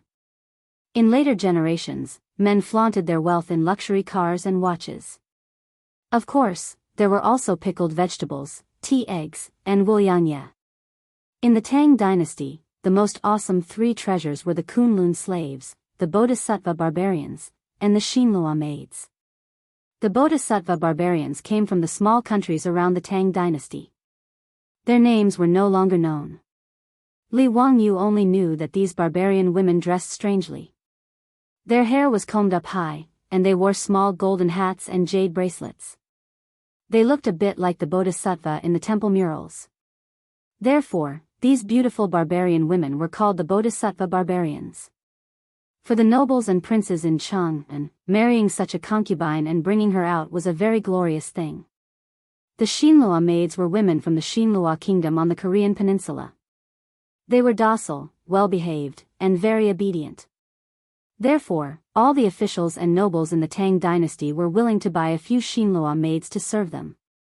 In Li Wangyu's mansion, there were Xinlua maids among the maids bought by the old butler Li Heng. Because these maids came from the distant Xinlua and were well behaved, the price of the Xinlua maids was much more expensive than other maids. As for the Kunlun slaves, it did not only refer to black people. It was a general term used by the Tangs for people with black skin, including South Asians and Africans. These Kunlun slaves who were sold to Chang and were strong and could fight. They were the slaves that many playboys in Chang and liked to take with them when they went out. From Li Wangyo's point of view, the so-called three treasures of Chang and basically meant that Tyson would be his bodyguard, Fatty D would be his concubine, and Jean Taishi would be his maid. Well, thinking about it this way, it was indeed very ostentatious. In Chang and city, Li Wangyu had seen many Kunlun slaves. Back then, the old housekeeper Li Heng had also wanted to buy a few Kunlun slaves for the mansion, but he did not manage to do so, which made him very regretful. In fact, for Li Wangyu, it was best if he could not buy them. He did not want to take a few black and hard people around Chang'an. Although Li Wangyu was not racist, he did not like black people. Especially after the incident in a university in Huaxia, he was really tired of those black people. Naturally, he did not want to keep any Kunlun slaves in his mansion. Therefore, Zhang Gongjin sent 2 Kunlun slaves as a return gift, which made Li Wangyu a little. In fact, Zhang Gongjin had good intentions. Although Kunlun slaves were not rare in Chang and city, slaves from Africa or faraway India were also rare. After all, even Xuanzang had to go to India to get the true scripture. It would be even more difficult to transport these slaves. Therefore, the price was price, price, price, and price. Due to the scarcity, most of the Kunlun slaves that were sold to Chang and city were reserved by the nobles and nobles. It was difficult for ordinary people to buy them even if they had money. At least, the old housekeeper Li Heng was not able to buy a Kunlun slave. Although Li Wangyu did not like this gift, since it was given by Zhang Gongjin with good intentions, it would be inappropriate if he did not accept it. He could only wave his hand helplessly, indicating to Li Heng to accept them first and think of a way to deal with them later. At most, he could give them to Qing Chumo and the other rich people. It was not a big deal. Li Wangyu did not care too much about this matter. He casually gave an order and went to soak in the hot spring. This guy was thinking about how to carry out this perfect murder. Why would he care about these trivial matters? He did not like the Kunlun slaves, so he would let Li Heng send them far away. It was not worth his effort. Soaking in the warm pool water, Li Wangyu closed his eyes and let the maidservants beside him massage his back. He was very comfortable. This person really did go from frugal to extravagant. Back then, he had looked down on Pai Lupi and Xing Yaojin for not wanting Phyrus. These men were naked and let their beautiful maidservants attend to them. But now, he had slowly gotten used to this and did not feel ashamed or embarrassed. As he enjoyed the soft massages from behind him, Li Wangyu pondered how to deal with Geisaman in the abyss of death. It was truly not easy to have a mad dog bite young Geisaman. But Li Wangyu had thought that rabies was transmitted through the saliva of dogs and cats. Since this was the case, if he had someone find a mad dog, take its saliva, put it into a needle, and then find a chance to give young Geisaman a shot, he would undoubtedly die. The more Li Wangyu thought about it, the more feasible it seemed. But who would get close to young Geisaman and give him a shot was a problem. He naturally could not do it himself. Everyone in Chang'an knew that Qing Chumo and the others had a good relationship with him. Young Geisaman had accidentally injured Qing Chumo and almost killed the son of Duke Lu. At this time, he was worried about Duke Lu's revenge and was in a state of panic. If he rashly went to the Chamberlain of Dependencies to make friends with young Geisaman, he would probably be suspected. Moreover, Li Wangyu was not an extremely shrewd person. If he had to pretend to be brothers on the surface while secretly thinking about how to give someone a shot and take someone's life, he really could not do such a thing. 2 names immediately popped up in Li Wangyu's mind, Su Jingzong and Li Yifu. These 2 were famous men of the great Yin of the Tang dynasty and would be suitable to help him do something harmful. But Li Yifu had not yet been recommended and was still in the salt pavilion of Sichuan, so he could not count on him. Su Jingzong was currently helping him with the matters of the Royal Academy, and he could be considered Su Jingzong's boss. He should find him to discuss this matter. Thinking of this, Li Wangyu suddenly felt that the 2 Kunlun slaves that Zhang Gongjin had given him had a place to go. If he gave them to Su Jingzong, would he not be afraid that this fellow would not work for him? He did not want these Kunlun slaves, but others did. Using 2 Kunlun slaves to buy Yun Geiseman's life was an extremely profitable transaction. Thinking of this, Li Wangyu immediately ordered someone to find Su Jingzong. Su Jingzong, this old bureaucrat, was quite diligent in his work. Ever since he had no choice but to accept the job of the Royal Academy, he had been waiting outside Dingzhou village at the academy's construction site by the Gan River, supervising the officials of the Ministry of Works to build the academy. Hearing that Li Wangyu was looking for him, Su Jingzong did not dare to delay and hurriedly rode his horse to the manor of the Count of Hu County. Su Jingzong got off his horse in front of the castle of the Count of Hu County and threw the reins to the servants of the Lai Hot. Just as he was about to step into the castle, he was shocked to notice that there were 2 strong Kunlun slaves with skin as dark as charcoal standing beside the castle gate. Su Jingzong could not help but feel envious. He thought to himself that the Count of Hu County was indeed in the limelight. He could even get such rare goods like the Kunlun slaves. There were so many nobles in Chang'an, but there were not many who had Kunlun slaves in their manors. Su Jingzong looked at the black and hard before following the servant girl of the Lai Hot into the castle. Chapter 775. In the guest hall of the castle, Li Wangyu, who had just finished soaking in the hot spring, was sitting on the sofa with his legs crossed. Several beautiful Xinlua maidservants were massaging his hands and feet, making him look like an evil landlord. Seeing Su Jingzong being led into the guest hall by the maidservants, Li Wangyu smiled and nodded at him as a greeting. He also indicated that Su Jingzong did not need to be polite and should sit down and talk. Su Jingzong respectfully gave Li Wangyu a full bow before carefully sitting down on the sofa. He tried his best to straighten his back, but in his heart, he didn't forget to curse the county count's mansion for being too unruly. For example, the sofa he was sitting on was comfortable, but it didn't have any image to speak of. It was impossible for him to sit upright and still. Moreover, in Su Jingzong's opinion, there were no rules between the maidservants and the master of the county count's estate. Li Wangyu stretched out his hand to touch the beautiful servant girl's soft breasts, but the servant girl gently slapped his hand away. What kind of scandal was this? The maidservant dared to slap the master's hand in such an unruly manner. According to the laws of the Tang Empire, she could be beaten to death. However, not only was the county count not angry, he even turned his head to tease the maidservant with a smile. Su Jingzong inwardly cursed, this county count is really tolerant of his servants. He's not afraid of losing respect. The maidservants in his residence, not to mention touching their hands, even if he was in the mood, he could directly press them onto the bed. Which of those maidservants would dare to say no? Su Jingzong didn't need to worry about the matters of the county count's estate. He could only dryly cough and ask, "Dare I ask the count, why have you called me here today?" Su Jingzong didn't feel ashamed. The vice principal of the Royal Academy called Li Wangyu, a 4th-rank county count who had founded the Tang Empire, count, and even called himself a lowly official. This could be considered as groveling. However, Su Jingzong didn't think this way. He knew that although the saint was the principal of the Royal Academy in name, in reality, all matters of the Royal Academy were decided by the young man in front of him.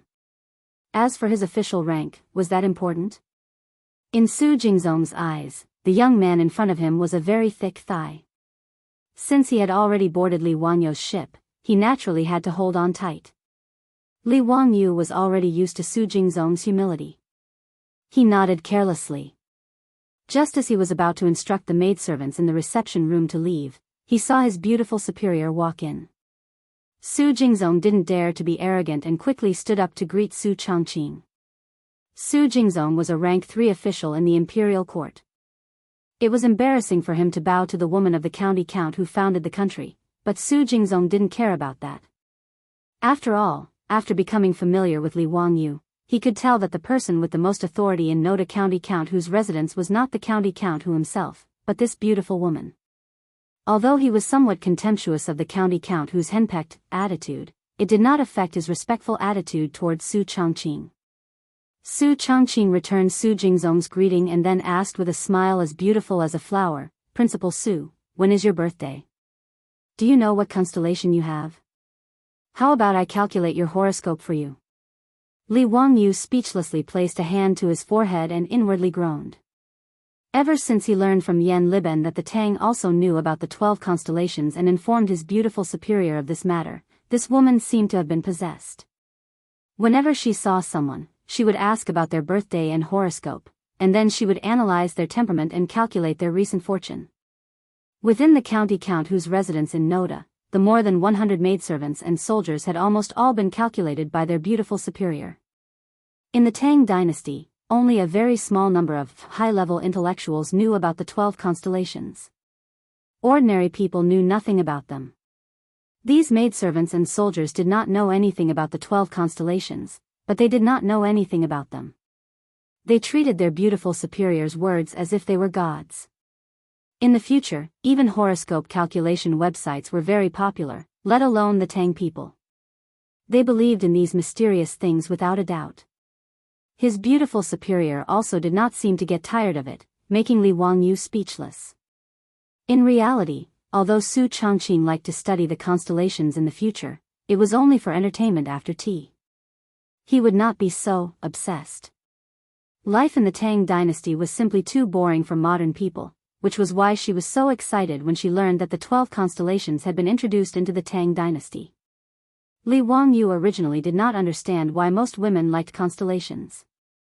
He had even searched for this on Baidu and learned about a term called the Barnum effect. This theory said that people would easily believe that a general and popular personality was suitable for them, even if this personality was empty. The description of the constellations was a very typical Barnum effect.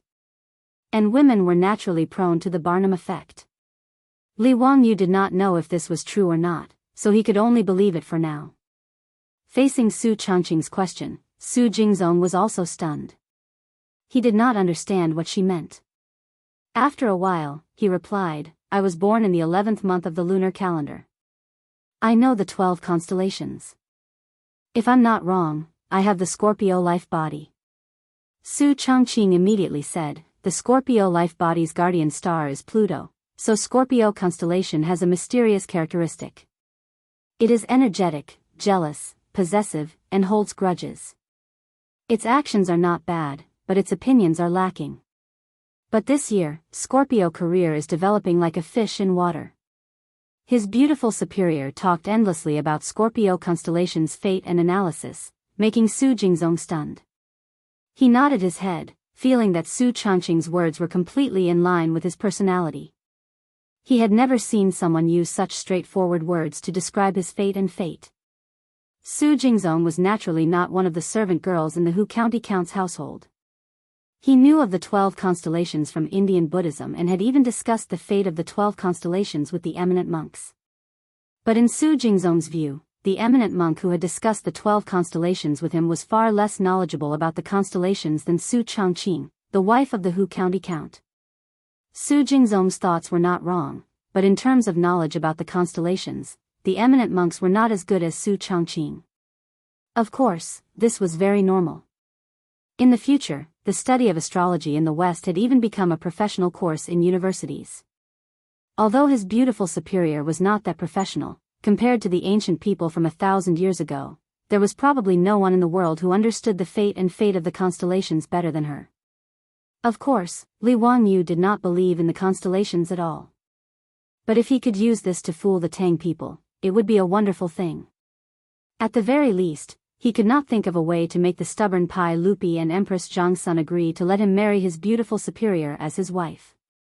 He might as well try and see if the fate of the constellations could create some other opportunities for them. In any case, Li Wangyu would not accept marrying another woman as his wife. He could take in a few more concubines, but his wife had to be Su Changqing. Since Pai Lupi and Empress Zhangsun emphasized so much about matching in terms of social status, if he could package Su Changqing as the master of horoscope divination of the Tang dynasty, he might be able to make these two meddlesome in-laws agree. Thinking of this, Li Wangyu naturally smiled as he watched Su Changqing trick Su Jingzong, treating it all as an experiment. Li Wangyu could see that Su Jingzong's experimental subject was surprisingly effective. As his beautiful superior spoke, the expression on Li Wangyu's face became increasingly solemn and respectful. Chapter 776. His beautiful superior's analysis of Scorpio's character and numerology had fooled Su Jingzong. Although Su Jingzong did not understand a lot of Su Changqing's words, it did not affect him from understanding the general meaning. For example, what kind of planet was Pluto? Of course, Su Jingzong had never heard of it. This dwarf planet, which was invisible to the naked eye and was expelled from the solar system, was only officially discovered in 1930. If Su Jingzong knew about it, then he would be damned. But this did not prevent him from imagining the meaning in his own mind. Pluto, as the name suggests, must be the king of the netherworld. Pluto should be an unknown constellation that he did not know about. These things that Su Jingzong did not understand made him listen more carefully. It had to be said that there was a reason why the study of constellations in the future could attract a large number of fans. Not to mention that the Tang people originally believed in those mysterious things without a doubt. The constellation numerology that Su Changqing talked about was the accumulated knowledge of the later generations over thousands of years. Naturally, Su Jingzong was stunned. Different from the servant girls in Lai Hot, Su Jingzong was not only a listener when Su Changqing talked about the constellation numerology, but he also gave his own opinions from time to time. This made Su Changqing more talkative. Li Wangyu naturally had no interest in these. He was about to yawn as he listened. He also did not understand why a top student from the University of Pennsylvania, the city's white-bone fairy, and the beautiful superior of a professional woman, would be so obsessed with constellations. But since his beautiful superior was interested, he naturally would not disturb her. He simply let the servant girl continue to massage him. He closed his eyes and leaned against the sofa to take a nap. When he woke up, he asked the servant girl next to him and found out that he had slept for almost 2 hours. And the constellation exchange meeting between his beautiful superior and Su Jingzong finally came to an end. Su Jingzong stood up again and respectfully bowed to Su Changqing. "Thank you, Master Su, for clearing my doubts. It turns out that the constellation numerology is so profound.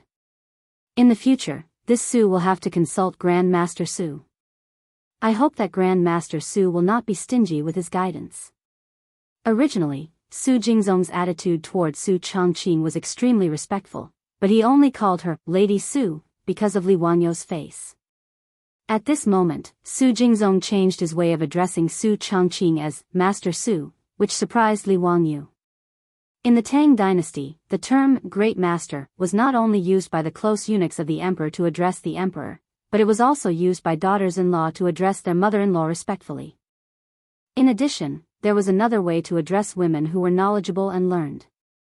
Of course, the pronunciations of these 3 great masters were different. The first 2 pronunciations were the same as in the future, and the Great Master Su, that Su Jingzong called Su Changqing, had the same pronunciation as Great Aunt Su. Li Wangyu was wondering if Su Jingzong was flattering him. His beautiful superior casually talked about constellations. How could he have the nerve to call her Great Master? In history, women who could be called Great Masters were all people who left their names in the history books. Su Jingzong just listened to his beautiful superior talk about constellations for half a day and called her Great Master. Wasn't this a bit too shameless? Although with his beautiful superior's talent, there was probably no woman in the world who could compare to her. Chapter 777. Li Wangyu and Xing Chimo's group of wastrels were so close that they were practically wearing the same pants. This was something that everyone in Chang'an knew. Moreover, Xing Chimo had been accidentally injured this time, causing him to lose blood and go into shock. Even Zhang Baozong and Lu Xinwei were helpless. It was only after Li Wangyu gave him his blood that Xing Chimo was pulled back from the gates of hell. This matter had spread like wildfire in Chang'an, and everyone knew about it. Su Jingzong didn't understand what Li Wangyu meant by asking this. The Count and the young Duke are as close as brothers. This lowly official heard that the young duke lost too much blood this time. It was the count who gave his blood to him to save the young duke. Li Wangyu nodded, a pained expression on his face. General Su is right. Brother Chumo and I are as close as blood and flesh. He was injured by the Goguryeo deputy envoy for no reason. If I hadn't arrived in time, I'm afraid that we would have been separated by life and death. Every time I think of Brother Chumo's bloody appearance that day, I feel a heart-wrenching pain. Su Jingzong didn't know what to say and could only console him. Fortunately, Count's methods are heaven-defying and the young duke is also very lucky. Only then did he manage to turn the situation around. Since the young duke has survived, he will definitely have good fortune in the future. Li Wangyu shook his head. Although that's the case, I still feel that my heart is filled with unease. He stopped mid-sentence and stared at Su Jingzong as if waiting for him to say something. Su Jingzong's mind was filled with questions. He couldn't understand what Li Wangyu wanted to do. After pondering for a while, Su Jingzong asked with uncertainty, "Does Count want to help the young duke vent his anger?" Li Wangyu slapped his thigh. As expected, General Su understands my intentions. I am very relieved that General Su can think this way. Then I will leave this matter to General Su. Su Jingzong was dumbfounded as if he had been struck by lightning. What did he say? How did it become his matter? Even Duke of Lu couldn't do anything about the Goguryeo ambassadors, so what could he do? This pool of water was obviously very deep. Su Jingzong had always been wise to protect himself, so how could he be willing to get involved? Li Wangyu naturally saw through Su Jingzong's thoughts. He deliberately showed a displeased look on his face. What? Is General Su unwilling to help me? Su Jingzong's face stiffened as he said embarrassedly, "It's not that I don't want to, but the saints said that this was an accident. Even Duke of Lu was helpless against the Goguryeo envoy, so how could a lowly official like me share Count's burdens? Wouldn't it be a sin if we delay your important matters?" Li Wangyu chuckled and said, "This matter is actually very simple. It's just that it's not convenient for me to make an appearance. That's why I asked for your help. It's not that I want to make things difficult for you. This." Even if Su Jingzong used his knees to think, he knew that what Li Wangyu wanted him to do was definitely not something simple. For a moment, he didn't know how to answer. Su Jingzong didn't want to be a busybody, but he was worried that he would leave a bad impression in Li Wangyu's heart. For a moment, he was in a dilemma. Li Wangyu naturally understood Su Jingzong's concerns. He straightforwardly threw out his bait. "General Su, have you seen the Kunlun slaves in my residence?" "Of course I have." "Count, you were even able to obtain such rare goods. This humble official admires you. General Su also likes Kunlun slaves. Why don't you buy a few?" Su Jingzong smiled bitterly and said, "To tell you the truth, which of the hundreds of officials and nobles in Chang and doesn't want to keep a few Kunlun slaves? It's just that Kunlun slaves are too rare. Every year, there are only about 100 Kunlun slaves sold to Chang and through the trade route. They are basically divided among the 5 families, 7 families, and the princes and dukes. Even if I like them, I can't buy them." His answer was naturally within Li Wangyu's expectations. Therefore, this fellow was even happier. "General Su, if you can help me vent the anger in my heart, how about I give you a Kunlun slave?" Su Jingzong's eyes instantly widened. He didn't dare to believe Li Wangyu's words. This temptation was not small. It must be known that even Zhang Gongjin, the founding duke, felt his heart bleed when he gave away 2 Kunlun slaves. Even though Su Jingzong was the vice principal of the Royal Academy, a lower rank 3 official, it was still extremely difficult for him to obtain a Kunlun slave. He was just about to nod in agreement when he suddenly realized that Count who was willing to put in so much effort. This matter was probably not going to be easy. Logically speaking, whether it was Duke Lu or Count Hu, if they wanted to make trouble for the Goguryeo diplomatic mission in Chang, and even with the Saints' ban, it would be difficult to stop them. Even if they found someone to sneak into the Chamberlain of Dependencies and beat the Goguryeo diplomatic mission half to death, it wouldn't be a big deal. No matter how Su Jingzong thought about it, he couldn't figure out why Li Wangyu would use him, even going so far as to use Kunlun slaves as a reward to tempt him. He was greedy, but he wasn't stupid. Humans would die for wealth, and birds would die for food. This was something he understood. Su Jingzong swallowed a mouthful of saliva with difficulty and wiped the cold sweat from his forehead. He asked, "Count, how do you want to vent your anger on the young duke? What can this lowly official do for Count?" Seeing his nervous appearance, Li Wangyou's smile became even more relaxed. "Hee, it's actually very simple. You just need General Su to befriend that Goguryeo Deputy Ambassador Yun Gaesaman and invite him to the Peace Square or the Hu Taverns to drink and make friends." Su Jingzong thought that he was hearing things. It was that simple? Was this Count Hu's revenge? "Count, what do you mean by this? There's no need for you to ask about other matters. Relax, I won't harm you. I'll have to trouble General Su with the matters of the Royal Academy in the future, so how could I put General Su in danger?" Li Wangyu naturally didn't tell Su Jingzong the complete truth.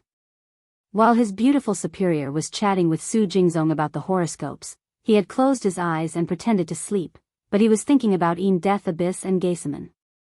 He naturally couldn't let Su Jingzong know the truth. Otherwise, given this fellow's cowardly personality, if he knew that he was going to take the life of the Goguryeo Deputy Ambassador, he probably wouldn't agree even if he was beaten to death. Even if he used his influence to forcefully suppress him, there would still be many variables. Thus, Li Wangyu dispelled the idea of discussing with Su Jingzong and made a plan for himself. Li Wangyou's words allowed Su Jingzong to relax a little. He naturally understood that while this count who was extremely intelligent and had unfathomable knowledge, he had a lazy personality and didn't have the patience to deal with such trivial matters. Su Jingzong also knew that Li Wangyu was definitely not telling him the truth. However, he had no grudges with Count Hu, and he was following Count Hu's lead. There was truly no need for him to harm him. When he thought of this and thought of those two towering Kunlun slaves in front of Count Hu's estate, Su Jingzong couldn't help but feel his heart palpitate. In Chang'an, with his status, he could easily obtain Guanyin Man, Xinlua maidservants, and Guanyin Man. He also didn't lack for beauties. However, such beautiful Kunlun slaves were truly hard to come by. It would be a pity to miss this opportunity. In the end, Su Jingzong gritted his teeth and nodded in agreement. Since Count trusts this lowly official dares to refuse. However, this lowly official has nothing to do with that Goguryeo Deputy Ambassador. It won't be easy for this lowly official to rashly request an audience. Chapter 778. In response to Su Jingzong's question, Li Wangyu casually shrugged. "Duke Su, this matter is simple. I've heard that Kunlun slaves are rare goods even in Goguryeo. I presume that Yun Gaesaman also likes them? Duke Su has the Kunlun slaves as a stepping stone. Are you afraid that you won't be able to get close to Yun Gaesaman?" Su Jingzong was taken aback. Could the Kunlun slaves that Count who had given him be used as a stepping stone to get close to the Goguryeo deputy envoy called Yun Gaesaman? Wouldn't he have done all this for nothing? Li Wangyu saw that Su Jingzong was in a daze and knew that he had misunderstood. He smiled and said, "Duke Su, be at ease. My residence has 2 Kunlun slaves. I'll give one to Duke Su and the other to Yun Gaesaman." Only now did Su Jingzong realize that he had misunderstood Li Wangyou's intentions. He couldn't help but feel his face heat up as he hurriedly changed the topic. "Count, this lowly official is only worried that Yun Gaesaman will not easily leave the Chamberlain of Dependencies after Duke Lu's announcement." Li Wangyu was not worried about this.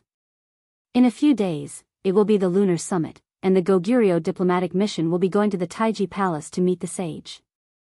Presumably, as the deputy envoy of the Goguryeo diplomatic mission, Yun Gaesaman will also be going to meet the sage. As long as he shows himself, with Duke Su's abilities, you won't be able to get close to Yun Gaesaman. Su Jingzong nodded. As an old bureaucrat, he naturally didn't need Li Wangyu to instruct him on such matters. In truth, Su Jingzong felt that the matter Li Wangyu had instructed him to do was very simple. He had plenty of ways to achieve his goal. Su Jingzong was even thinking that he didn't need to give the precious Kunlun slaves to the Goguryeo deputy envoy to become friends with him. But this was just a thought. While Su Jingzong was greedy, he was also clear about what he could and could not do. If County Count Hu found out that he had secretly taken a Kunlun slave, wouldn't he be asking for trouble? Su Jingzong was only slightly worried. Li Wangyu had invested so much, so it was likely that he was after something big. It was probably not as simple as just venting his anger as he had said before. However, since he had already agreed to this matter, it would not be good for him to go back on his word. In any case, even if Li Wangyu wanted Yun Geiseman's life, Su Jingzong didn't care about the lives of these Goguryans. He just had to be careful and not let Li Wangyu use him as a scapegoat. Li Wangyu then instructed the old steward, Li Heng, to bring several hundred taels of gold to Su Jingzong, claiming that it was for his expenses. It was to be used for the banquet at Peace House and the Hu Tavern. Su Jingzong pretended to refuse for a while and finally accepted the gold with a smile. After having a delicious meal at Lai Hot, he led the two black and hard men back to Chang'an. After sending Su Jingzong away, Li Wangyu temporarily put the matter of Yun Geiseman's murder to the back of his mind. He did not intend to kill Yun Geiseman in a short time. After all, the death of the deputy envoy of the Gogurian diplomatic mission in Chang'an was a troublesome matter. Moreover, there were many renowned doctors in Chang'an. If Yun Geiseman fell ill and Pai Lupi sent Sun Simiao and Zhang Baozong to treat him, it would be bad if someone discovered the illness. The matter of Yun Geiseman's death had too many implications. Li Wangyu was prepared to keep it to himself and not tell anyone, so he naturally had to clear himself of suspicion. It was precisely for this reason that Li Wangyu believed that the best time to strike was when the Gogurian diplomatic mission was preparing to leave Chang'an and then find a chance to give Yun Geiseman a shot.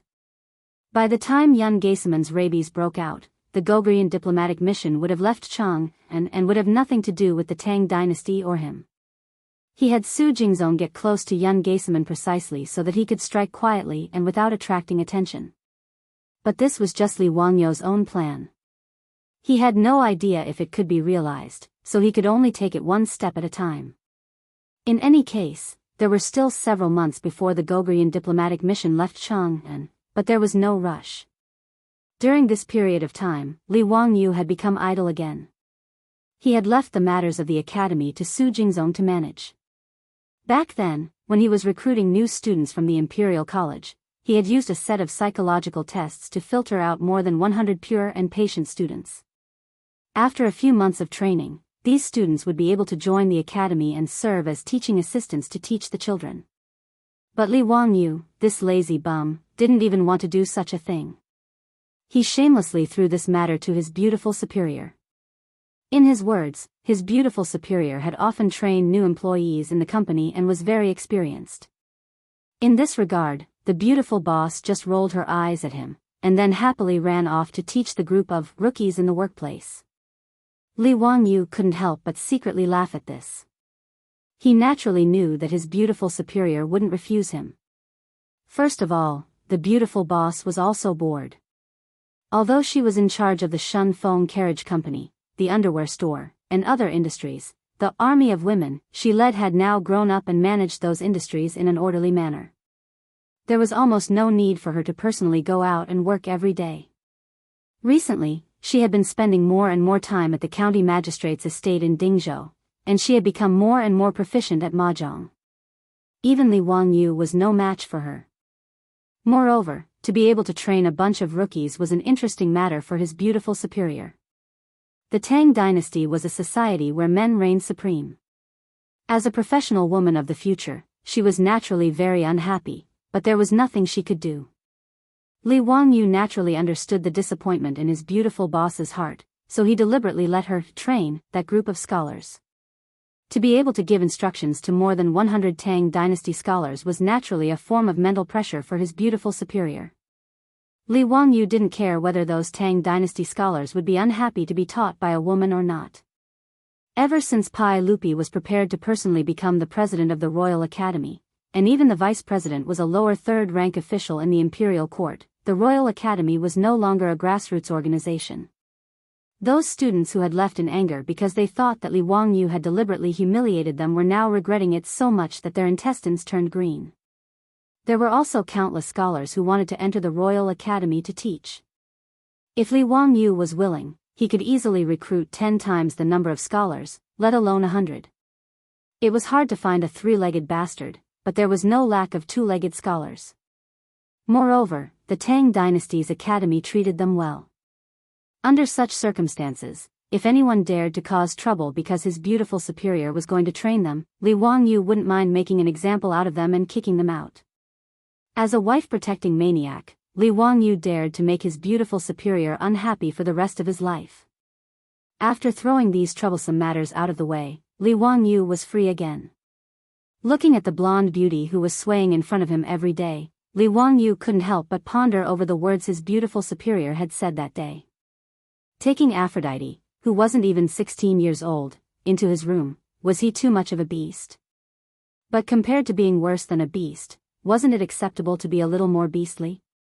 At this thought, Li Wangyu couldn't help but let his imagination run wild. He gritted his teeth, called Niu Wu, and rode straight to Chang'an City. Chapter 779. Li Wangyu had only gone to Chang'an for one thing, and that was to buy a piece of land. The purpose of buying land was, of course, to build the theater that he and his beautiful superior were planning. The theater was naturally for the performance, and the performance needed someone to manage it. That person was, of course, his beautiful blonde, Aphrodite. Then, a certain someone could openly take the blonde into his room. It had to be said that a man needed motivation to do something. It was not easy to buy a suitable piece of land in noticed Chang'an City, but this was not a problem for someone of Li Wangyu's status. Lu Deheng and Cui Zhuo went straight to Chang'an and Wanyan counties. Lu Deheng and Cui Zhuo immediately ordered the officials of the county government to take out the files and maps, and found a few vacant plots of land for Li Wangyu to choose.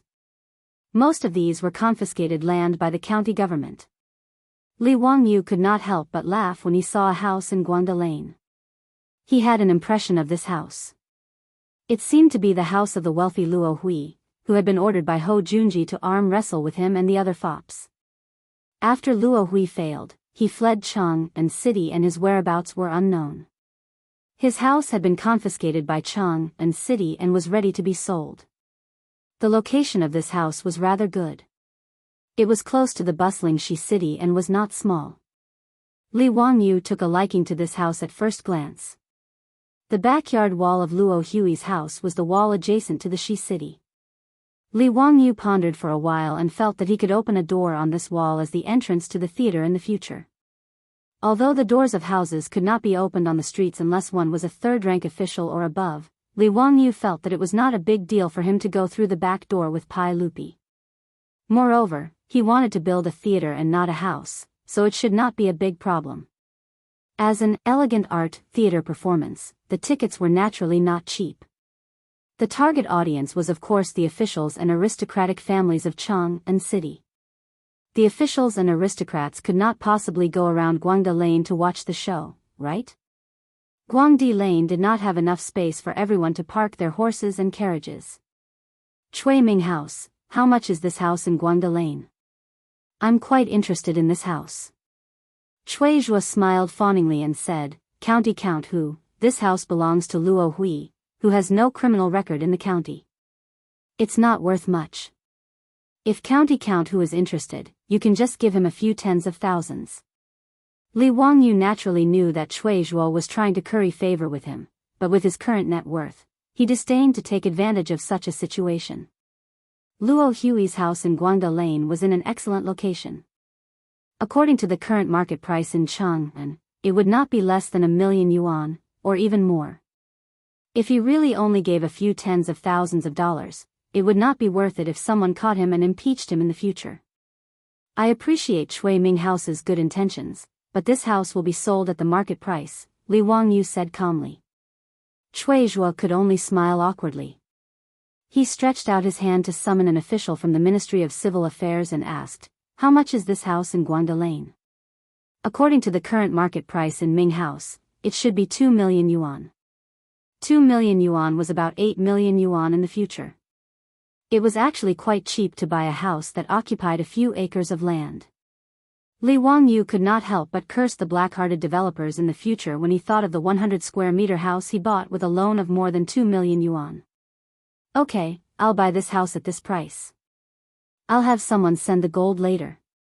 Li Wangyu did not hesitate at all and immediately made the decision. Cui Zhuo nodded repeatedly. He did not care whether he received the money or not, and immediately ordered the official from the Ministry of Civil Affairs to process the title deed for Li Wangyu. Li Wangyu did not refuse. After all, he did not lack the money from Chang'an, so he did not hold back. After drinking 2 cups of tea with Cui Zhuo, the official from the county government completed a series of procedures. The house that occupied a few acres of land in Guangda Lane was now Li Wangyu's property. After receiving the title deed, which was still wet with ink, Li Wangyu smiled at Cui Zhuo and said, "Cui Ming House, I don't need to trouble you for one thing. I'll have to trouble you to find some craftsmen to demolish the house for me." Ah. Demolish? Li Wangyu's words stunned Cui Zhuo. He had also seen Luo Hui's house. It was beautifully renovated, and the carved beams and painted rafters had been put in a lot of money. In his opinion, although the house was only a civilian house, it did not match Li Wangyu's status as the county earl who founded the country. However, he could just find some craftsmen to renovate and expand it. Why did he have to demolish it? That would be too extravagant. Li Wangyu smiled and said, "I don't intend to use this land for living. Naturally, I have to demolish it and rebuild it." Cui Zhuo asked cautiously, "May I ask, what do you plan to build? Is there anything I can do to help?" Nothing much. I just plan to build a theater for watching plays." Watching plays? Theater? Cui Zhuo did not understand what Li Wangyu was saying, but he did not dare to continue asking. He could only pretend to understand and nodded. He planned to find someone to ask what a theater was. After leaving the Chang'an County Yamen, Li Wangyu saw that it was still early, so he went directly to the Ministry of Works in the Imperial City and asked to see the Minister of Works, Duan Luan. To build a theater, cement and craftsmen from the Ministry of Works were indispensable. Now that the cement was in the hands of the Ministry of Works, the civilian craftsmen could not do this. When Duan Luan heard his subordinate's report, he felt his head swell. Ever since he became the Minister of Works in the 2nd year of Zhongguan, he had been tormented by Li Wangyu. Whether it was building the Huxin County Earl's mansion or building the baseball field, they all gave the Ministry of Works endless headaches. Li Wangyu's prodigal road was even more lifeless. He took away a lot of mirage mud from the Ministry of Works, which gave Duan Luan a headache. Now, Huxin County Earl Li Wangyu could be said to be on the Ministry of Works blacklist. Everyone, from the Minister of Works, Duan Luan, to the ordinary officials of the Ministry of Works, could not help but shiver when they heard that Li Wangyu had come to visit. Everyone's first reaction was, F***ck, is this guy here to cause trouble again? Naturally, Duan Luan could not avoid him. He could only rub his temples and order people to invite Li Wangyu into his office. "Zio, how come you have time to come to the Ministry of Works today?" Li Wangyu smiled and bowed to Duan Luan. "Minister Duan, I have come to ask for your help again today." Duan Luan's hand, which was stroking his beard, could not help but tremble. He almost pulled out a few strands of his beard. Zio must be joking. The Ministry of Works is only in charge of some construction matters. How can they help you? In addition, the amount of mirage mud produced by the Ministry of Works is limited. Last time, you took so much mirage mud from the Ministry of Works in order to repair the road. Just thinking about it makes my heart ache. If Zio wants to ask for mirage mud again today, you can save your breath. Duan Luan glared at him. He did not give Li Wangyu a chance to speak and directly refused. Li Wangyu's smile froze. He cursed Duan Luan in his heart. Asking for some cement was the same as asking for his life. Did he have to go so far? It was not like he did not pay. Not only did he pay, but he also paid a high price. F***ck, 5 strings of copper coins for a ton of cement. He did not even complain that it was expensive. This old man Duanluan actually complained that he used a little cement from the Ministry of Works. He was really stingy to the extreme. Li Wangyu and Duanluan were very familiar with each other. He knew that the old man was joking with him, so he decided to act shamelessly. Minister Duan, I really did come today for the mirage mud. If you don't give me the mirage mud today, I will not leave. You won't leave? That's fine. Since Zio is willing to stay in the Ministry of Works, I will let the night watchman on duty go home. I can't ask for more than for Zio to lead your troops to help me on duty. Duanluan's words almost made Li Wangyou's nose crooked from anger. Why did this old man not play by the rules? Chapter 780. If Duanluan refused to sell him the cement, Li Wangyu would never be able to build the theater. Li Wangyu pulled a long face and replied to Duanluan's teasing with a mischievous smile. Minister Duan, isn't it just some mirage mud? Do you really think it's a treasure? Besides, you can't burn the bridge after crossing the river. This mirage mud was given to the saint by me. The Ministry of Works got the recipe for mirage mud for free. Shouldn't they give me some? Besides, I spent a lot of money to buy it from the Ministry of Works. It's not like I took it for free. Duanluan heard this and glared at him. Zio, you still have the nerve to say that? This mirage mud is so precious, but you used it to pave roads. Do you know how many fortresses and cities at the border are waiting for the mirage mud to be repaired and strengthened? How can you waste it for no reason? Li Wangyu naturally knew that Duanluan was telling the truth. Ever since Pai Lupi and the others learned about cement, they immediately thought of using it to strengthen the city walls and fortresses. Li Wangyu could understand using cement for military purposes, but it was also proper business for him to build roads and theaters. In the end, the production of cement was too low. Li Wangyu touched his nose and smiled. If the production of mirage mud is not enough, then we can increase it. Why does Minister Duan make things difficult for me? I have great use for the mirage mud. It's easy for you to say. Mirage mud needs lime to be burned. Now that the production of lime is not enough, how can it be easy to increase the production? When Li Wangyu heard Duanluan's words, he couldn't help but think of the undiscovered lime mines in Hu County. Originally, he wanted to monopolize the lime mines, but there were too many things to do, so he completely forgot about it. After thinking about the many troubles of opening the mines himself, Li Wangyu, a lazy person, simply gave up on this idea. It seemed that he had to take the old path, which was to cooperate with others and let them manage the lime mines while he waited for the profits. However, he did not want to be a partner in this business with Pai Lupi. Should he ask Pai Lupi to sell the lime to the Ministry of Works? Wasn't this taking money out of his own pocket? Li Wangyu thought about it. Why not take care of Cheng Yaojin and those old hooligans? Qin Xiong, Yuqi Jingda, Chai Shao, these dukes could also be pulled in for a share. After all, there were plenty of lime mines in the Guanzhong Path, and he could easily form a partnership with a public house. At the thought that all the Grand Dukes of the Tang dynasty were his partners, Li Wangyu could not help laughing. Let's see who else would dare to provoke me in the future. Ho Junji, Zhang Liang, and those people with 5 surnames and 7 nobles. Would they dare to fall out with a group of dukes? When Li Wangyu thought of this, he couldn't help but chuckle.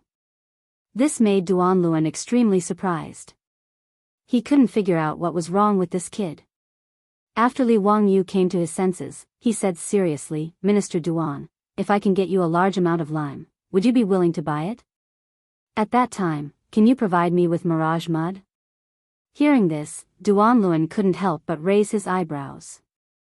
Zio, is this true? If you really have a large amount of lime, I can buy it at 50 coins per stone. I'll buy as much as you have. As for the mirage mud you want, as long as there is enough lime supply, you can have as much as you want. The price will be the same as before. Li Wangyu curled his lips. This old man was really calculating. This kind of volcanic ash cement was just calcining lime and clay together. There was no cost to remove the lime. Duanluan, this old man, actually wanted to buy his lime for 50 coins. After calcining it, he would sell it to him for 250 coins. He really thought of him as a fool. Minister Duan, do you think I don't know how to calcinate the mirage mud? I'll sell the lime to you. After calcining it, you'll sell it to me at 5 times the price. Do I have the word stupid written on my forehead? Li Wangyou's words made Duan Luan's face turn red. He felt that he seemed to be a little unkind. Huh, Zio, what are you talking about? I was wrong just now. As long as you have enough lime supply, the Ministry of Works won't make any money from you. We'll supply you at 60 coins per stone. Li Wangyou nodded with satisfaction. Minister Duan, it's a deal. Zio, when can you start to supply the Ministry of Works with lime? I won't hide it from you. The sage has been urging us to increase the production of mirage mud. Now that the imperial court has seen the usefulness of mirage mud, it's an urgent need everywhere. Zio, the mirage mud you made is really a treasure that benefits the country and the people. Speaking of which, I have to thank you for being the Minister of Works. Duan Luan smiled amiably and was very amiable. Li Wangyou silently rolled his eyes. He thought that Duan Luan, this old man, said nice words. In the end, when he wanted to get some cement from the Ministry of Works, this old man blew his beard and glared at him, refusing in every way possible. It was as if he had gone to his house to rob him. When Li Wangyou heard that he could supply lime, he immediately changed his face. This made Li Wangyou wonder if this old man had learned the Sichuan opera's face-changing skills. Bah, in the Tang dynasty, from Pai Lupi to these high officials in the imperial court, none of them were good people. They only knew how to bully an honest person like him. However, whether it was Duan Luan or the bad-tempered Wei Zheng, they were very much to Li Wangyou's liking. This group of lovable and hateful officials of the Tang dynasty. Minister Duan, there's no rush for lime. Hee, the mine hasn't been opened yet. As for the mirage mud, this nephew needs it urgently. How about you give me 1,000 stones first? When Duan Luan heard this, the smile on his face disappeared. He glared at Li Wangyou. Zio, are you here to make fun of me? The mine hasn't even been opened yet and you dare to say that you can supply lime to the Ministry of Works? Do you think this old man is stupid? How can I be fooled by a brat like you? Li Wangyou was speechless. Why did this old man change his face faster than flipping a book? Minister Duan, how can this nephew deceive you? 1 month. This nephew guarantees that in 1 month, the Ministry of Works will be able to start steadily supplying lime. Really? How much can it be? How could Li Wangyou know how much lime could be produced from those mines? In the future, it was mechanized mining. In the Tang dynasty, it was all manual labor. He didn't dare to guarantee the output. Well, I think I can still guarantee 10,000 stones a month. Li Wangyou pondered for a moment and replied. 10,000 stones, that's 500 tons. If he cooperated with Qing Yaojin and opened a few more mines at the same time, it shouldn't be a problem, right? Good. Then this old man will believe you this time. Come, let's make an oath. In 1 month, if this old man doesn't see lime, don't blame this old man for finding a saint to judge. Li Wangyou nodded straightforwardly. He clapped hands with Duan Luan and settled on the supply of lime in a month. Duan Luan also straightforwardly summoned the officials of the Ministry of Works and told County Count Hu that if he needed it, he could give 1,000 stones of mirage mud. Li Wangyou thanked Duan Luan again and again before leaving the Ministry of Works. Seeing that it was getting late, Li Wangyou estimated that he wouldn't have time to go back to Zhou village today. He sent one of his troops back to report. He called Niu Wu and led his troops. Holding the mentality that the wind was blowing and the water was cold, he went to kill his way to Duke Lu's residence. Chapter 781. Ever since he rescued Qing Chimo, Li Wangyou had been avoiding the Duke Lu residence and the old hooligan Qing Yaojin. Usually, if it was not necessary, he would never pass by the Duke Lu residence. He would rather take a detour than pass by the old hooligan's residence. Saving other people was one thing, but saving the old hooligan's eldest son, the only way to thank him was to drink himself to death. It was as if he was not drunk and unconscious, Qing Yaojin was not grateful enough. Li Wangyu had long been too lazy to complain about the old hooligan's way of doing things. Today, if it were not for the lime mine, Li Wangyu would not walk into a trap. Wahahaha, boy, you are finally willing to come. Come, prepare the food and wine, today we are not going home until we are drunk. Li Wangyu and his party had just stepped into the Duke Lu residence when Qing Yaojin's hoarse voice resounded throughout the residence. Rubbing his temples, Li Wangyu carelessly bowed to Qing Yaojin. Uncle Qing, the matter of drinking is not urgent.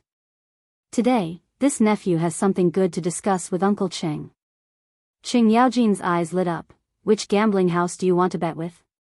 Last time I bet with you, boy, I won until old man Shui's eyes turned green. Wahaha, it was very satisfying. Li Wangyu was speechless. This old thing, winning money from his father-in-law, was still so happy. What was even more shameless was that after winning the gold, he did not know how to share it with him. Uncle Qing, this nephew came today not to bet, but to cooperate with Uncle to open a mine. Open a mine? What mine? Gold mine or copper mine? Lime mine. Qing Yaojin was stunned, then reacted. Is it the lime used to make mirage mud? This is a good business. Boy, do you know where there is a lime mine? Li Wangyu nodded. This nephew naturally knows. That is why I came to discuss this matter with Uncle Qing. Wahahaha, boy, you still have a conscience. You did not forget your Uncle Qing when it comes to making money. It is not in vain that I dote on you. Let's go, let's drink and chat. Li Wangyu secretly curled his lips. He didn't know where this old hooligan's confidence came from. He actually had the nerve to say such shameless words. Hee, Uncle Qing, this nephew knows of more than one limestone mine. Why don't we invite Uncle Qin, Uncle Yuchi, and the others as well?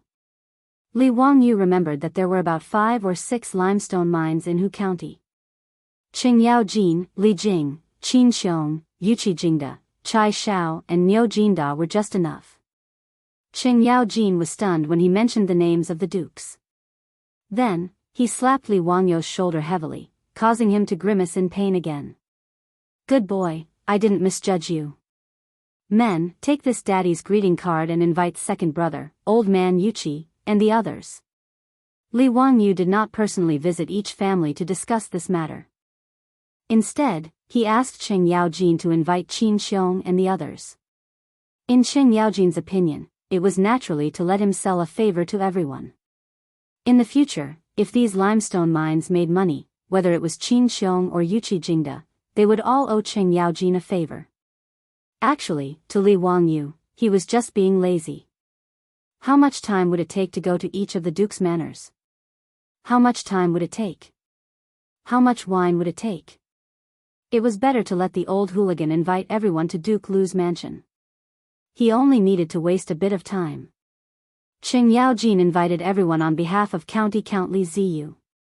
Naturally, no one would refuse. This group of dukes did not live far away. Not long after, everyone gathered in the main hall of Duke Lu's mansion. Qing Yaojin waved his hand. Immediately, groups of servant girls brought wine and food for everyone. Musicians played music and danced in front of the hall to liven things up. It was very lively. After 3 rounds of wine, Li Wangyu's face had become rosy. He didn't dare to drink anymore. Otherwise, he wouldn't be able to talk about proper business today. Uncles, this little nephew asked Uncle Qing to invite all of you here today because I have a business deal. I want to see if all of you are interested. Yuchi Jingda laughed. Ziyu, you are now the famous god of wealth in Cheng and city. If you have any business deal and are willing to bring us along, that's a good thing. There's nothing to discuss. Just say it directly. No matter how much gold you want, Laozi will listen to you. Old ignorant Yuchi's words are beautiful. That's right, that's the truth. Ziyu, you are willing to bring us uncles to make money. What else is there to say? Qing Yaojin raised his head and gulped down a mouthful of wine. It was rare that Yuchi Jingda did not quarrel with Qing Yaojin. The surrounding group of dukes also nodded repeatedly, feeling that what the two said was reasonable. Li Wangyu blushed with shame. When did he have such charisma? He naturally did not know how shocking it was for a white-clothed youth to establish such a large family business in just over a year's time. Even Yuchi Jingda, who had always been proud and arrogant, could only say the word admire in regards to Li Wangyu's business skills, not to mention others. Heh, then this little nephew will speak frankly. This little nephew knows that there are a few lime mines in Hu County that have yet to be discovered. This little nephew is a lazy person and does not have the patience to deal with these trivial matters. Therefore, I want to partner with all of you uncles and operate those lime mines. What do you uncles think? Lime mines? Is that the lime used to make mirage mud? That is a business that benefits greatly with little capital. Ziyu, are you really willing to use this kind of mine to partner with us? Li Jing was astonished when he heard this. Li Wangyu nodded. Duke Wei's words are correct. It is precisely that lime mine. This little nephew has already discussed it with Minister Duan of the Ministry of Works. 50 yuan per stone. The Ministry of Works will buy as much lime as there is, so there is no need to worry about lime sales. Qing Yaojin was furious. That old man's surname Duan is going too far. Ziyu, why did you agree to his conditions? I bought some mirage mud from the Ministry of Works, but it costs 350 yuan per stone. Isn't it too much of a loss to sell it to the Ministry of Works for 50 yuan? Everyone nodded in agreement. They also felt that Li Wangyu's price was too cheap. Li Wangyu said with a smile, uncles, mirage mud is expensive because the lime is transported from afar. This little nephew has inquired before. The lime used by the Ministry of Works costs 100 yuan per stone. The lime mine that this little nephew knows of is in Hu County, only a few dozen li away from Chang'an. It is very convenient to transport it. 50 yuan per stone seems cheap, but from now on, the Ministry of Works can only use the lime produced by our mines. This is a monopoly business. Uncles, you must not underestimate the profits involved. Duan Luan had offered to sell lime to the Ministry of Works for 50 yuan per stone. He was just waiting for Li Wangyu to haggle over the price. The price in his heart was 100 yuan per stone. Duan Luan did not expect that the always shrewd Li Wangyu would agree to it. This shocked him greatly. How could he have known that Li Wangyu was thinking about monopolizing the supply of lime? His appetite was quite big. Li Wangyu's words made Qing Yaojin and the others ponder for a while. In the end, they slapped their thighs. Ziyu, you little brat, you are indeed full of cunning ideas. Fine, we will do as you say. How are we going to share this lime mine? You should give us an explanation. We will listen to you. Chapter 782. The discussion process with the bigwigs was very simple. Mining, 50-50, simple and clear. Li Wangyu and each duke's residents would each contribute half to purchase the land where the lime mine was located, as well as the various mining expenses. As for how the lime mine would be mined and how it would be managed, Li Wangyu did not care.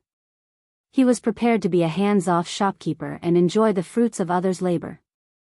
As for recruiting absentee workers, building mines, and many other tedious matters, Qing Yaojin and the other bigwigs patted their chests and took on all of them. Regarding Li Wangyu's lazy behavior, none of the bigwigs expressed any dissatisfaction. After all, this cooperation was purely because Li Wangyu was leading them to wealth. Everyone could see the benefits of mirage mud and knew its value.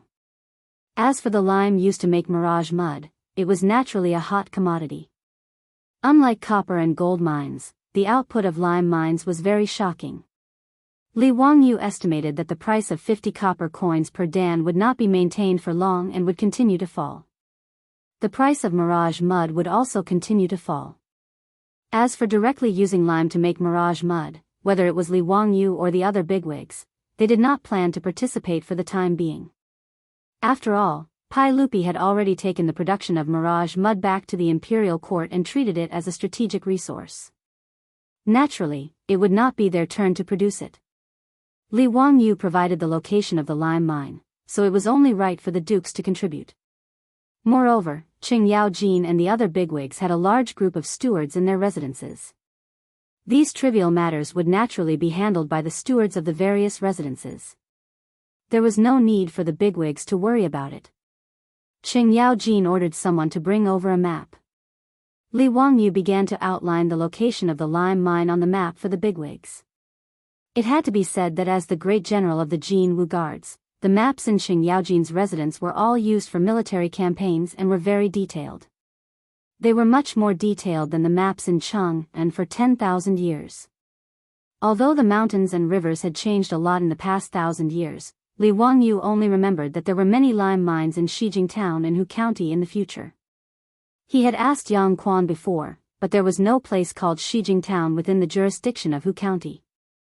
Fortunately, Li Wangyu still remembered the general location of Shijing Town in the future. It was 14 li south of Hu County, at the northern foot of Mount Zhongnan. After searching for a while on the map, Li Wangyu determined the approximate location of the lime mine. As for which mountain the mine was located on, it would be up to the big shots to send artisans who specialized in mining to find out.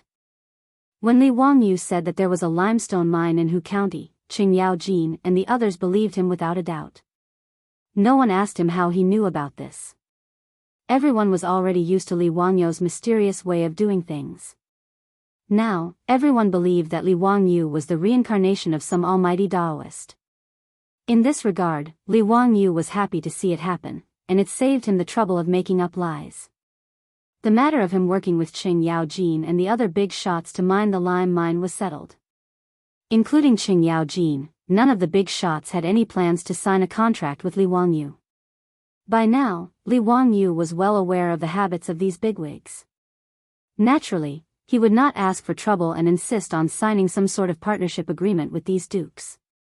They were all famous dukes who had founded their own countries. If he signed an agreement with them, wouldn't he be slapping their faces? After the matter was settled, Qing Yaojin and the others once again started to drink. Within Duke Lu's residence, a new round of noise started. Li Wangyu had always politely rejected the gatherings of the nobles of the Tang dynasty. There was no other reason other than that he was too agitated. It was not without reason that people in the future called the stinky Tang dynasty dirty. The open atmosphere of the Tang dynasty, especially among the nobles, was not inferior to the debauchery of the nobles of ancient Rome. Those unrestrained and informal behaviors made Li Wangyu unable to bear it. Even people like Qin Xiong, Niu Jinda, and Li Jing, who were usually upright and prudent, did not care about their image at the banquet. They hugged the young ladies in their arms and touched them up and down. These beautiful young ladies were all the concubines and concubines that Qing Yaojin, the old hooligan, kept in the residence.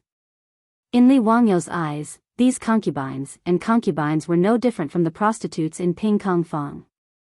Concubines were completely different. Concubines had a certain status in the family, even if it was not high.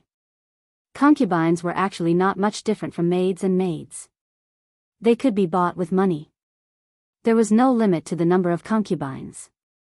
As long as one could afford it, they could have as many concubines as they wanted. Concubines not only needed to serve the master, but they were also the playthings of the master and the guests.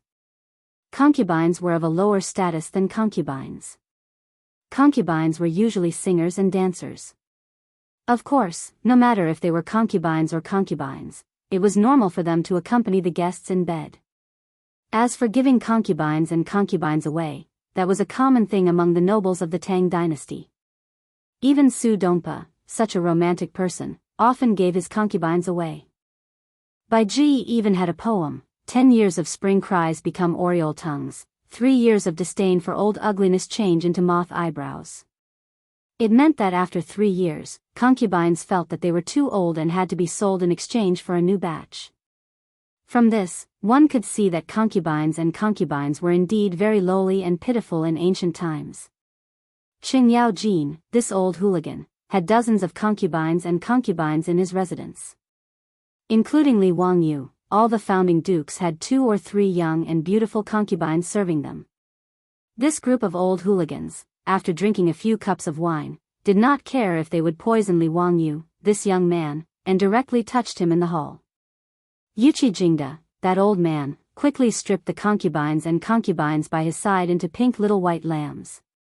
He was just short of directly performing a live erotic scene in this hall. Qing Yaojin and the others not only did not feel offended, but also applauded loudly. Niu Jinda was considered more reserved. His pair of large hands had already reached into those concubines' dresses and continuously kneaded. Seeing this, Li Wangyu was very speechless. As for Li Jing, this old man, his hair and beard were already white, but he was hugging a few young women who were old enough to be his granddaughters for a while. He even let those concubines use their mouths to feed him wine. He was really old and unruly. During the banquet, all kinds of shining white peaks and tender gasps were heard, dazzling Li Wangyu's eyes. Seeing this, he even wanted to call the police. Although the concubines and concubines of Qing Yaojin's residence were young and beautiful, Li Wangyu did not want to have any mishaps. To have something happen with the concubines of Qing Yaojin, this old scoundrel's residence, just thinking about it was too frightening. Continuing to stay in Duke Lu's residence's main hall to be stimulated and forced to endure was really unbearable. What was the difference between this and watching a later generation Japanese romance movie?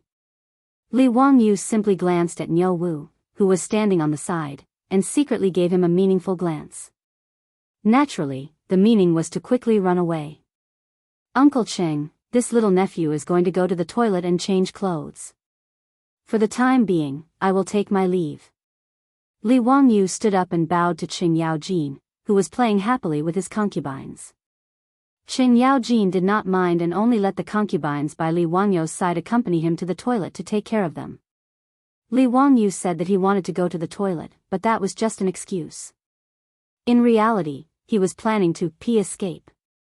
How could he be willing to let these concubines follow him? He promptly said that he was familiar with the way and that it was enough for his own troops to follow and take care of him. How could Qing Yaojin know what he was thinking? He also did not take it seriously. In any case, Li Wangyu had come to his residence many times and was also familiar with the way, so he just let him do as he pleased. As for Yuchi Jingda and the others, they had already sunk into the land of warmth and tenderness. How could they still care about what Li Wangyu wanted to do? Li Wangyu also did not speak much nonsense. Leading Niu Wu, he turned around and headed in the direction of Duke Lu's residence's toilet. Chapter 783. Ever since his beautiful boss and Empress Zhangsun coerced all the noble ladies and young ladies in Chang and city to go to the county magistrate's mansion in Dingzhou village in Hu County, all the officials and aristocratic families in Chang and city asked for the blueprints from the county magistrate's mansion and competed with each other to renovate the bathroom facilities. These hostesses had seen the modern bathroom facilities in the county count's mansion, so how could they continue to use the dirty and smelly toilets in their original mansions? For a time, orders for all kinds of bathroom tiles, toilets, and sanitary wares in the porcelain kilns and workshops outside Chang and city increased greatly, which made the shopkeepers who had never made these rare things happy and annoyed. Fortunately, these things were actually not complicated, and they were not difficult for the skilled porcelain craftsmen of the Tang dynasty. The toilets in Qing Yaojin's mansion were naturally all renovated. The originally dirty toilets were covered with shiny tiles, and ceramic toilets and sanitary wares were used. Also, the old scoundrel had plagiarized the Turkish bath in Li Wangyu's castle. He had built a bathing pool and sauna room in his own residence. As for the Taiji Palace, it had already been renovated. Pai Lupi was even more shameless. He directly asked Li Wangyu to show his respect for a batch of bathroom tiles and toilets, which made Li Wangyu spend a lot of money. After all, an ordinary duke's mansion had at most a dozen toilets. But in Noda's Taiji Palace, there were more than 100 toilets, and the number of tiles and ceramic toilets needed was innumerable. How could Li Wangyu not hate it? When the officials and nobles learned of Pai Lupi's public bribery, they became more and more envious of Li Wangyu's imperial favor, which made Li Wangyu speechless. Li Wangyu led Niu Wu to the bathroom of Duke Lu's mansion. After relaxing for a while, he was ready to slip away. Looking around, Duke Lu's mansion was brightly lit, and there were maids and servants shuttling back and forth, constantly delivering hot delicacies and wine to the nobles in the main hall. Seeing that no one was paying attention to him and Niu Wu, Li Wangyu immediately slipped down the small road to the main gate of Duke Lu's mansion. Unexpectedly, after taking 2 steps, Li Wangyu, who was anxious to escape the tiger's den, did not pay attention and directly bumped into someone coming from the opposite side. "Zio, where are you going? The main hall is not in this direction." Li Wangyu raised his head and saw that the person he had bumped into was Qing Chubi. He subconsciously gestured for him to keep quiet. "Brother Chubi, don't disturb your family." "Hee, little brother just remembered that there is still soup boiling in the manor. I must go back and take a look." Li Wangyu spouted some nonsense to appease Qing Chubi. He turned around and wanted to leave, but Qing Chubi grabbed his sleeve. "Zio, what are you doing? Where do you want to go sneakily?" "Oh, I know, you want to sneak away. Am I right? Zio, do you dislike my Duke Lu's mansion for not being a good host?" Li Wangyu was stunned. When did this guy become so smart? "Your family's mansion is not being a bad host, it's being too considerate. If I don't run, I'm afraid those concubines will climb onto my bed." Li Wangyu thought that the concubines of Duke Lu's mansion had all served Qing Yaojin, that old rogue, and felt uncomfortable. How could he still have any romantic thoughts? However, he naturally could not say these words to Qing Chubi, and could only be vague. "Brother Chubi, what are you talking about? What's the difference between your family and mine? I really have something to do, and I can't bear to disturb Uncle Cheng's mood, so I left without saying goodbye." Qing Chubi did not pay attention to Li Wangyu's words, and directly shouted with his hoarse voice inherited from Qing Yaojin. "Brother, come quickly. Zio wants to run." "Brother Chubi, don't shout, don't shout." Li Wangyu was shocked and reached out to cover his mouth, for fear that this guy would provoke Qing Yaojin again. Although the 3 brothers of the Qing family were not triplets, they seemed to have telepathy. Qing Chubi had just called out when Qing Chumo and Qing Chuliang's figures appeared from the small path. Li Wangyu was speechless. Could these 2 guys teleport? How did they come so quickly? Qing Chubi's voice, was it really not summoning a mythological beast? Surrounded by the 3 brothers of the Qing family, Li Wangyu simply raised his hands and surrendered. "3 brothers, I admit defeat. What do you want, just say it." Li Wangyu only needed to look at Qing Chumo's sneaky smile to know that this guy absolutely did not have good intentions. Perhaps these 3 swindlers were deliberately waiting for him here. Hearing Li Wangyu's words, Qing Chubi immediately smiled and said, "Waha, brother is right. Zio, you really can't hold back your temper and go drink with those old things." Before he could finish his words, Qing Chuliang covered his mouth. Li Wangyu felt a headache coming on. He held his forehead and felt sorry for Qing Yaojin. To be called an old thing by his own son, such an unfilial son, even if he was beaten to death, it would not be wrong. Qing Chumo also ignored his stupid brother, and hugged Li Wangyu's shoulder and said with a sneaky smile, "Zio, let's go. Peace Lane or the Hu Wine Shop, you choose. Today, brother is treating, you are responsible for the bill." Wahahaha, these words are really good. "I treat, you pay" naturally came from Li Wangyu's mouth, but it was immediately copied by this group of swindlers. Now, they kept saying it every day, and it was almost becoming a mantra. Whether it was going to the Hu Wine Shop or Peace Lane, Li Wangyu would accept it. It was better than continuing to stay in the Duke Lu's residence and watch a group of old swindlers act out an erotic scene. At least it was not an eyesore. He accepted his fate and nodded, saying weakly, "Then let's go to the Hu Wine Shop in the West Market." Compared to harming the poor women of the Tang dynasty in Peace Lane, Li Wangyu would rather lead these swindlers to the Hu Wine Shop to harm the Hu concubines. The 3 brothers of the Qing family naturally did not have any objections. They happily escorted Li Wangyu out of their residence and towards the West Market. What made Li Wangyu even more speechless was that this bastard Qing Chumo did not forget to be generous. He actually ordered his servants to immediately go to the other swindlers' residences and inform them to gather at the Hu Wine Shop in the West Market. Today, someone was treating, so hurry and eat. If it were not for the fact that he could not beat these 3 brothers, Li Wangyu would definitely let them know why the flowers were so red. After a while, the swindlers and Li Wangyu gathered at the Hu wine shop in the West Market and started a new round of revelry. With County Count Hu and a group of young dukes at the door, the shopkeeper of the Hu wine shop naturally did not dare to be negligent. He respectfully invited everyone into an elegant room, and then sent the youngest and most beautiful Hu concubines in the wine shop into the room. Li Wangyu was not some old master or a moralist, so he was very relaxed and at ease with these swindlers. His arms were wrapped around two scantily clad Hu concubines, and he was very happy to take advantage of them. While everyone was drinking and having fun while chatting, Li Wangyu noticed the conversation between Chai Lingwu and Du He and couldn't help but frown. Chapter 784.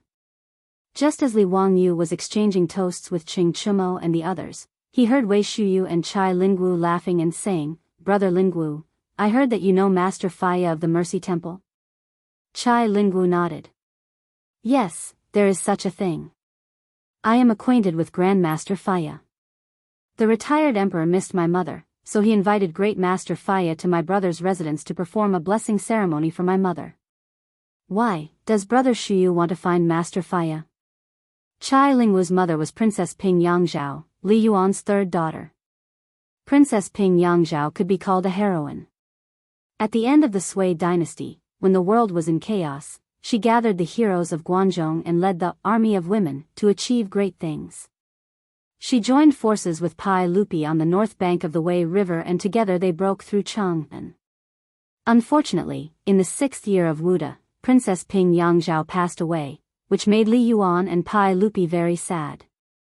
Princess Ping Yangzhao was the only woman in the history of Huaxia to be buried with military rites.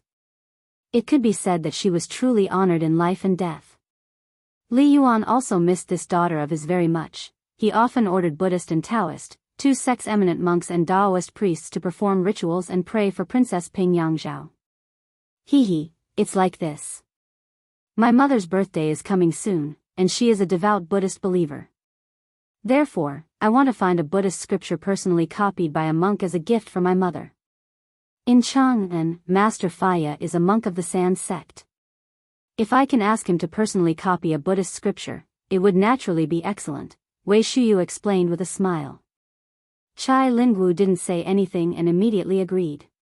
Brother Shuyu, don't worry. Leave this to me. Then thank you, Brother Lingwu. Come, let me toast you. Fang Yai couldn't help but laugh. Why are you two patronizing yourselves? Everyone, come, today is a beautiful day, and it's rare for Zio to be the host. Don't waste this wine and beauty. Everyone, drink up.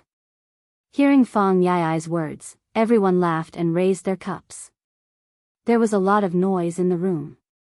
No one paid attention to the conversation between Chai Lingwu and Wei Shuyu.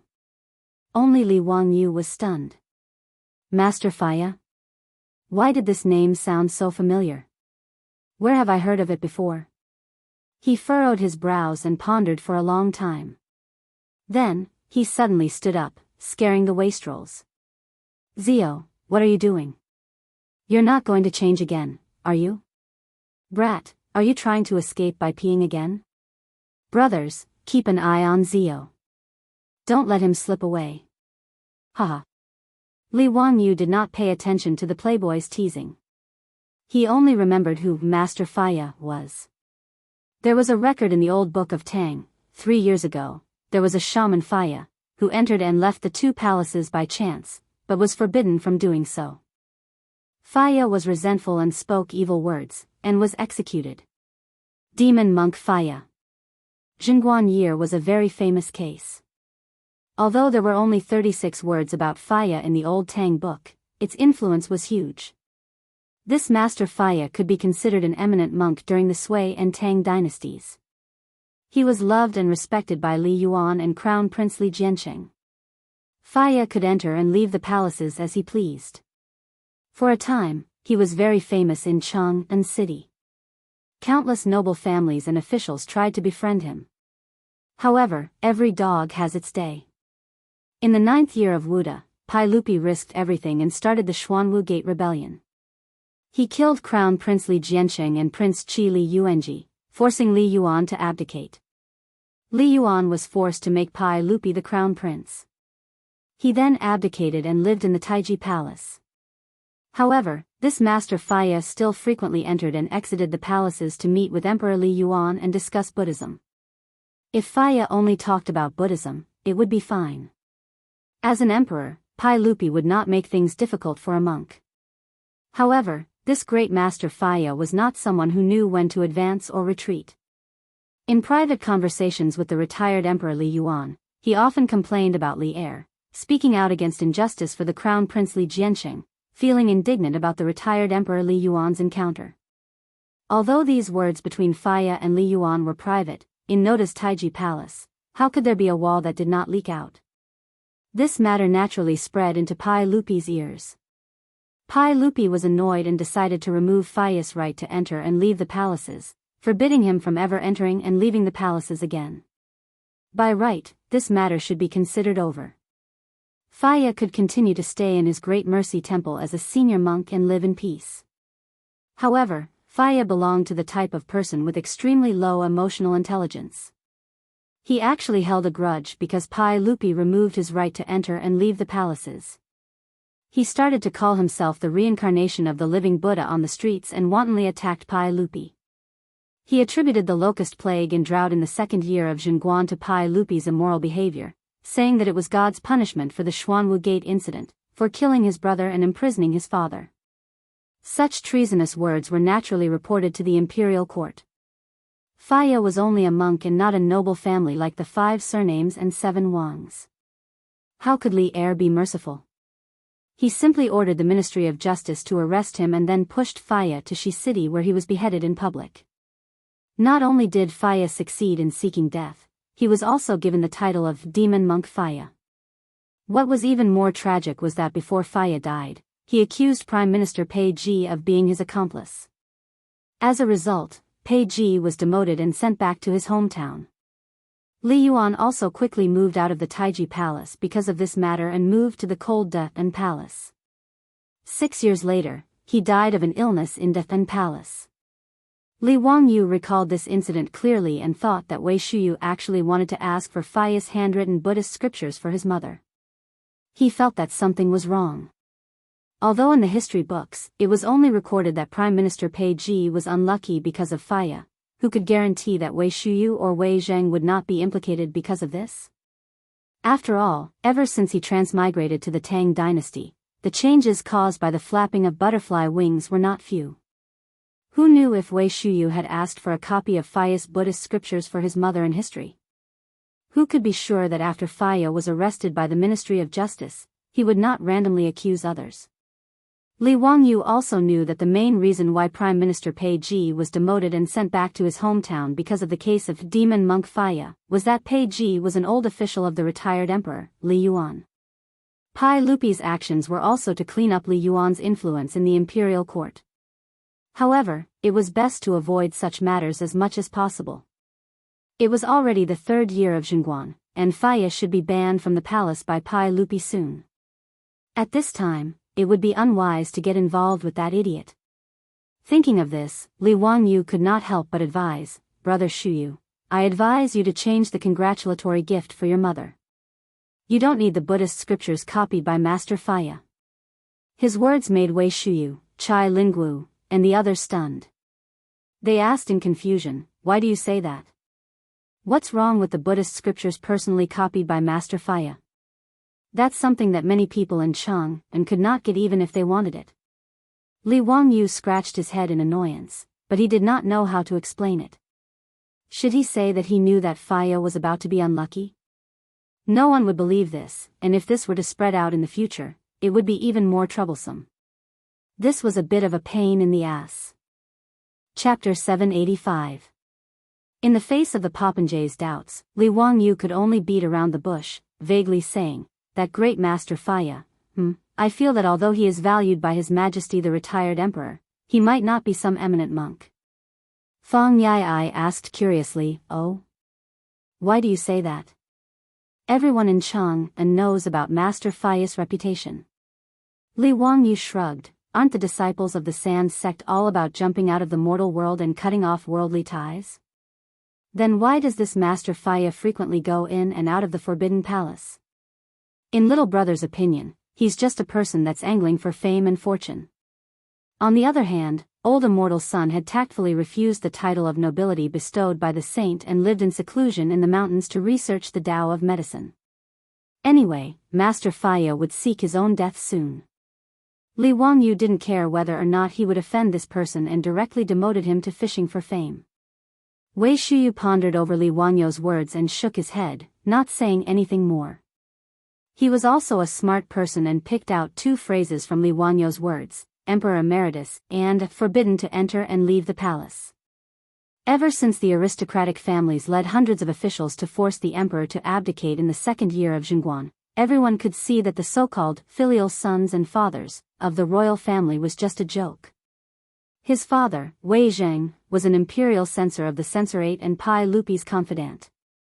At this time, it wasn't worth it for the Wei residents to form a relationship with Master Faya, the Emperor Emeritus' favorite. If his master was suspected by the saint because of this, it would be bad. Wei Shuyu understood this point and suddenly felt that he hadn't thought it through before. He looked at Li Wangyu with eyes full of gratitude. He faintly sensed that this was probably the reason why Li Wangyu was against him asking Master Faya for scriptures for his mother. In the elegant room, apart from the playboys, there were also 20 to 30 prostitutes present. It was naturally inconvenient to continue talking about this topic. Everyone laughed and started fooling around with the prostitutes again. Of course, Li Wangyu was not a gentleman. After reminding Wei Shuyu, he also drank and made merry with the other playboys. His hands had already reached into Hu Ji's lapel and started to play with the soft parts of the beautiful Hu Ji beside him. He was very happy. Although he wouldn't really do anything, if he didn't take advantage of her, wouldn't that be too much of a loss? After messing around with the popinjays, Li Wangyu did not think too much about the demonic monk Faya. In the next few days, he was busy recruiting craftsmen and preparing to start building the theater. But Li Wangyu did not expect that the words he said in the Hu wine shop that day were actually heard by Hu Ji, who was present, and then told it to the other guests as a joke. Gradually, the news that the Count of Huxian was disrespectful to the great Master Faya of the Mercy Temple and called him a fame-seeking person quickly spread throughout the city. Many of great Master Faya's followers were unhappy with Li Wangyu because of this. If not for the fact that they were afraid of Li Wangyu's noble status as the founding county count, Li Wangyu's mansion in Kaihua Square would probably have had rotten eggs and vegetables thrown at it in protest. After all, Faya was very famous. He was originally an eminent monk at the end of the Sui dynasty and was valued by Li Yuan and Li Jianqing. He had countless followers in Chang'an. When Li Wangyu's words got out, it was like poking a hornet's nest. Among the hundreds of officials and nobles in Chang'an, there were many who were followers of Faya. After all, for Faya to be able to gain Li Yuan's trust, his eloquence was naturally outstanding. Hearing him preach and explain the Buddhist doctrine, many officials and nobles were convinced. Otherwise, why would Wei Shuyu want to use her connections to ask for a scripture personally copied by Faya as a birthday gift for her mother? The common people didn't dare to do anything to Li Wangyu. At most, they would curse him in private. However, these officials and nobles might not be so easy to talk to.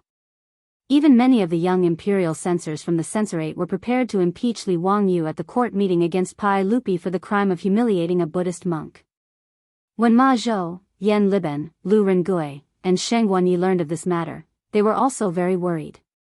They immediately ran to Lai Hot to ask to see their teacher. They wanted to see if there was any way to resolve this matter.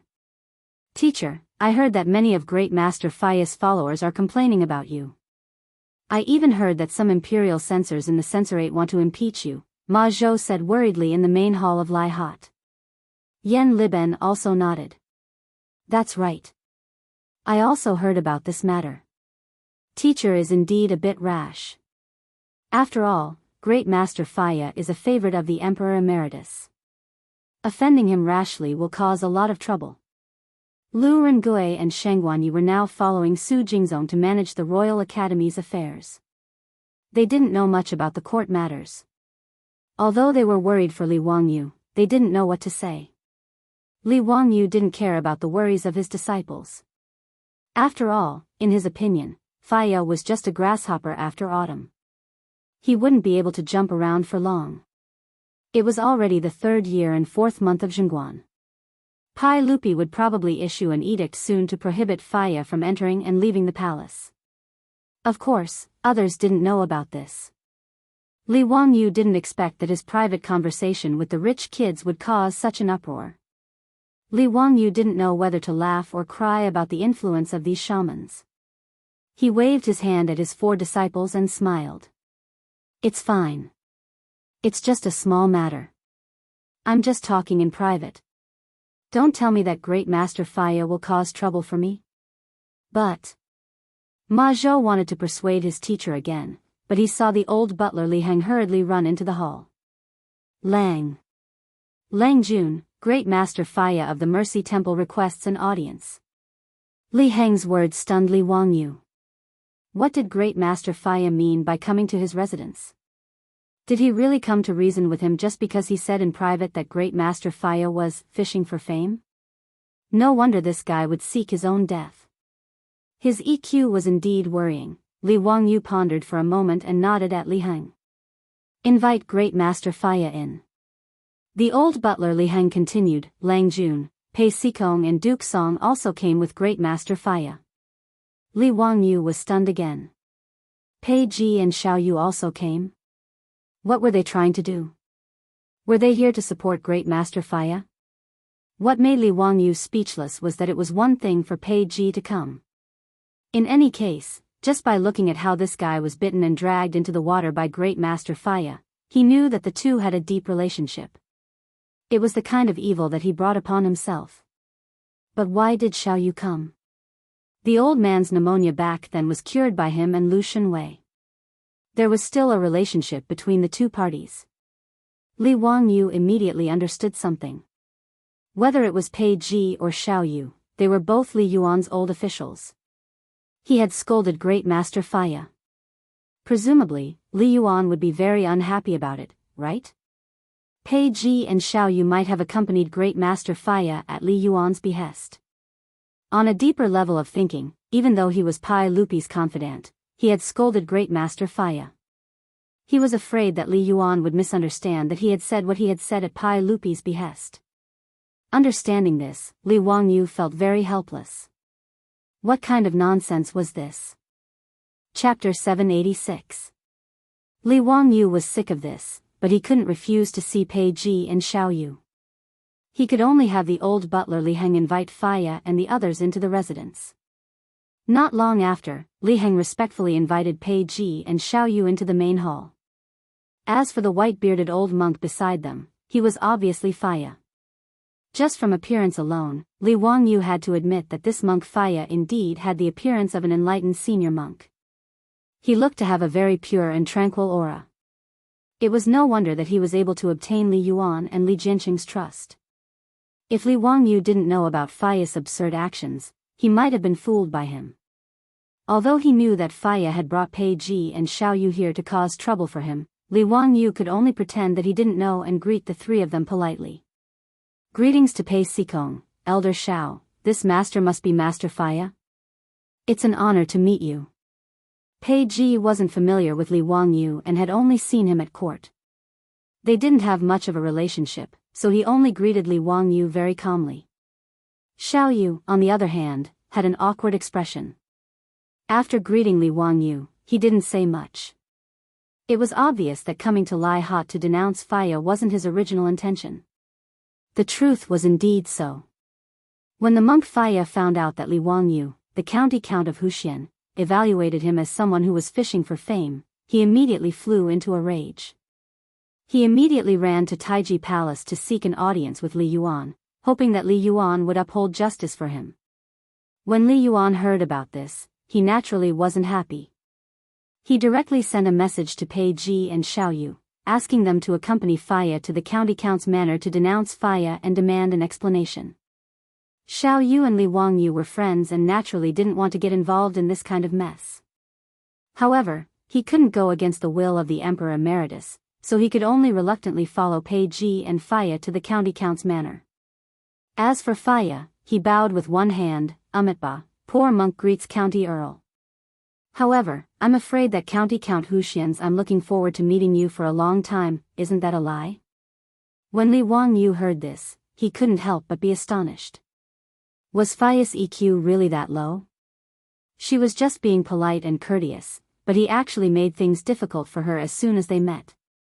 Even if she had said in private that he was fishing for fame, it wouldn't make him fall out with her like this, right? No matter what, he was still the founding county earl of the Tang dynasty, while Faya was just a monk. Their statuses were not equal at all. Could it be that Faya had inflated to such an extent because of Li Yuan's favor? Li Wangyu thought about it again, but he was not surprised. This brainless monk, even after Li Er revoked his right to enter and leave the imperial palace, he still held a grudge and spread rumors everywhere. So it was normal for him to attack a small county earl who founded the country. When Li Wangyu thought about this, he couldn't be bothered to lower himself to Faya's level, so he smiled and didn't say anything. On the other hand, when Ma Sizhou and the others heard Faya's words, their faces were filled with dissatisfaction. Li Wangyu invited Faya, Pei Ji, and Xiao Yu to take a seat in the main hall before ordering people to serve them tea and snacks. Only then did he smile at the three of them and say, "May I know why the three of you have graced me with your presence?" Xiao Yu calmly sat at the side and stared at the teacup in his hand, as if he could see a flower in it. Pei Ji coughed lightly and said, "County Earl Hu, we took the liberty to visit today because there have been many rumors recently that County Earl Hu seems to have misunderstood Master Faya. That's why I shamelessly accompanied Master Faya here with Master Xiao to clarify this matter." Before Li Wangyu could say anything, Faya rudely interrupted Pei Ji and asked, "County Earl Hu, poor monk heard that you said that poor monk was someone who fished for fame. Is that true?" Li Wangyu was stunned.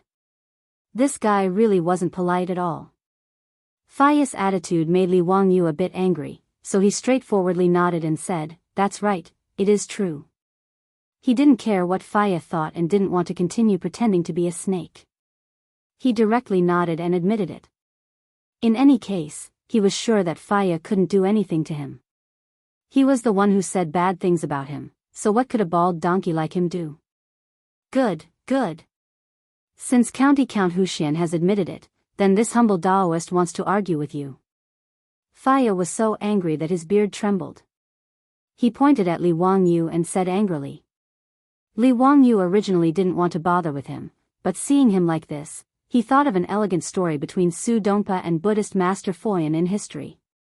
He couldn't help but laugh, thinking that he could also follow suit and tease Faya a bit more. "Master Faya, I've heard that in Cheng and City, everyone calls you the eminent monk who sits on the purple golden lotus. I wonder if that's true." Li Wangyu did not answer the question, but asked Faya back with a smile. These 4 sentences came from Su Dongpa's Water Mirror Chronicles. The 8 winds referred to the 8 realms of praise, knowledge, slander, reputation, profit, decline, bitterness, and joy. Su Dongpa's poem was naturally a good one. Moreover, this poem praising Buddha was used to describe Faya, which was even more flattering. When Pei Ji and Xiao Yu heard Li Wangyu say this, they thought that he was admitting his mistake and couldn't help but smile. When Faya heard this, his face was also filled with joy. He nodded slightly and said, "Umitba, it's just the world's wrong praise." "Huh, you are indeed not an ordinary person, but..." Li Wangyu's smile disappeared and he said expressionlessly, "It's just bullshit." When he said this, everyone was shocked. Not only did Pei Ji and Xiao Yu not expect Li Wangyu to swear, but even Ma Zhou and the others were dumbfounded. No matter what, Faya was still a famous eminent monk in Cheng and City. Li Wangyu's comment about him, fishing for fame, had already caused a lot of trouble. Now, he actually scolded him with bullshit. If this matter spread out, it would probably cause even more trouble. Faya, who had been proud of Li Wangyu's poem, was so angry that his whole body trembled. He pointed at Li Wangyu and couldn't say anything for a long time. When had he ever been insulted like this to his face? "Since you are unmoved by the 8 winds, Why is it that my casual comment about fishing for fame blew you from Mercy Temple to my residence? What kind of logic is this? Aren't these words bullshit? Faya froze when he heard this and his old face turned red. If Faya was really a cultivator of the Tao, he naturally shouldn't say anything more. Leaving obediently was the right thing to do. People of Buddhism naturally had to avoid anger, arrogance, and rashness. Faya, on the other hand, had come to denounce Li Wangyu just because of a comment. Naturally, he couldn't be called a cultivator of the Tao. Faya flew into a rage out of humiliation and stood up. He pointed at Li Wangyu and scolded, "County Count who has such a sharp tongue. Poor monk has learned a lot. However, County Count who has gone too far and insulted poor monk so wantonly. Aren't you afraid of the world's gossip?" Chapter 787. Li Wangyu's previous words made Pei Ji and Xiao Yu's faces twitch. They didn't know what to say. Faya's angry rebuke made the two of them feel even more awkward. Now, not to mention Xiao Yu, even Pei Ji was filled with regret. He didn't understand why he accompanied this monk to County Count whose residence to be humiliated. Li Wangyu didn't even bother to lift his eyelids in the face of Faya's angry rebuke. He found Faya's words even more hilarious. This idiotic monk actually thought that he represented Buddha? That he represented all living beings in the world? Huh, what a long-winded mouth. What does Great Master Faya think of me? Li Wangyu suddenly asked. Ma Zhou and the others couldn't help but be stunned. What did their master mean? You've already scolded Faya for farting, yet you're still asking Faya how he thinks of you? What good words could there be? As expected, Faya's face was ashen. He didn't have the demeanor of an eminent monk. He flung his robe and said angrily, "Humph, poor monk County Count who is just an arrogant brat with glib words. He's not human." These words completely shed all pretense of cordiality. Since Li Wangyu had already scolded him for farting, Faya naturally had to scold him back, angrily saying that Li Wangyu wasn't human. Ma Zhou and the others heard this and glared at Faya. With Faya's status, it was too arrogant for him to say such words. Even Pei Ji and Xiao Yu had ugly expressions. They felt that Great Master Faya really didn't know when to back down. Pei Ji was still thinking that he had to persuade the retired emperor not to come into contact with a monk like Faya in the future. Li Wangyu didn't get angry at all. Instead, he laughed loudly. I think Great Master Faya is like a Buddha." Everyone was stunned again. They didn't understand what Li Wangyu meant. Great Master Faya had already scolded you for being inhuman, yet Li Wangyu still said that Great Master Faya was like a Buddha? Could it be that he felt that saying farting was too much and wanted to say something nice to salvage their relationship? Ma Zhou was displeased and asked directly, "Teacher, what do you mean by that?" Li Wangyu winked at his disciple and said with a smile, "Bin Wang, do you know what is the most important thing for those who practice Zen?" Ma Zhou did not understand. He looked at Yan Liben, Lu Rengui, and Sheng Guanyi beside him. The four of them did not understand what Li Wangyu meant. Disciple does not know. Please answer my question, teacher. Li Wangyu said with a laugh, "See your nature clearly, point straight to your heart. What you have in your heart is what you have in your eyes. Therefore, in my opinion, Master Faya is a Buddha, while in Master Faya's opinion, I am an arrogant and inhuman person." As soon as he said this, everyone in the hall was shocked. Faya, who had just been unable to restrain his anger, had his face flushed red. He opened his mouth but was unable to say anything. As for Pei Ji and Xiao Yu, their gazes towards Faya were even stranger. After a long while, it was Pei Ji who coughed softly and cupped his hands towards Li Wangyu, County Count who, today's matter was abrupt. "I am ashamed. I still have other matters to attend to and will not stay any longer. Farewell." Xiao Yu naturally stood up and bowed towards Li Wangyu to bid farewell. Accompanying Faya on this trip today, he felt that he had lost all his face. At this moment, Faya did not dare to say anything more and could only leave with Pei Ji and Xiao Yu. When Pei Ji and the others left, Ma Zhou, Yan Liben, and the others almost laughed out loud. As for Li Wangyu, this little division commander, he was filled with even more admiration. Their teacher's mouth was really unforgiving. He actually used Buddhist etiquette and beat around the bush to scold Faya, the famous senior monk of Chang and city. It was really satisfying to the extreme. However, while it was satisfying, Ma Zhou and the others were still faintly worried. After all, Faya's influence in Chang and city was not small. Many nobles were believers of Faya. Previously, their teacher had only said that he was fishing for fame, and it had already caused quite a stir. Today, their teacher had scolded him again. It would probably cause even more trouble. On the other hand, Faya had come to denounce him but had been rendered speechless by Li Wangyu. This made Faya feel even more resentful. He silently returned to the Mercy Temple and kept thinking about how to take revenge on Li Wangyu. However, Ma Zhou and the others did not expect that before Faya could make things difficult for Li Wangyu again, Pai Lupi had found out about his private conversation with Li Yuan. In his fury, Pai Lupi immediately issued a decree forbidding Faya of the Mercy Temple from entering the Forbidden Palace. Faya was actually forbidden from entering the Forbidden Palace by the saint. This matter immediately exploded in Chang and city. Those nobles who were prepared to make things difficult for Li Wangyu because Li Wangyu had humiliated Faya all kept their mouths shut. The censor who wanted to impeach Li Wangyu directly tore the memorial he had written to pieces. No one was a fool. At this moment, they could all see that Faya of the Mercy Temple was in big trouble this time.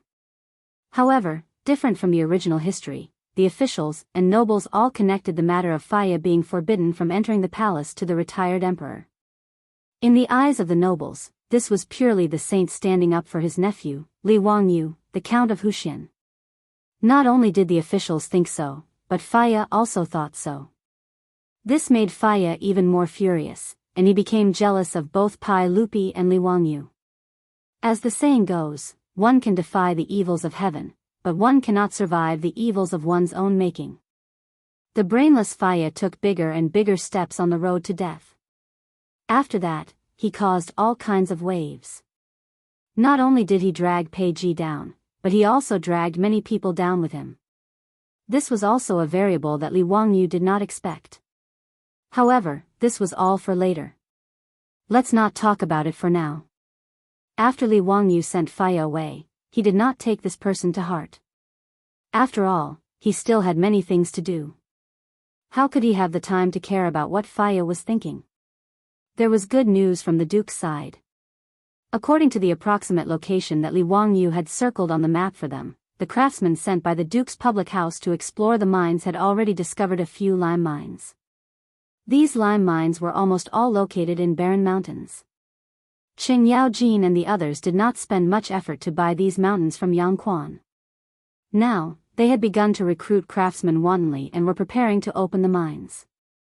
In fact, Li Wangyu was the most concerned about the construction of the theater. After all, this matter concerned his sexual happiness, so naturally, Li Wangyu was full of enthusiasm as if he had been injected with chicken blood. The house that he bought from the Chang and county government was razed to the ground in less than 2 days. The craftsmen that Li Wangyu had recruited had also begun to enter the site and start construction according to his drawings. With the help of cement and the small amount of work, the craftsmen estimated that they would be able to complete the construction of the theater in about a month. After dealing with all these matters, Li Wangyu returned to Dingzhou village and prepared to give the phone to Aphrodite. Of course, the premise was that he had taken the blonde girl as his wife. This was what Li Wangyu was looking forward to the most. Chapter 788. On this day, in the Huxian County Count's mansion, everyone, including the old butler Li Hang, Niu Yong, Niu Wu, and the maids, were shocked to find that their Langjun seemed to be a little different. He was trying to please Lady Su to the extreme. Even Su Changqing's personal maid was chased far away by Li Wangyu. She was like a servant in the mansion, very attentively following Su Changqing around, asking about his well-being and serving him attentively. Everyone looked at each other in dismay. They couldn't understand what was wrong with their Langjun. In the past, although their Langjun respected Lady Su, he didn't flatter her like this, even deliberately trying to please her. Seeing Li Wangyou's spineless behavior, the old butler Li Heng shook his head and sighed again, then went to do his own things. His Lang Jun was really hopeless, so the old man simply didn't want to see it. Others didn't know what Li Wangyou was doing, but the beautiful boss was well aware.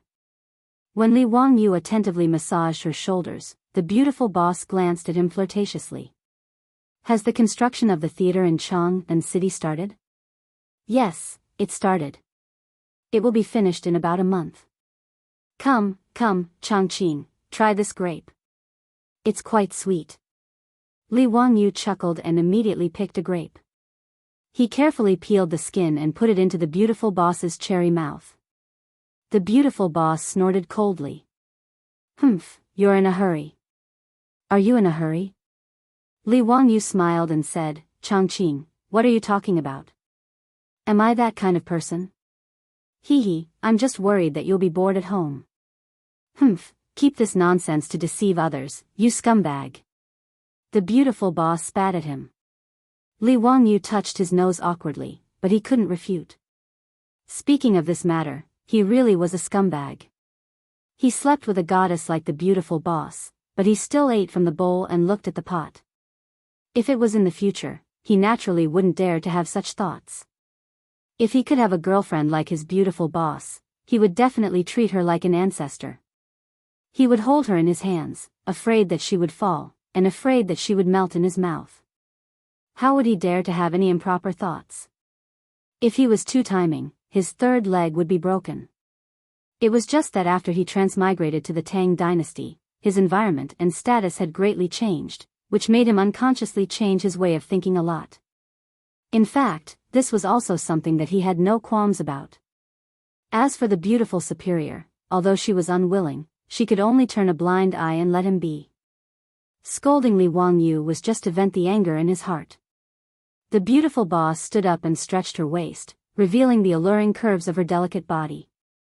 Although Li Wangyou had seen this kind of seductive scenery countless times, his eyes were still fixed on his beautiful boss's alluring body. Su Changqing rolled his eyes. What are you looking at? Let's go see Aphrodite tonight. Li Wangyou wasn't an idiot. He knew that the more he spoke, the more mistakes he would make. Keeping his mouth shut was the best choice. I'm going to Chang'an City to take a look at the carriage business and lingerie shop. I won't be coming back tonight. I'll be staying at Kaihua shop. The beautiful boss rolled her eyes at Li Wangyou again. Then, she swayed her slim waist in a flirtatious manner and left with a large group of maids and her female assistants, as well as a large group of guards. Li Wangyou naturally understood what the beautiful boss meant. He smiled so widely that his eyes turned into crescents. Nodding and bowing, he respectfully sent the beautiful boss off. After returning to the castle, Li Wangyou went straight to the huge bathroom at home. Seeing that their master was about to take a bath, the maids hurried to serve him, but Li Wangyou waved them away. You don't need to serve me today. Just go and call Aphrodite over. The maids were a little surprised, but didn't dare to ask any questions. After curtsying, they hurriedly left to summon Aphrodite. They couldn't be blamed for being surprised. Apart from Su Changqing, who was the mistress of the county count's residence, Aphrodite's status was also rather special. Aphrodite wasn't Li Wangyou's concubine, nor was she a maid. Even the old steward Li Heng didn't know how to treat her. Aphrodite didn't have to serve anyone in the residence, much less entertain anyone with her looks. Li Wangyou even assigned her 2 personal maids to take care of her daily life. As for basic necessities, she was only slightly worse off than Su Changqing. Therefore, even though Li Wangyou didn't take Aphrodite as his mistress, everyone, including the old steward Li Heng, tacitly agreed that she was their master's woman. When Li Wangyou suddenly asked someone to summon Aphrodite to serve him, the maids naturally let their imaginations run wild and they covered their mouths in amusement. Li Wangyou closed his eyes and comfortably soaked in the hot spring water. A pair of soft little hands caressed his shoulders and gently massaged them. Without opening his eyes, Li Wangyou knew that the person who came was the blonde beauty just by smelling the exotic fragrance in his nostrils. He couldn't help but feel a burning sensation in his lower abdomen. He opened his eyes and looked at the blushing blonde with a mischievous smile. He directly reached out to embrace the teenage version of Angelina Jolie and kissed her seductive flaming red lips. The scorching kiss almost made Aphrodite breathless.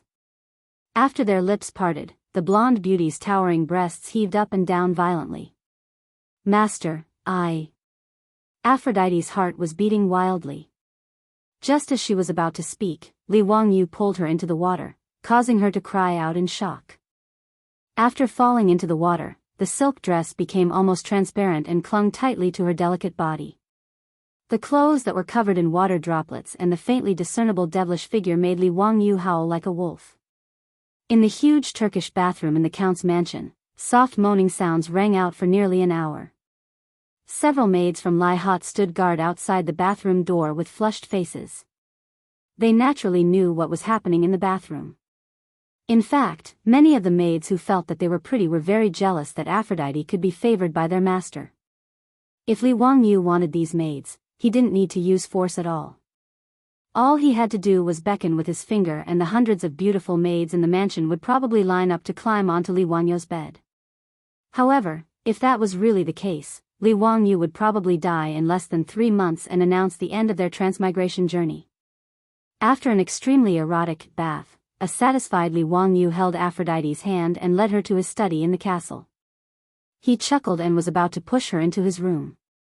Aphrodite ignored the discomfort in her body and waved her hands repeatedly to refuse. Master, why did you bring me to the study? Big sister Chongqing has instructed that apart from you and her, no one else is allowed to enter this study. I can't. Li Wangyu laughed out loud and reached out to scratch her perky nose. Little fool, I brought you here naturally because I received Chongqing's permission. From now on, there will be one more person who can enter this study. Upon hearing this, Aphrodite gasped and covered her mouth with both hands in disbelief. Chapter 789. Everyone in Count Hu's residence knew that the only forbidden area in the residence was their Langjuan study. No one, including the old butler Li Heng and the little lass Perrin, was allowed to enter that tightly shut study. Apart from Li Wangyu and Su Chongqing, no one else was allowed to enter Count Hu's residence in Noda. Not only were the keys to this study in the hands of Li Wangyu and Su Chongqing, but there were also guards stationed in front of the study 24 hours a day to prevent anyone from peeping in. Even the cleaning work in the study was done by Su Chongqing himself.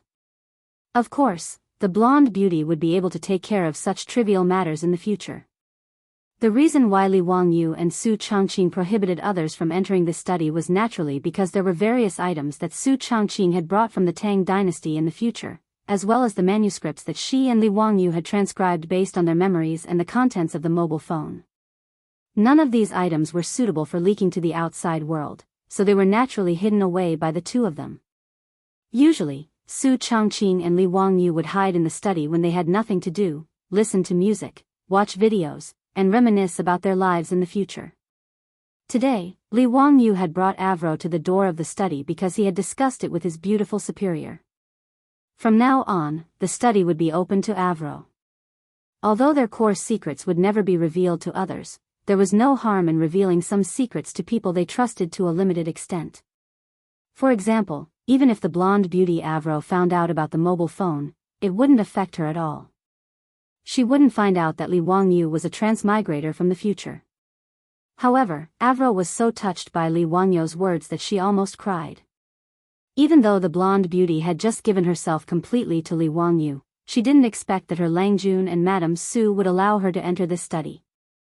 Su Chongqing had repeatedly forbidden everyone from entering this study. As a result, everyone in the Hu County Count's manor had long viewed the ability to enter this mysterious study as the exclusive right of the owner of the manor. Now that Li Wangyu had said that Avro could enter this study in the future, the blonde beauty was naturally thrilled. In her heart, as a concubine, the best outcome for her was to become Li Wangyu's concubine. Therefore, even though Li Wangyu had just eaten the blonde beauty clean, she didn't dare to have any other thoughts in her heart. Langjun, are you telling the truth? I can enter this study in the future? Of course, why would I lie to you? Li Wangyu smiled and at the same time motioned to the troops standing guard in front of the study that they didn't have to stop Avro from entering and leaving the study in the future. The troops naturally agreed to their Lingjuan's orders, but their gazes toward Avro became more respectful. Clearly, at this moment, they also regarded Avro as one of the mistresses of Count Hu's residence. Li Wangyu took out the key to the study that he always carried with him and opened the steel door. He then took the blonde beauty's hand and pulled her into the study. In fact, there wasn't anything special about the layout of this study without the modern items. Li Wangyu pulled Avro to sit on the sofa and placed her on his lap. He then hugged the blonde beauty's soft and delicate body and said, "Avro, I brought you to this study to show you a treasure. However, you must remember that everything you see or hear in this study must be kept strictly confidential. Apart from me and Changqing, no one else is to be revealed. Can you do that?" Avro nodded fervently when she heard this. "Yes. Don't worry, Lang Jun, this slave will remember. This slave swears to the sun god that even if this slave dies, this slave will not reveal anything about Lang Jun to anyone else." Li Wangyu stroked the blonde beauty's hair lovingly. "It's not that serious. There's no need to talk about dying or living. Just remember to keep it a secret." Avro nodded repeatedly and was very obedient. She was also very curious about what Li Wangyu would show her. In the Count Hu's residence, the servants and troops all secretly spread rumors that their Lang Jun was the reincarnation of the celestial lord of the heavens and had unfathomable abilities. Moreover, their Lingjuan's immortal treasure was definitely stored in that study where no one else was allowed to enter. As this rumor spread, not only did Avro believe it without a doubt, but even the old Li family, the old steward Li Hang, and the little lass Perrin believed it. Therefore, when Li Wangyu told Avro to keep it a secret, the blonde beauty recalled the rumors in the residence and couldn't help but feel a little nervous. She didn't know what kind of treasure her Lang Jun would show her. This European girl Avro had a little habit. Whenever she was nervous, she would subconsciously stick out her pink tongue and lick her red lips. She sat on Li Wangyu's lap and subconsciously stuck out her tongue to lick her rosy lips. The thin layer of perfume added a layer of lustrous color to her already plump, bright red lips. Due to her subconscious action, Aphrodite's innocent face appeared exceptionally alluring. Li Wangyu hugged the soft blonde beauty in his arms and couldn't help but feel a burning sensation in his lower abdomen when he saw her expression. "Lang Jun, what treasure are you going to show this slave?" Lang Jun, you." The blonde beauty suddenly felt something strange in her lower body as she spoke. She immediately realized what was going on and couldn't help but blush shyly as she became flustered. At this moment, Li Wangyu didn't care about the phone at all. His hand subconsciously climbed up to the peak as he turned into a wolf once more. Finally, the flames of war in the study were extinguished once more. Li Wangyu, whose back was aching, pulled Avro to the sofa again. He lamented inwardly that he really had to seize the time to train his body. Avro ignored the discomfort in her body and carefully wiped the sweat off Li Wangyu's forehead with a silk handkerchief. Li Wangyu took out his phone and handed it to Avro. "This is the treasure I'm going to show you." Avro sized up the strange object in front of her curiously, but she didn't know what this thin black thing was for. "Lang Jun, what exactly is this?" "Hee, don't worry. Open your eyes wide. It's time to witness a miracle."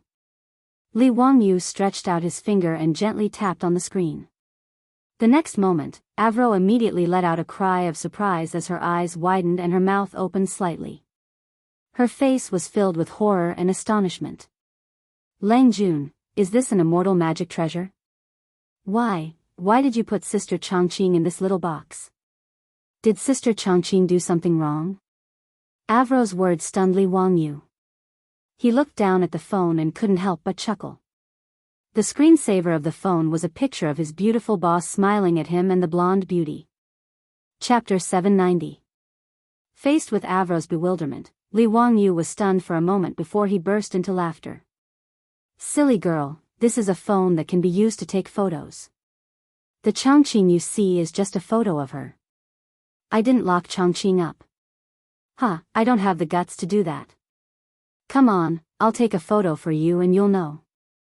With that said, he did not wait for Avro to object before he picked up the phone and took a selfie of the two of them. Immediately after, a photo of him hugging Avro appeared on the screen. The blonde girl shrieked in fright and covered her eyes with her hands, not daring to look again. Li Wangyu only found Avro's reaction amusing, but he was not surprised. After all, in history, when cameras were first introduced to China during the late Qing dynasty, people regarded them as some kind of evil magic and were terrified of them. It was even said that the camera could steal one's soul. People were still like this more than 1,000 years later, so it was not surprising that Avro, the blonde girl, was frightened by the phone's camera function. Before he showed the phone to Avro, he was already mentally prepared for this. Avro, look, I'm in the photo too. It's okay, don't be scared. The photo is just an image of us. Li Wangyu gently pulled down Avro's hands that were covering her eyes and explained with a smile. Only then did Avro carefully peek at the phone screen again. Staring at the screen, she saw her husband smiling at her and her frightened self. Li Wangyu explained for a long time before Avro, the blonde girl, finally accepted the fact that the phone was taking photos. Is this an immortal treasure, Lang Jun?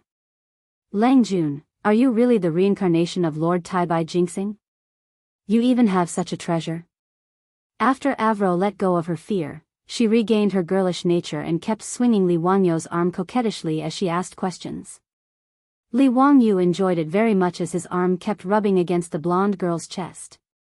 He did not explain whether he was the reincarnation of the so-called Lord Taibai Jinxing, nor did he explain what the phone was. For some things, it was better to continue to keep a sense of mystery. As for Aphrodite's misunderstanding, it wouldn't hurt anyone to let her continue to misunderstand. What made Li Wangyu speechless was that after he taught the blonde how to use the phone to take selfies, the girl actually held the phone tightly and began to pose for selfies in all kinds of poses.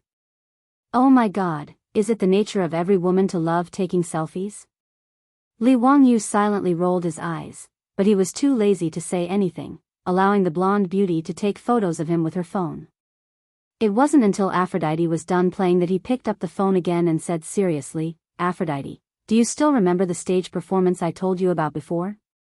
Confused, Aphrodite nodded and blinked her blue eyes, looking at Li Wangyu adorably. I remember.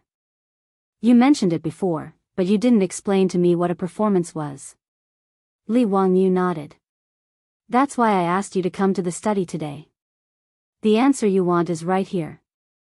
With that, he clicked on the video on the phone and began to play a clip of the opera Turandot. Aphrodite, the blonde beauty, widened her eyes again and looked at the video on the phone in horror. Lang Jun, what is this? Why are those people in this treasure? Are they demons that have been imprisoned by Lang Jun with immortal spells? Li Wangyu face-bombed and didn't bother to explain further. Don't ask so many questions. Just watch carefully. This is the stage performance I told you about. Those people in it are actors. They are performing an opera called Turandot. It's about a princess named Turandot who wants to avenge her ancestor who was kidnapped in the dark night. He roughly told the plot of the opera Turandot to Aphrodite so that the blonde beauty could understand the story. After Aphrodite recovered from her shock, she was soon attracted by the video that was being played on her cell phone and watched it with rapt attention. The song, Turandot, on the beautiful boss's phone was just a fragment of a famous aria, No One Can Sleep Tonight. It was sung by the Tatar Prince Caliph in the opera on the night he asked Princess Turandot to guess his identity. Although the blonde beauty couldn't understand the lyrics of the opera, she was already attracted by the melody of the song. After watching the excerpt of the opera for several minutes, Aphrodite's eyes began to sparkle. Lang Jun, is this the stage performance you were talking about before? Yes, that's right. This is just one of them. It's called an opera. After saying that, Li Wangyu clicked on the other videos of the stage performances for Aphrodite. After watching the videos, Aphrodite was deep in thought. Lang Jun, I think I understand now. So this is a stage performance. It's really interesting. Li Wangyu was overjoyed. It's good that you understand. I'm currently building a theater in Chang'an. I'm building a stage performance in Chang'an, and I plan to put the stage performance on the stage. Aphrodite, I want you to be in charge of this. Are you willing? Me? Aphrodite was in disbelief and waved her hands in fright at Li Wangyo's words. Me? No, I'll do it. Li Wangyu waved his hand heroically. Why not? You can do it if I say you can. Don't worry, it's not a big deal. Changqing and I both have high hopes for you. This is also why Changqing agreed to let me bring you into this study. Hearing that, Aphrodite was so nervous that she didn't know where to put her hands and feet. She grabbed the hem of her clothes tightly and lowered her head in silence. Li Wangyu was also a little anxious. If Aphrodite wasn't willing to take over this matter, his theater would be built for nothing. Aphrodite, it's settled then. I'll leave this matter to you. I'll support you no matter how much manpower and material resources you need, as long as you do it well. Li Wangyu acted like a domineering CEO and didn't give Aphrodite a chance to refuse at all as he gave the order directly. Since her Lang Jun had already said so, Aphrodite naturally didn't dare to refuse anymore. She could only bow and agree to the matter. Since the 12 sets of golden saint robes that Li Wangyu had made as a prank back then were snatched away by Pai Lupi and that bunch of shameless old hooligans, the stage performance of Saint Seiya Arrows naturally couldn't be performed anymore. However, this wasn't a problem for Li Wangyu. In any case, there were plenty of stories that could be adapted for the stage in the future. The Legend of the White Snake, The Seven Fairies, Miss Conch, The Nine-Colored Deer, The Treasured Lotus Lamp, and so on were all ready-made stories. Li Wangyu didn't care if Aphrodite could accept it or not. He told these stories all at once, and Aphrodite was fascinated by them again. Chapter 791. The third year of Zhengguan, the end of May, early summer. In the city of Chang'an, the officials and nobles, as well as the common people, were stirred up by another event. The Tang Theater, in Guangda Lane was about to open. The Tang Dynasty Theater was a new thing created by Count Li Wangyu of Huxin County. No one knew what a theater was. However, when the Count of Huxin County went to the Chang court and personally sent an invitation to Pai Lupi in front of the officials, inviting the sage, the empress, and the imperial concubine to the Tang Dynasty Theater to watch a play, it was like a sudden gust of wind stirring up a pool of spring water. It attracted the attention of the officials and nobles in the main hall. When it came to eating, drinking, and playing, the things that Count Li Wangyu of Huxin County made were all attractive. Needless to say, the food of Count Huxin County was already famous for. Even Pai Lupi had to admit that his nephew really knew how to eat. Even the imperial kitchen in Taiji Palace used cooks stolen from the Count of Huxin County. The Xiaodao wine and tea ceremony were also popular in Chang'an City and the Tang Dynasty. There was no need to talk about playing. Not to mention the baseball league that made everyone in Chang'an City crazy. Even the mahjong and poker games from the Count of Huxin County had long been the favorite toys of the officials and the common people in Chang'an City. Therefore, although the people did not understand what this theater was and what watching a play was, it did not affect their expectations. After all, the entertainment in the Tang Dynasty was really lacking. How could they not be tempted by such a novel thing? Pai Lupi naturally accepted the invitation from his nephew. Zio, what is the meaning of watching a play? Pai Lupi sat high on the throne and curiously looked at the invitation in his hand. Li Wangyu smiled and did not answer. He deliberately kept him in suspense. Your Majesty, of course it is something fun. Your Majesty will know when you see it. If I were to say it in advance, wouldn't I lose the fun? Pai Lupi didn't mind him pretending to be mysterious. He nodded and said with a smile, since that's the case, then we will personally go and take a look. But if you're not interested, be careful that we'll settle the score with you. Your Majesty, don't worry. Your subject guarantees that it will be a refreshing experience for your Majesty. In Taiji Palace, as the officials listened to the conversation between Li Wangyu and Pai Lupi, their hearts itched with curiosity. They were even more curious about the theater and play that Li Wangyu had mentioned. Qing Yao Jin, this old fellow, did not care about etiquette and directly shouted in a hoarse voice in Taiji Palace, "Zio, could it be that you only invited His Majesty and not us?" When Li Wangyu heard Qing Yaojin shouting like this, he couldn't help but laugh. This Qing Yaojin was really a good supporting actor. Wasn't the reason why he came to attend the Cheng court meeting and sent an invitation to Pai Lupi in front of the officials and nobles all for the sake of advertising? Li Wangyu was the only one in the entire Tang dynasty who could advertise in Taiji Palace. Qing Yaojin's question gave Li Wangyu an opportunity to continue advertising. He laughed loudly and said, "Uncle Qing, please don't be impatient. How could this nephew dare to forget Uncle Qing? This nephew will naturally send the invitation to Uncle Cheng's residence later." When Qing Yaojin heard this, he was very satisfied. "Wahahaha, at least you know how to behave. There are many people in my residence, so you should leave some seats for me." Li Wangyu wanted to go up and kiss this old fellow. This supporting actor's level was definitely at the level of Yu Qian. He actually said what he wanted to say. Li Wangyu pretended to be in a difficult position. "Uncle Qing, this won't do. This nephew's theater has a limited capacity and can only seat about 300 people. Therefore, each invitation can only allow one relative to enter. Please forgive me, Uncle Qing." This wasn't Li Wangyu being unreasonable. It was just that the Tang dynasty didn't have loudspeakers now. Therefore, in order to ensure that everyone in the theater could clearly hear the dialogue and singing of the actors on stage, Li Wangyu didn't build a very large theater when he designed and built it. The semicircular theater, including the private rooms on both sides, could only hold about 300 people.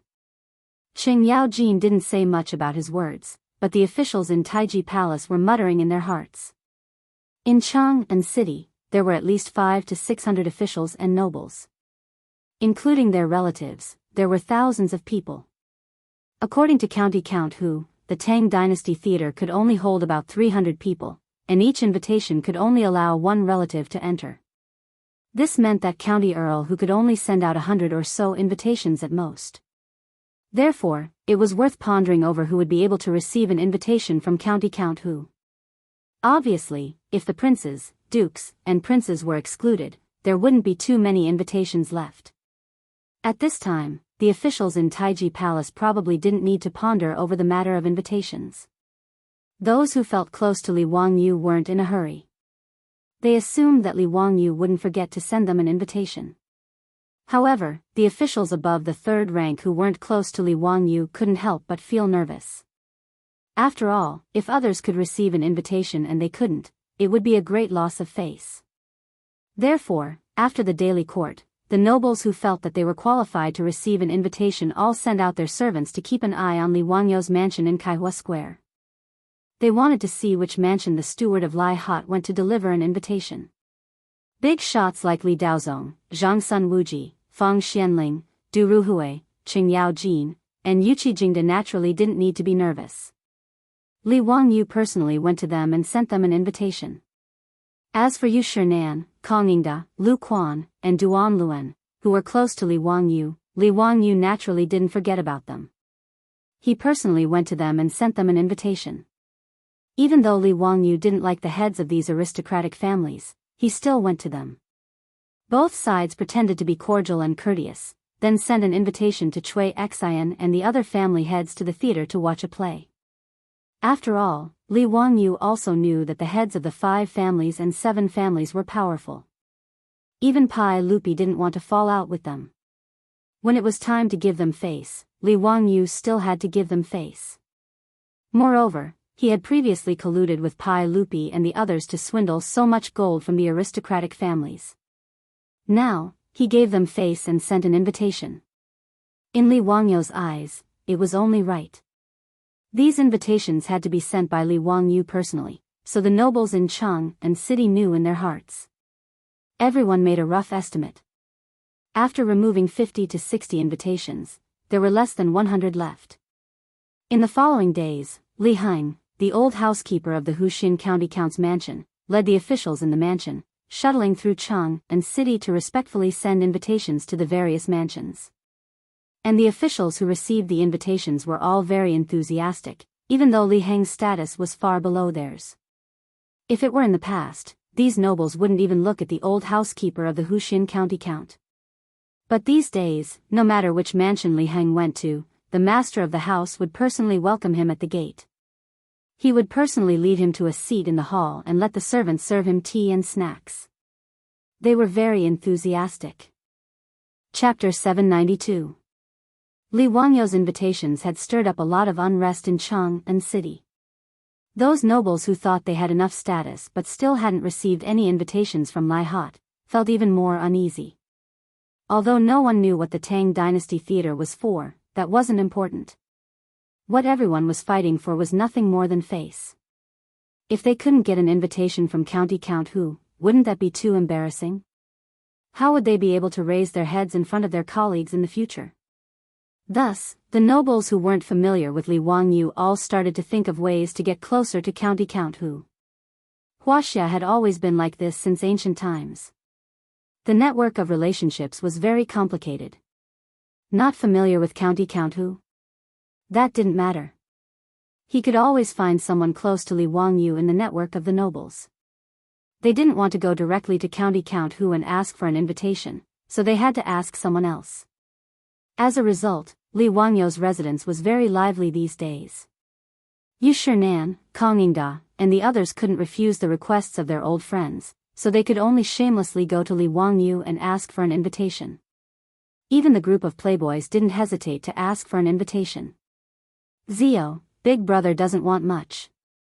Just give me 10 invitations. Wahaha, I want 15. If you don't give it to us, Big Brothers won't leave. The playboy surrounded Li Wangyu and clamored. They were so noisy that Li Wangyu felt like his head was about to explode. He really wanted to kick them for asking such an exorbitant price. These bastards, what did they think his invitations were? They still had the nerve to ask for 10 or 20 invitations. They were too shameless. Li Wangyu angrily raised a finger. One for each person. Take it or leave it. Zio, how can one be enough? Big Brother has patted his chest and guaranteed that he will definitely get the invitation from you. You can't let Big Brother go back on his word, can you? Cheng Chumo was not willing to give up and pulled Li Wangyu to ask for the invitation. Li Wangyu rolled his eyes and remained unmoved. Anyway, I don't have any extra invitations right now. Take it or leave it. Fang Yai was furious. He reached out and grabbed Li Wangyu's collar. Zio, are you not going to give your brothers any face? Li Wangyu glanced at him. No. What do you want? In the next second, Fang Yi changed his expression like a Sichuan opera. The anger on his face was replaced by a flattering smile. He loosened his grip on Li Wanyu's collar and gently brushed off the dust on him. Hee, it's nothing, it's nothing. Zio, you said it yourself that each of us will get an invitation. Hurry up and give it to me. This bastard. Li Wangyu speechlessly looked at the future cuckold of the Tang dynasty and raised his middle finger to show his disdain. He then asked Li Heng to send over 9 invitations to distribute to the playboys. It was not that he was being unreasonable and unwilling to give out more. It was just that there were too many monks and too little porridge. There were only about 150 invitations in total. It was really not enough to distribute. The playboys were also well aware of this. They had asked for an exorbitant price just now just to tease Li Wangyu. Because of the invitation from Count Huxian, the Tang Dynasty Theater became the most popular topic in Chang'an City. Even the common people, although they had nothing to do with the invitations, did not stop them from gossiping. Just which residents had received an invitation, which residents had not, and just what the Tang Dynasty Theater was doing were all things that the nearly 1 million residents of Chang'an could not help but gossip about. After busying himself for nearly a week, Li Wangyu had distributed more than 150 invitations. Almost all of the top-class nobles of Chang'an City had been swept up in one fell swoop. Other than Ho Junji, Duke of Lu, Li Wangyu did not simply laugh off his enmity and send him an invitation. Whether it was Cui Xin or Jing Yuanshou, Li Wangyu could easily send an invitation to them, but not to Ho Junji.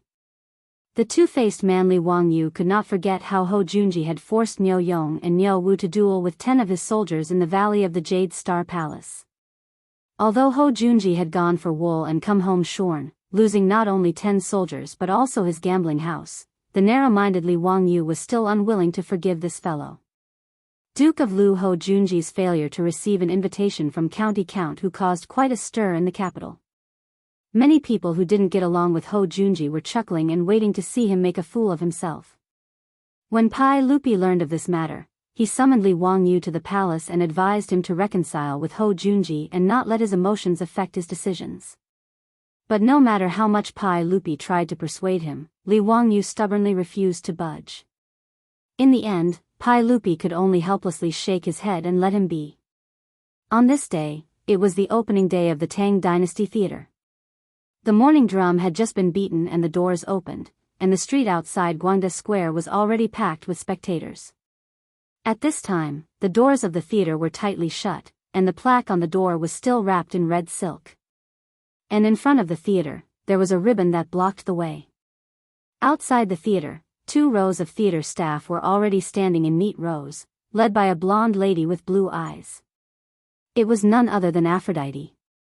The clothes worn by these Tang Dynasty theater staff were extremely strange in the eyes of the Tang people.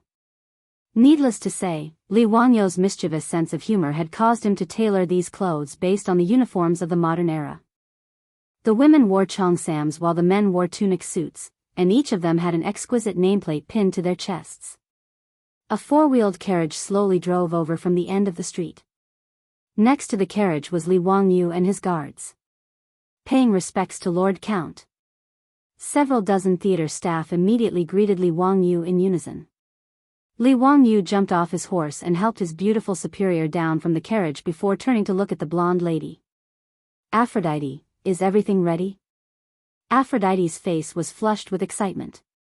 Yes, Lang Jun. Good. When the saint arrives, we will open for business. Yes. The nobles invited by Li Wangyu arrived one after another. Seeing that the theater doors were tightly shut, they were also puzzled. But they were not in a hurry. They got off their carriages and horses on the street, exchanged greetings with their host, Li Wangyu, and chatted in groups of 3 to 5 as they waited. Qing Yao Jin, however, was a little impatient and shouted at Li Wangyu, "Zio, why aren't you opening the door? As the host, how can you stop the guests outside the door when you're treating them to a meal?" Li Wangyu hurriedly explained with a smile, "Uncle Qing, don't be anxious. I'm also waiting for the saint to cut the ribbon and open for business." Qing Yaojin naturally didn't know what cutting the ribbon was, but when he heard that they were waiting for Pai Lupi, he could only mumble a few words and didn't say anything else. At this moment, the imperial guards in bright armor trotted into the street and drove the crowd away from the center of the road. Everyone knew that the emperor of the Tang dynasty, Pai Lupi, was about to arrive. Sure enough, not long after, Pai Lupi led Empress Zhangsun, concubine Yang, and the others to the theater under the escort of the imperial guards. Li Wangyu hurriedly went forward to greet them. "Greetings, uncle and aunt."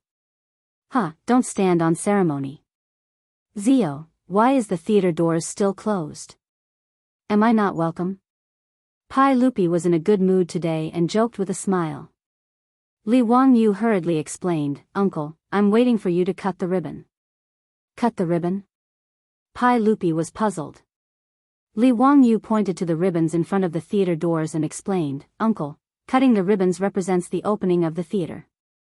This nephew wants to ask Uncle to cut the ribbon for this nephew's great Tang theater to gain favor." Chapter 793. Pai Lupi naturally wouldn't refuse Li Wangyu's request. However, to Pai Lupi and the other nobles of Chang and City, the ribbon-cutting ceremony was very novel. Led by Li Wangyu, Pai Lupi walked to the ribbon in front of the gate. There was an eye-catching embroidered ball made of red silk tied to the ribbon. A maid immediately came forward with a tray on which a pair of shiny golden scissors was placed. "Uncle, please use the scissors later to cut this piece of red silk," Li Wangyu explained with a smile. "Zio, this is a novel idea." Pai Lupi didn't stand on ceremony and reached out to pick up the golden scissors. The musicians who had already been prepared on both sides immediately played a cheerful tune under Aphrodite's command, attracting the attention of all the guests. The ribbon-cutting ceremony, which was commonly seen in later generations, had its origins. Some said that it originated from the launching ceremony of a new ship in Europe, while others said that it originated from a shop owner in a small town in the United States. But in any case, there was a reason why the ribbon-cutting ceremony could become popular all over the world in later generations. The nobles waiting in front of the Tang Dynasty Theater were also curious to the nobles who were waiting here. Under Li Wangyo's guidance, Pai Lupi used the golden scissors to cut the red silk. The group of employees in front of the theater immediately began to applaud and cheer, which also led the guests to applaud as well. There was a jubilant atmosphere at the scene. Then, the door of the theater behind everyone opened with a bang and someone immediately ignited Li Wangyo's specially made firecrackers behind the door. The earth-shattering crackling sounds rang out and smoke filled the air. There was also a strong smell of gunpowder in the air. Pai Lupi and the nobles were naturally not surprised by Li Wangyo's specially made firecrackers, but it was different when the crowd outside the theater heard the commotion. The continuous explosion of firecrackers frightened the people of Chang and city who were watching the commotion. The crowd kept retreating, causing some disturbances. The sky is clear and the sun is bright. Why is there still the sound of thunder? It seems to be coming from the Tang Dynasty Theater of County Count Hu. What is this count up to now? Fortunately, there were some knowledgeable people in the crowd who immediately explained to the crowd that the firecrackers were made by County Count Hu. The sound was as loud as thunder and was very awe-inspiring, causing the crowd to exclaim in amazement. Li Wangyu then respectfully invited Pai Lupi to unveil the plaque of the theater, revealing the words, Tang Dynasty Theater, on the lintel of the door. Just by looking at the unique Feibai script, the guests knew that it was clearly written by a sage. They were even more envious of Li Wangyo's emperor's favor. It was hard to find a second person in the world who could invite a sage to inscribe on a business. After the ribbon-cutting ceremony, Li Wangyu hurriedly invited Pai Lupi, Empress Zhongsun, concubine Yang, and the others into the theater. The invited guests were also led by the well-trained staff of the theater and entered the theater through the door. However, as soon as they entered the door, the guests, including Pai Lupi, were stunned again. The door was actually divided into two forks, with male and female servants waiting for them. Zio, what are you up to this time? Cheng Yaojin directly shouted. Li Wangyu chuckled and said, Uncle Cheng, this theater that I built is not just a place to watch plays. If it was just that, it would be too boring. This theater of mine is for eating, drinking, and playing. It has everything. For the convenience of the guests, other than the theater for watching plays, the rest of the entertainment is divided into two parts for men and women. They don't interfere with each other. When Pai Lupi and the others heard this, they became interested and wanted to see what kind of fun things Li Wangyu had prepared. However, when the old rogue Cheng Yaojin heard this, he couldn't help but raise his eyebrows and smile lewdly. Zio, are you planning to snatch the business of Peace House? Li Wangyu was choked by Cheng Yaojin's words and almost couldn't catch his breath. Motherf ***, this shameless old rogue, does he think he's running a brothel? Li Wangyu's face darkened. He couldn't be bothered to pay attention to this guy who didn't want Virus. He accompanied Pai Lupi to the male section of the theater. As for Empress Zhongsun, concubine Yang, and the other noble ladies who came with the guests, only his beautiful boss and Aphrodite were taking care of them. He didn't need to worry about them. Originally, Li Wangyu only wanted to build a theater for watching plays in the Tang Dynasty. However, he discovered that the theater wasn't large at all because of the problem of sound amplification. As a result, only a small part of the land on Guangda Lane was used to build the theater. Li Wangyu naturally wouldn't tolerate such waste. He rolled his eyes and came up with a plan with his beautiful boss. They simply turned the Tang Dynasty Theater into the world's first high-end business club that integrated eating, drinking, and entertainment. In addition to the small theater for performances, the theater also had a chess room for gambling and playing cards, a sauna for bathing and relaxation, and all kinds of delicious food and wine. As for the female guests, there were more shops selling rouge, face powder, all kinds of jewelry, as well as ready-made clothes and underwear. In short, Li Wangyu and his beautiful boss directly turned the Tang Dynasty Theater into a money-squandering establishment for the nobles of Chang'an. Today, Li Wangyu invited Pai Lupi and the other guests to a banquet. Naturally, there was no charge. However, after today, if these big shots came in again, they wouldn't be able to get away without taking out a few strings of copper coins. Moreover, a few strings of copper coins could be regarded as the lowest expense in the Tang Dynasty Theater. There was only more expensive, not the most expensive. When it came to the items sold in the female guests department, it was estimated that many guests would have a heart attack. Among them, the most expensive was a silver-plated bronze mirror that was taller than a person. The beautiful boss didn't hesitate to set a price of 250 taels of gold for this mirror. In this regard, Li Wangyu also cursed in his heart. Who the hell would spend 250 taels of gold on this broken mirror? That person would be a real fool.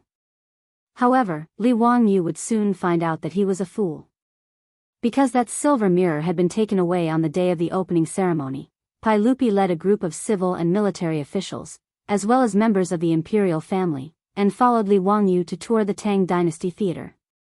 Every time they went to a special place, it would inevitably cause a burst of discussion. Qing Yaojin was the most addicted to mahjong. When he reached the chess room, he couldn't move and insisted on dragging Yuqi Jingda, Qin Xiong, and the others to play mahjong with him. In this chess room set up by Li Wangyu, every room was luxuriously decorated, and there were 2 beautiful maidservants waiting on them. As for the mahjong, it cost a lot of money to find jade to carve it.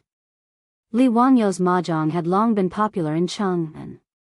Today, there were many guests who liked mahjong. Excited, many guests didn't care to continue shopping. They pulled their friends, occupied a private room, and began to build the Great Wall. Li Wangyu naturally let them be. He only ordered the maidservants in the theater to carefully serve these big shots. Then, he led Pai Lupi and the others to continue strolling.